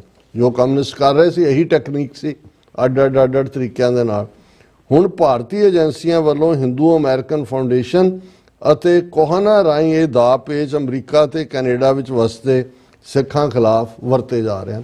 ਇਹ ਜ਼ਰੂਰੀ ਹੈ ਕਿਉਂਕਿ ਅਸੀਂ ਰਿਪੀਟਡਲੀ ਇਹ ਗੱਲ ਕਹਿ ਰਹੇ ਹਾਂ ਵੀ ਇਹ ਗੱਲ ਕੱਲੀ ਸੋਸ਼ਲ ਮੀਡੀਆ ਤੱਕ ਨਹੀਂ ਹੈ, ਇਹਨਾਂ ਦੀ ਲੌਬੀ ਕਿਸ ਲੈਵਲ ਤੇ। ਔਰ ਮੈਂ ਕਨਕਲੂਜਨ 'ਚ ਜਿਹੜਾ ਤੁਹਾਡਾ ਸਵਾਲ ਸੀ ਕਿ ਵੀ ਕੀ ਕਰਨ ਦੀ ਲੋੜ ਹੈ, ਅਸੀਂ ਸਮਝਦੇ ਹਾਂ ਜਿਵੇਂ ਅਸੀਂ ਅੱਜ ਦੇ ਪਹਿਲੇ ਸੈਗਮੈਂਟ ਦੇ ਵਿੱਚ ਸੈਲੀਬ੍ਰੇਟ ਕੀਤਾ ਹੈ ਕਿ ਕਿਵੇਂ ਅਮਰੀਕਾ ਦੀਆਂ human rights, human development, political, religious organisations ਇੱਕ ਪਲੇਟਫਾਰਮ ਤੇ ਆਈਆਂ ਔਰ ਉਹਨਾਂ ਨੇ ਜਿਹੜਾ ਰੈਜ਼ੋਲੂਸ਼ਨ ਅੱਜ ਵੈਲਾਡੇਹੋ ਔਰ ਜਿਮ ਰੋਸਟਾ ਨੇ ਜਿਹੜਾ 3 ਹੋਰ ਕਾਂਗਰਸਮੈਨਾਂ ਦੀ ਹਮਾਇਤ ਨਾਲ US ਕਾਂਗਰਸ ਦੇ ਵਿੱਚ ਲਿਆਂਦਾ ਜੀ, ਇਹ ਆਪਣੇ ਆਪ ਦੇ ਵਿੱਚ ਇੱਕ ਸਬੂਤ ਹੈ ਕਿ ਅਸੀਂ ਇੱਕ ਅੰਬਰੇਲਾ ਥੱਲੇ ਕੰਮ ਕਰ ਸਕਦੇ ਹਾਂ। ਵਰਲਡ ਸਿੱਖ ਪਾਰਲੀਮੈਂਟ ਇੱਕ ਉਹ ਅੰਬਰੇਲਾ ਵਾਂਗ ਜਿਸ ਨੂੰ ਬੇਸ਼ੱਕ ਜਿਹੜਾ ਅਜੇ ਰਿੜਨ ਦੀ ਹਾਲਤ 'ਚ ਹੀ ਹੈ ਉਸਨੇ ਖਲੋਣਾ ਤੁਰਨਾ, ਉਹ ਇੱਕ ਪਲੇਟਫਾਰਮ ਬਣ ਸਕਦਾ ਹੈ ਜਿਹਦੇ ਥੱਲੇ ਜਿਹੜਾ ਉਹ ਕਲੈਕਟੀਵਿਟੀ ਦੇ ਨਾਲ ਅਸੀਂ ਕੁਛ ਨਾ ਕੁਛ ਇੱਕ ਉਸ ਕਿਸਮ ਦਾ ਸੈਟਅਪ ਅੱਗੇ ਤੋਰ ਸਕਦੇ ਹਾਂ। ਸਿੱਖ ਫੈਡਰੇਸ਼ਨ ਇੰਟਰਨੈਸ਼ਨਲ ਜਿਹਦੇ 'ਚ ਉਹਨਾਂ ਨੇ 3-4 ਮੁਲਕਾਂ ਦੀਆਂ ਫੈਡਰੇਸ਼ਨ ਦਾ ਇੱਕ ਪਲੇਟਫਾਰਮ ਦਿੱਤਾ ਹੈ ਜੀ, ਉਹਨਾਂ ਨੇ ਵੀ ਇਹ ਸਾਰੇ ਮੌਕੇ ਦੇ ਉੱਤੇ ਜਿਹੜਾ ਆਪਣਾ ਖਾਲਿਸਤਾਨ ਦੀ ਗੱਲ ਵਰਲਡ ਸਿੱਖ ਪਾਰਲੀਮੈਂਟ ਨੇ ਕੱਲ ਅਸੀਂ ਡਿਸਕਸ ਕੀਤਾ ਸੀ, ਇਹ ਸਾਰੇ ਪਲੇਟਫਾਰਮ ਨੇ ਔਰ ਇਹਦੇ 'ਚ ਕੋਈ ਸ਼ੱਕ ਨਹੀਂ ਹੈ ਕਿ ਅਲਟੀਮੇਟਲੀ ਸਾਨੂੰ ਇੱਕ ਪਲੇਟਫਾਰਮ ਦੇ ਉੱਤੇ, ਜਿਵੇਂ ਮੈਂ ਕਿਹਾ ਵੀ ਪਲੇਟਫਾਰਮ ਦਾ ਮਤਲਬ ਕੋਈ ਐਸਾ ਮੰਜਾ ਬਣਾਉਣਾ ਨਹੀਂ ਹੈ ਜਿੱਥੇ 35 ਮਿਲੀਅਨ ਸਿੱਖਾਂ ਨੂੰ ਬਿਠਾਉਣਾ ਹੈ, ਲੇਕਿਨ ਇੱਕ ਅੰਡਰਸਟੈਂਡਿੰਗ ਪੈਦਾ ਕਰਨ ਦੇ ਲਈ ਤਾਂ ਕਿ ਆਉਣ ਵਾਲੇ ਪੀਰੀਅਡ ਦੇ ਵਿੱਚ ਜਦੋਂ ਅੱਡ ਹਕੂਮਤਾਂ ਨੇ ਤੁਹਾਡੇ ਨਾਲ ਰਾਬਤੇ ਕਰਨੇ ਨੇ ਤੇ ਅਸੀਂ ਫਿਰ ਉਸੇ ਤਰ੍ਹਾਂ ਦਾ ਜੋ 47 ਦੇ ਦੌਰ ਦੀ ਕਨਫਿਊਜ਼ਨ ਸੀ ਉਸ ਕਿਸਮ ਦਾ ਸ਼ਿਕਾਰ ਨਾ ਹੋਈਏ। ਸੋ ਇਹ ਜਿਹੜਾ ਜਿਵੇਂ ਅੱਜ ਟੁਗੈਦਰਨੈਸ ਦੇ ਨਾਲ ਇਸ ਰੈਜ਼ੋਲੂਸ਼ਨ ਨੂੰ ਐਂਡੋਰਸ ਕੀਤਾ ਗਿਆ ਹੈ, ਇਹੀ ਅਪਰੋਚ ਸਾਡੀ ਆਉਣ ਵਾਲੇ ਪੀਰੀਅਡ 'ਚ ਜਿਹੜੀ ਹੈ ਉਹ ਅੱਡ ਇਸ਼ੂਜ਼ ਦੇ ਉੱਤੇ ਜਿਹਦੇ 'ਚ ਵਖਰੇਵੇਂ ਵੀ ਹੋ ਸਕਦੇ ਨੇ, ਪਰ ਪੋਲੀਟੀਕਲੀ ਸਾਡਾ ਇਹੀ ਫੋਕਸ ਹੈ ਕਿਸ ਉਦਮ ਤੇ ਰਾਜ ਮਿਲੇ, ਸ਼ਤਰੂ ਤੇ ਸਭ ਹੋਵੇ ਮੀਤਾ। ਜੀ ਡਾਕਟਰ ਸਾਹਿਬ ਬਿਲਕੁਲ। ਤੋਂ ਜਾਂਦੇ ਜਾਂਦੇ ਸਾਡੇ ਜਿਹੜੇ ਦਰਸ਼ਕ ਜੁੜੇ ਹੋਏ ਆ ਸਾਡੇ ਨਾਲ, ਉਹਨਾਂ ਦੇ ਮੈਸੇजेस ਵੀ ਉਹ ਕਰ ਲਈਏ ਜੀ। ਸੋਹਨ ਮਹੀਲ ਜੀ ਲਿਖਦੇ ਆ, ਫਤਿਹ ਸਾਂਝੀ ਕਰਦੇ ਆ। Inderjit Singh Mahil, Inderjit Singh Sandhu, R Jawanda, stay safe ਦੀ ID ਤੋਂ ਦਵਿੰਦਰ ਸੰਧੂ, ਅਮਰਜੀਤ ਸਿੰਘ ਸੈਣੀ ਤੇ ਸਤਨਾਮ ਸਿੰਘ ਢਿੱਲੋਂ, ਸਾਰਿਆਂ ਨੂੰ ਵਾਹਿਗੁਰੂ ਜੀ ਕਾ ਖਾਲਸਾ ਵਾਹਿਗੁਰੂ ਜੀ ਕੀ ਫਤਿਹ ਜੀ। ਤੇ ਪੁਰਗਲ ਪਿੰਕ ਦੀ ID ਤੋਂ ਲਿਖਦੇ ਆ, why Punjabis in Canada have no say on genocide of Punjabi community. ਦੇਖੋ ਆਲਰੇਡੀ ਓਨਟਾਰੀਓ ਲੈਜਿਸਲੇਸ਼ਨ ਨੇ ਪਾਸ ਕੀਤਾ ਹੈ, ਆਲਰੇਡੀ ਫੈਡਰਲ ਲੈਵਲ ਦੇ ਉੱਤੇ ਜਗਮੀਤ ਸਿੰਘ ਮੂਵ ਕਰ ਰਹੇ ਨੇ। ਹੋਪਫੁਲੀ ਜੋ ਹਾਲਾਤ ਬਣਦੇ ਜਾ ਰਹੇ ਨੇ ਇਹ ਪਾਸ ਕਰਾਉਣਾ ਕੈਨੇਡਾ 'ਚ ਸਭ ਤੋਂ ਜ਼ਿਆਦਾ ਸੌਖਾ ਹੋਏਗਾ ਜੀ। ਤੇ ਸਟੇ ਸੇਫ ਦੀ ID ਤੋਂ ਮੈਸੇਜ ਉਹਨਾਂ ਨੇ ਲਿਖਿਆ ਆ, ਕਮੈਂਟ ਪਾਇਆ, Khalistan was in its zenith during the revolution, the movement had retarded because systematic shakedown but also lost appeal. Today it's revitalized actively and now growing. Now it's time to act. Stay safe ਜੀ, ਤੁਸੀਂ ਬਿਲਕੁਲ ਠੀਕ ਕਿਹਾ। ਉਹ ਪਹਿਲਾ phase ਸਾਡਾ movement ਦਾ 84 ਤੋਂ 94 95 ਤੱਕ, ਪਰ ਜਦੋਂ ਇੱਕ ਸਟੇਟ ਦੇ ਨਾਲ ਤੁਸੀਂ ਟਕਰਾ ਰਹੇ ਹੋ, ਇੰਟਰਨੈਸ਼ਨਲੀ ਤੁਹਾਡੀ ਕੋਈ ਬਾਂਹ ਨਾ ਫੜੇ, ਛੋਟੀ ਜਿਹੀ ਕਮਿਊਨਿਟੀ ਚੋਂ 1.5 ਲੱਖ ਤੁਹਾਡਾ ਬੱਚਾ ਮਾਰ ਦਿੱਤਾ ਜਾਏ, ਪੰਜਾਬ ਨੂੰ ਬਿਲਕੁਲ ਇੱਕ ਜਿਹੜਾ ਉਹ ਕਬਰਸਤਾਨ ਬਣਾ ਦਿੱਤਾ ਜਾਏ ਔਰ ਫਿਰ ਡਰੱਗਸ ਲਿਆਂਦੀਆਂ ਜਾਣ। ਸੋ ਇੱਕ ਛੋਟੀ ਜਿਹੀ ਕਮਿਊਨਿਟੀ, ਉਸ ਫੇਜ਼ ਨੂੰ ਅਸੀਂ 10 ਸਾਲ ਬਹਾਦਰੀ ਦੇ ਨਾਲ ਫੇਸ ਕੀਤਾ ਹੈ। ਔਰ ਠੀਕ ਹੈ, ਗੱਲ ਮੁੱਕੀ ਨਹੀਂ, ਰਾਦਰ ਅੱਜ ਇੱਕ ਇੰਟਰਨੈਸ਼ਨਲ ਮੂਵਮੈਂਟ ਬਣ ਕੇ ਖੜੀ ਹੈ ਔਰ ਰੱਬ ਨੇ ਚਾਹਿਆ ਤੇ ਬਹੁਤ ਜਲਦੀ ਦੁਨੀਆ ਦੇ 193 ਮੁਲਕਾਂ ਦੇ ਨਾਲ 194ਵਾਂ ਮੁਲਕ ਖਾਲਿਸਤਾਨ ਵੀ ਹੋਂਦ ਦੇ ਵਿੱਚ ਆਏਗਾ।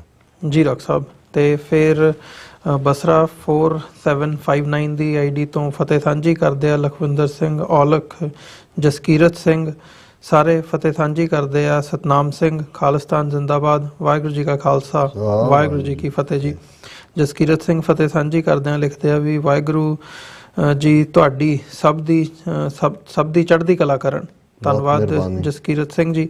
ਤੇ ਸਟੇ ਸੇਫ ਦੁਬਾਰਾ ਲਿਖਦੇ ਆ, ਕਹਿੰਦੇ ਆ what are the road blocks and blind spots of the cause and where can the movement be mobilized? There is a large support base right now. The plan has been described and we are striking for the cause. We are sticking to the cause. People are ready to work, play their role together. Hire the number of people on the plot. One risks being leaked. We know India listens.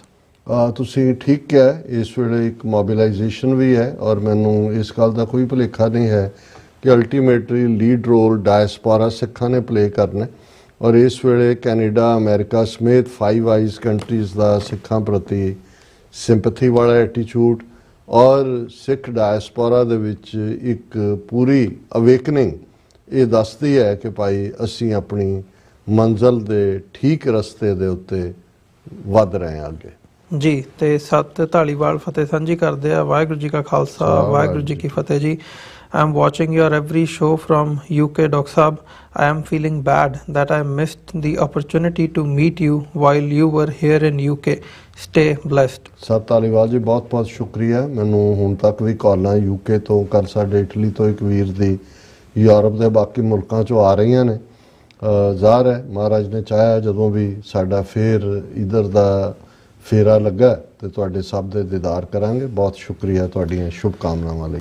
Satnam Singh Fateh ਸਾਂਝੀ ਕਰਦੇ ਆ, ਖਾਲਿਸਤਾਨ ਜ਼ਿੰਦਾਬਾਦ, ਵਾਹਿਗੁਰੂ ਜੀ ਕਾ ਖਾਲਸਾ ਵਾਹਿਗੁਰੂ ਜੀ ਕੀ ਫਤਿਹ ਜੀ। ਤੇ ਰਿਸ਼ੀ ਭਾਰਦਵਾਜ ਜੀ ਲਿਖਦੇ ਆ, ਵਾਹਿਗੁਰੂ ਜੀ ਕਾ ਖਾਲਸਾ ਵਾਹਿਗੁਰੂ ਜੀ ਕੀ ਫਤਿਹ। ਅਮਰਜੀਤ ਭਾਈ, your comment yesterday on the reasons of drug epidemic among the Sikh youth was revealing.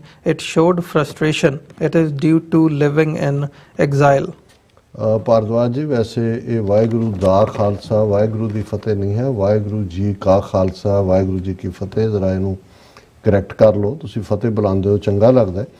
ਔਰ ਵੈਸੇ ਪਤਾ ਨਹੀਂ ਤੁਹਾਨੂੰ ਰਿਵੀਲਿੰਗ ਵੀ ਲੱਗੇ ਤੇ ਜਿਹੜੇ ਨੇ ਉਹ ਫਰਸਟ੍ਰੇਸ਼ਨ ਵੀ ਦਿਖਾਈ, ਤੁਹਾਡੀ ਫਰਸਟ੍ਰੇਸ਼ਨ ਹੋ ਸਕਦੀ ਹੈ। ਸਾਨੂੰ ਇਹ ਬਿਲਕੁਲ ਕਲੀਅਰ ਹੈ ਕਿ ਇਹ ਜਿਹੜੀ ਸਬਸਟੈਂਸ ਅਬਿਊਜ਼, ਡਰੱਗ ਵਾਰਫੇਅਰ, ਇਹ ਫਿਜ਼ੀਕਲ ਜੈਨੋਸਾਈਡ ਤੋਂ ਇੱਕਦਮ ਬਾਅਦ ਇੰਡੀਅਨ ਏਜੰਸੀਆਂ ਨੇ, ਭਾਰਤ ਦੇ ਜਿਹੜੇ ਦਿੱਲੀ ਦੇ ਵਿੱਚ ਬੈਠੇ ਹੋਏ ਆਕਾ ਨੇ ਤੁਹਾਡੇ, ਉਹਨਾਂ ਨੇ ਇਸ ਦੀ ਸ਼ੁਰੂਆਤ ਕੀਤੀ ਔਰ ਅੱਜ ਵੀ ਉਸੇ ਫਾਰਮ 'ਚ ਜਾਰੀ ਹੈ। ਔਰ ਇਹ ਜਿਹੜਾ ਸਾਡੀ ਆਜ਼ਾਦੀ, ਔਰ ਜਿਵੇਂ ਮੈਂ ਕਿਹਾ ਸੀ ਕਿ ਮਨੀਪੁਰ ਜਿੱਥੇ ਫਰੀडम ਮੂਵਮੈਂਟ ਸੀ ਉੱਥੇ ਸਭ ਤੋਂ ਜ਼ਿਆਦਾ ਡਰੱਗਸ ਪੰਜਾਬ ਔਰ ਇਸ ਵੇਲੇ ਕਸ਼ਮੀਰ ਦੇ ਵਿੱਚ ਵੀ ਇਹ ਡਰੱਗ ਵੈਪਨ ਜਿਹੜਾ ਹੈ ਇਹ ਤੁਹਾਡੀਆਂ ਏਜੰਸੀਆਂ ਉੱਥੇ ਯੂਜ਼ ਕਰ ਰਹੀਆਂ ਨੇ ਜੀ। ਤੇ ਨਾਲ ਲਿਖਦੇ ਆ ਸਟੇ ਸੇਫ ਦੁਬਾਰਾ, India regime tried the divide and rule strategy as we are the joints, they are the core, but we aimed at their center of gravity and their reputation took a big hit. ਬਿਲਕੁਲ ਤੁਸੀਂ ਠੀਕ observe ਕੀਤਾ ਹੈ। ਤੇ ਅੱਗੇ ਫਿਰ ਜਿਹੜੇ ਰਾਜਨਪ੍ਰੀਤ ਸਿੰਘ ਜੀ ਹੈਗੇ ਆ ਤੇ ਹੈਕਰ 3.0 ਦੀ ਆਈਡੀ ਦੇ ਉੱਤੋਂ ਸਾਡੇ ਨਾਲ ਫਤਿਹ ਸਾਂਝੀ ਕੀਤੀ ਆ ਉਹਨਾਂ ਨੇ। ਨਾਲ ਹੀ ਨਾਲ ਅਵਤਾਰ ਸਿੰਘ, ਜਸਬੀਰ ਸਿੰਘ ਫਤਿਹ ਸਾਂਝੀ ਕਰਦੇ ਆ, ਵਾਹਿਗੁਰੂ ਜੀ ਕਾ ਖਾਲਸਾ ਵਾਹਿਗੁਰੂ ਜੀ ਕੀ ਫਤਿਹ ਜੀ। ਰਣਬੀਰ ਸਿੰਘ ਫਤਿਹ ਸਾਂਝੀ ਕਰਦੇ ਆ, ਲਿਖਦੇ ਆ ਡਾਕਟਰ ਸਾਹਿਬ ਹੁਣ ਤਾਂ ਪੰਜਾਬ ਵਿੱਚ ਵੀ ਰੈਫਰੈਂਡਮ ਹੋਣਾ ਚਾਹੀਦਾ ਹੈ, ਅਸੀਂ ਵੇਟ ਕਰ ਰਹੇ ਹਾਂ ਜੀ, ਇੱਥੇ ਰੈਫਰੈਂਡਮ ਕਦੋਂ ਹੋਵੇਗਾ? ਰਣਬੀਰ ਸਿੰਘ ਜੀ, ਤੁਸੀਂ ਬਿਲਕੁਲ ਠੀਕ ਕਿਹਾ। ਅਜੇ ਡਾਇਸਪੋਰਾ ਦੇ ਵਿੱਚ ਚੱਲ ਰਿਹਾ ਹੈ, ਨਿਊਜ਼ੀਲੈਂਡ 'ਚ ਹੋਣ ਜਾ ਰਿਹਾ ਨਵੰਬਰ 'ਚ ਔਰ ਅਸੀਂ ਤਾਂ ਚਾਹੁੰਦੇ ਹਾਂ ਕਿ ਵੀ UN ਦੀ ਸੁਪਰਵਿਜ਼ਨ ਦੇ ਥੱਲੇ ਇਹ ਕਰਵਾਉਣ ਪੰਜਾਬ 'ਚ। ਆਉਣ ਵਾਲੇ ਪੀਰੀਅਡ 'ਚ ਜਦੋਂ ਡਾਇਸਪੋਰਾ 'ਚ ਇਹ ਪ੍ਰੋਸੈਸ ਮੁਕੰਮਲ ਹੋਏਗੀ ਤਾਂ ਜ਼ਾਹਰ ਹੈ ਫਿਰ ਅਲਟੀਮੇਟਲੀ ਪੰਜਾਬ ਦੀ ਧਰਤੀ ਦੇ ਉੱਤੇ ਇਹ ਜ਼ਰੂਰ ਹੋਏਗਾ। ਤੇ ਚੌਧਰੀ ਦਸਤਗੀਰ ਗੁੱਜਰ ਲਿਖਦੇ ਆ, ਸਤਿ ਸ੍ਰੀ ਅਕਾਲ ਡਾਕਟਰ ਸਾਹਿਬ, ਬਹੁਤ ਕ੍ਰਿਟੀਕਲ ਕੰਡੀਸ਼ਨ ਹੈ ਵਰਲਡ ਵਾਈਡ। ਸਿੱਖ ਕੌਮ ਅਗਰ ਅੱਜ ਕੁਝ ਨਾ ਕਰ ਸਕੀ ਫਿਰ ਸ਼ਾਇਦ ਮੁਸ਼ਕਲ ਹੋ ਜਾਵੇ। ਮੈਂ ਰੱਬ ਅੱਗੇ ਦੁਆ ਕਰਦਾ ਹਾਂ ਪੰਜਾਬ ਨੂੰ ਬੁਰੇ ਵਕਤ ਤੋਂ ਬਚਾਵੇ। ਚੌਧਰੀ ਦਸਤਗੀਰ ਜੀ ਬਹੁਤ ਸ਼ੁਕਰੀਆ। ਗੁਰਜਰ ਤੁਹਾਡੇ ਨਾਂ ਨੂੰ ਮੈਂ ਦੇਖਿਆ, ਤੁਸੀਂ ਸਾਨੂੰ ਲਿਖਿਆ, ਬਹੁਤ ਚੰਗੀ ਗੱਲ ਹੈ। ਤੁਸੀਂ ਠੀਕ ਸੋਚਦੇ ਹੋ। ਇਸ ਵੇਲੇ ਦੁਨੀਆ ਦੇ ਹਾਲਾਤ ਉਹ ਗਜ਼ਾ ਹੋਏ, ਲਬਨਾਨ ਹੋਏ, ਵੈਸਟ ਬੈਂਕ ਹੋਏ ਔਰ ਈਵਨ ਯੂਕਰੇਨ ਹੋਏ ਔਰ ਈਵਨ ਅਫਰੀਕਾ ਦੇ ਵਿੱਚ ਵੀ ਉਹ ਇਹਨਾਂ ਦੀਆਂ ਘਰੇਲੂ ਖਾਨਾ ਜੰਗੀਆਂ, ਸਾਡੇ ਖਿੱਤੇ ਦੇ ਵਿੱਚ ਜੋ ਕੁਝ ਕਸ਼ਮੀਰ 'ਚ ਚੱਲ ਰਿਹਾ ਹੈ, ਪੰਜਾਬ 'ਚ ਚੱਲ ਰਿਹਾ, ਮਨੀਪੁਰ 'ਚ ਚੱਲ ਰਿਹਾ, ਸੋ ਅਸੀਂ ਦੁਆ ਹੀ ਕਰ ਸਕਦੇ ਹਾਂ। ਔਰ ਇਹਦੇ 'ਚ ਵੀ ਕੋਈ ਸ਼ੱਕ ਨਹੀਂ ਹੈ ਵੀ ਸਾਰੇ 'ਚੋਂ ਇੱਕ ਮੌਕਾ ਸਿੱਖ ਕੌਮ ਦੇ ਲਈ ਬਹੁਤ ਜਲਦੀ ਜਿਹੜਾ ਉਹ ਆਉਣ ਵਾਲਾ ਹੈ। ਸਾਡੇ ਕਸ਼ਮੀਰੀ ਭਰਾ ਵੀ ਆਜ਼ਾਦ ਹੋਣਗੇ, ਨਾਗਾਲੈਂਡ ਵੀ ਆਜ਼ਾਦ ਹੋਏਗਾ ਔਰ ਇਹ ਅਸੀਂ ਦੁਆ ਕਰਦੇ ਹਾਂ ਕਿ ਇਹ ਸਭ ਨੂੰ ਆਜ਼ਾਦੀ ਰੱਬ ਨਸੀਬ ਕਰੇ। ਜੀ ਐਮ ਕੌਰ ਫਤਿਹ ਸਾਂਝੀ ਕਰਦੇ ਆ ਤੇ ਨਾਲ ਹੀ ਕਹਿੰਦੇ ਆ ਵੀ ਖਾਲਿਸਤਾਨ ਸਾਨੂੰ ਅੱਜ ਮਿਲੇ ਜਾਂ ਕੱਲ ਮਿਲੇਗਾ ਜ਼ਰੂਰ। ਖਾਲਿਸਤਾਨ ਜ਼ਿੰਦਾਬਾਦ ਜ਼ਿੰਦਾਬਾਦ ਜ਼ਿੰਦਾਬਾਦ। ਸਤਬਚਨ ਸਿੰਘ ਲਿਖਦੇ ਆ, Baba Guru Nanak ji clearly said to his Sikhs to follow way of equality of proven good human beings without regards to gender, richness, qualifications, color, creed, not to respect evils and liars। ਬਿਲਕੁਲ ਠੀਕ ਕਿਹਾ ਸੁਖਚਰਨ ਸਿੰਘ ਜੀ ਤੁਸੀਂ। ਹਾਂਜੀ। ते अशफाक उल्ला जी लिखते हैं, इंडिया में मुस्लिम्स और सिखों के साथ ज़्यादती हो रही है, इंडिया से आज़ादी ज़रूरी है। ਬਿਲਕੁਲ ਠੀਕ, ਪਰ ਇਹ ਹੈ ਵੀ ਜਿਨ੍ਹਾਂ ਦੇ ਨਾਲ ਜ਼ਿਆਦਤੀ ਹੁੰਦੀ ਹੈ ਉਹਨਾਂ ਨੂੰ ਖੜਨਾ ਪੈਂਦਾ ਹੈ। ਇਸ ਗੱਲ ਦਾ ਅਫਸੋਸ ਹੈ ਕਿ ਕਸ਼ਮੀਰੀ ਮੁਸਲਮਾਨ ਤਾਂ ਲੜ ਰਹੇ ਬਹਾਦਰੀ ਦੇ ਨਾਲ, ਲੇਕਿਨ ਬਾਕੀ ਜਿਹੜੇ 20 ਕਰੋੜ ਨੇ ਉਹਨਾਂ ਨੇ ਹਿੰਦੂਆਂ ਦੀ ਗੁਲਾਮੀ ਕਬੂਲ ਲਈ ਲੱਗਦੀ। ਉਹਨਾਂ 'ਚ ਨਾ ਤੁਹਾਨੂੰ ਕੋਈ ਪੋਲੀਟੀਕਲ ਮੋਮੈਂਟਮ ਨਜ਼ਰ ਆਉਂਦੀ ਹੈ, ਨਾ ਉਹਨਾਂ ਦੇ ਕੋਈ ਸੋਸ਼ਲ ਲੈਵਲ ਦੇ ਉੱਤੇ ਕੋਈ ਰਿਬੈਲੀਅਨ ਨਜ਼ਰ ਆਉਂਦਾ। ਤੇ ਨਾਲ ਫਿਰ ਸਾਡੇ ਨਿਹੰਗ ਸਿੰਘ ਦੀ ਆਈਡੀ ਤੋਂ ਸਾਨੂੰ ਲਿਖਦੇ ਆ, great job, great information, always great program. Waheguru ji ਕਾ ਖਾਲਸਾ, ਵਾਹਿਗੁਰੂ ਜੀ ਕੀ ਫਤਿਹ ਜੀ। ਸਿੰਘ ਸਾਹਿਬ ਦੀ ਆਈਡੀ ਤੋਂ ਲਿਖਿਆ, ਜਿਸ ਚਾਈਨਾ ਨੇ। ਬਹੁਤ ਸ਼ੁਕਰੀਆ ਨਿਹੰਗ ਸਿੰਘ ਜੀ, ਜਿੱਦਾਂ ਤੁਸੀਂ ਨਹੀਂ ਆਉਂਦੇ, ਕੱਲ ਤੁਸੀਂ ਨਹੀਂ ਆਏ, ਸਾਨੂੰ ਤੁਹਾਡਾ ਫਿਕਰ ਹੁੰਦਾ ਜਿਵੇਂ ਤੁਸੀਂ ਸਾਡਾ ਫਿਕਰ ਕਰਦੇ ਹੋ ਜੀ। ਤੇ ਸਿੰਘ ਸਾਹਿਬ ਦੀ ਆਈਡੀ ਤੋਂ ਲਿਖਦੇ ਆ, ਜਿਸ ਚਾਈਨਾ ਨੇ ਸਾਡੇ ਫੌਜੀ ਹਿੰਦੀ ਚੀਨੇ ਭਾਈ ਕਹਿ ਕੇ ਸਬ stab knife in back, today Modi stand with them, Indian people think about that। ਇਹ ਬੇਸ਼ਰਮ ਬੇਹਿਆ ਨੇ, ਇਹਨਾਂ ਨੂੰ ਕੀ ਫਰਕ ਪੈਂਦਾ ਮੋਦੀ ਹੋਏ ਜਾਂ RSS ਤੇ ਨਾਗਪੁਰ ਵਾਲੇ ਸਾਰੇ ਹੀ ਹੋਣ। ਤੇ ਕਮਲਜੀਤ ਸਿੰਘ ਲਿਖਦੇ ਆ, enemy is coming on now at a very lower level to fight and may come in even lower level. Now they said Punjab's rice sample has failed। ਇੱਕ ਖਬਰ ਜਿਹੜੀ ਇਹ ਹੈ ਕਿ ਜੀ ਪੰਜਾਬ ਦੇ ਖਾਸ ਤੌਰ ਤੇ ਮਾਨਸਾ ਸੰਗਰੂਰ ਬੈਲਟ ਚੋਂ ਜਿਹੜੇ ਕਿਉਂਕਿ ਝੋਨਾ ਪਿਆ ਹੈ ਕੋਈ ਚੁੱਕ ਨਹੀਂ ਰਹੇ, ਉਹ ਕਹਿ ਰਹੇ ਨੇ ਜੀ ਉਹ UP ਦੀ ਫਲਾਣੀ ਲੈਬੋਰਟਰੀ ਨੇ ਟੈਸਟ ਕੀਤਾ ਹੈ, ਇਹ ਤਾਂ ਐਨੀਮਲਸ ਦੇ ਵੀ ਵਰਥ ਈਟਿੰਗ ਨਹੀਂ ਹੈ। ਹੁਣ ਇਹ ਪਹਿਲਾਂ ਵੀ ਇਹਨਾਂ ਨੇ ਇੱਕ ਵਾਰ ਇਵੇਂ ਕੀਤਾ ਸੀ ਬਾਸਮਤੀ ਚਾਵਲ ਨੂੰ ਲੈ ਕੇ, ਉਦੋਂ ਵੀ ਇੱਕਦਮ ਜਿਹੜੀ ਹੈ ਮਾਰਕੀਟ ਦੇ ਵਿੱਚ ਪੰਜਾਬੀ ਰਾਈਸ ਦੀ ਡਿਮਾਂਡ ਘਟ ਗਈ ਸੀ, ਇੰਟਰਨੈਸ਼ਨਲ ਐਕਸਪੋਰਟ ਦੇ ਵਿੱਚ ਵੀ ਇਹੀ ਕੰਮ ਇਹ ਹੁਣ ਕਰਨ ਜਾ ਰਹੇ ਨੇ। ਤੇ ਸਿੰਘ ਗਰਚਾ ਫਤਿਹ ਸਾਂਝੀ ਕਰਦੇ ਆ, ਖਾਲਿਸਤਾਨ ਜ਼ਿੰਦਾਬਾਦ, ਵਾਹਿਗੁਰੂ ਜੀ ਕਾ ਖਾਲਸਾ, ਵਾਹਿਗੁਰੂ ਜੀ ਕੀ ਫਤਿਹ ਜੀ। ਬਲਵਿੰਦਰ ਸਿੰਘ ਵਿਰਕ ਨੂੰ ਵੀ ਵਾਹਿਗੁਰੂ ਜੀ ਕਾ ਖਾਲਸਾ, ਵਾਹਿਗੁਰੂ ਜੀ ਕੀ ਫਤਿਹ। ਬਲਜੀਤ ਵੜੈਚ, ਕੁਲਦੀਪ ਕੌਰ ਤੇ ਕੁਲਵਿੰਦਰ ਸਿੰਘ, ਸਾਰਿਆਂ ਨੂੰ ਵਾਹਿਗੁਰੂ ਜੀ ਕਾ ਖਾਲਸਾ, ਵਾਹਿਗੁਰੂ ਜੀ ਕੀ ਫਤਿਹ ਜੀ। ਨਾਲ ਜਗਤਾਰ ਸਿੰਘ ਲਿਖਦੇ ਆ, ਡਾਕਟਰ ਸਾਹਿਬ ਅੱਜ ਵੀ ਕੁਝ ਮੋਤਬਰ ਫਰੀਮੌਂਟ ਇਲੈਕਸ਼ਨ 'ਚ ਹਿੰਦੂ ਮੈਂਬਰਾਂ ਦੀ ਸਪੋਰਟ ਕਰ ਰਹੇ ਹਨ, ਸਾਡੇ ਲੋਕ ਨਹੀਂ ਸੁਧਰ ਸਕਦੇ। ਡਾਕਟਰ ਸਾਹਿਬ ਸਾਰੀਆਂ ਜਥੇਬੰਦੀਆਂ ਨੂੰ SFJ ਦੀ ਸਪੋਰਟ ਕਰਨੀ ਚਾਹੀਦੀ ਹੈ। ਹਾਂ ਬਿਲਕੁਲ ਠੀਕ, ਅਸੀਂ ਪਹਿਲੇ ਦਿਨ ਤੋਂ ਖਾਲਿਸਤਾਨ ਰੈਫਰੈਂਡਮ ਦੀ ਹਮਾਇਤ ਕਰਦੇ ਔਰ ਅੱਜ ਵੀ ਇੱਕ ਵੀਰ ਦੇ ਨਾਲ ਗੱਲ ਹੋ ਰਹੀ ਸੀ, ਮੈਂ ਕਿਹਾ ਜੀ ਅਸੀਂ ਤਾਂ ਇਹ ਸਾਡਾ ਬਿਲਕੁਲ ਕਲੀਅਰ ਇਸ ਦੇ ਉੱਤੇ ਸਟੈਂਡ ਹੈ ਕਿ ਭਾਈ ਜਿਹੜਾ ਪੰਥਕ ਏਜੰਡੇ ਦੇ ਉੱਤੇ ਕੰਮ ਕਰਦਾ ਹੈ, ਭਾਵੇਂ ਉਹਦੇ ਨਾਲ ਸਾਡੀ ਹੋਰ ਮਾਮਲਿਆਂ 'ਚ ਨਾ ਵੀ ਸਹਿਮਤੀ ਹੋਏ, ਅਸੀਂ ਮੁਕੰਮਲ ਹਮਾਇਤ ਅਨਕੰਡੀਸ਼ਨਲ ਜਿਹੜੀ ਹੈ ਉਹਨਾਂ ਨੂੰ ਅਸੀਂ ਦਿੰਦੇ ਹਾਂ ਜੀ। ਜੀ ਡਾਕਟਰ ਸਾਹਿਬ, ਬਿਲਕੁਲ ਬਹੁਤ ਬਹੁਤ ਧੰਨਵਾਦ, ਤੁਸੀਂ ਸਮਾਂ ਕੱਢਿਆ ਤੇ ਵਿਚਾਰਾਂ ਦੀ ਸਾਂਝ ਪਾਈ ਹੈ ਸਾਡੇ ਨਾਲ, ਸਾਡੇ ਦਰਸ਼ਕਾਂ ਦੇ ਨਾਲ। ਉਮੀਦ ਕਰਦੇ ਹਾਂ ਜਿਹੜੇ ਦਰਸ਼ਕ ਇਸ ਵਕਤ ਸਾਡੇ ਨਾਲ ਜੁੜੇ ਹੋਏ ਨੇ, ਤੁਹਾਨੂੰ ਅੱਜ ਦਾ ਸਾਡਾ ਸੱਚੋ ਸੱਚ ਪ੍ਰੋਗਰਾਮ ਜ਼ਰੂਰ ਪਸੰਦ ਆਇਆ ਹੋਵੇਗਾ। ਅੱਜ ਅਸੀਂ ਹਫਤੇ ਦਾ ਅਖੀਰਲਾ ਪ੍ਰੋਗਰਾਮ ਕਰਨ ਜਾ ਰਹੇ ਹਾਂ, ਸੋ ਹੁਣ ਅਗਲੇ ਹਫਤੇ ਸੋਮਵਾਰ ਨੂੰ ਤੁਹਾਡੇ ਨਾਲ ਦੁਬਾਰਾ ਮੁਲਾਕਾਤ ਹੋਵੇਗੀ। ਜਾਂਦੇ ਜਾਂਦੇ ਮੈਂ ਬੇਨਤੀ ਕਰਦਾ ਕਿ ਤੁਹਾਡੀ ਸਪੋਰਟ ਦੀ, ਸਹਾਇਤਾ ਦੀ ਵੀ ਸਾਨੂੰ ਲੋੜ ਹੈ। ਤੁਸੀਂ ਸਾਡੀ ਵੈਬਸਾਈਟ www.tv84.tv ਤੇ ਜਾ ਕੇ ਸਾਨੂੰ ਡੋਨੇਟ ਕਰ ਸਕਦੇ ਹੋ ਤੇ ਸਾਨੂੰ ਚੈੱਕ ਰਾਹੀਂ ਵੀ ਤੁਸੀਂ ਡੋਨੇਸ਼ਨਸ ਭੇਜ ਸਕਦੇ ਹੋ। TV84 ਦੇ ਨਾਂ ਦਾ ਚੈੱਕ ਬਣਾ ਕੇ ਸਾਡੇ ਐਡਰੈਸ ਦੇ ਉੱਤੇ ਤੁਸੀਂ ਮੇਲ ਕਰ ਸਕਦੇ ਹੋ। 3601 37th ਐਵਨਿਊ, ਲੌਂਗ ਆਈਲੈਂਡ ਸਿਟੀ, ਨਿਊਯਾਰਕ 11101। ਜਿਹੜਾ ਸਕਰੀਨ ਦੇ ਉੱਤੇ ਤੁਹਾਡੇ ਫੋਨ ਨੰਬਰ ਆ ਰਿਹਾ ਹੈ, ਇਸ ਨੰਬਰ ਰਾਹੀਂ ਤੁਸੀਂ ਸਾਨੂੰ ਡਾਇਰੈਕਟ ਕਾਲ ਕਰ ਸਕਦੇ ਹੋ ਜਾਂ WhatsApp ਤੇ ਵੀ ਸਾਡੇ ਨਾਲ ਸੰਪਰਕ ਕਰ ਸਕਦੇ ਹੋ, ਮੈਸੇਜ ਜਾਂ ਕਾਲ ਰਾਹੀਂ। 5166191984। ਇਹਨਾਂ ਹੀ ਸ਼ਬਦਾਂ ਦੇ ਨਾਲ ਵਿਊਅਰਸ ਅੱਜ ਦੇ ਇਸ ਪ੍ਰੋਗਰਾਮ ਦੇ ਵਿੱਚ ਇੱਥੇ ਹੀ ਜ਼ਿਆਦਾ ਚਾਹਾਂਗੇ। ਫਤਿਹ ਦੀ ਸਾਂਝ ਪਾਈਏ ਡਾਕਟਰ ਸਾਹਿਬ ਅੰਤ ਦੇ ਵਿੱਚ। ਵਾਹਿਗੁਰੂ ਜੀ ਕਾ ਖਾਲਸਾ, ਵਾਹਿਗੁਰੂ ਜੀ ਕੀ ਫਤਿਹ।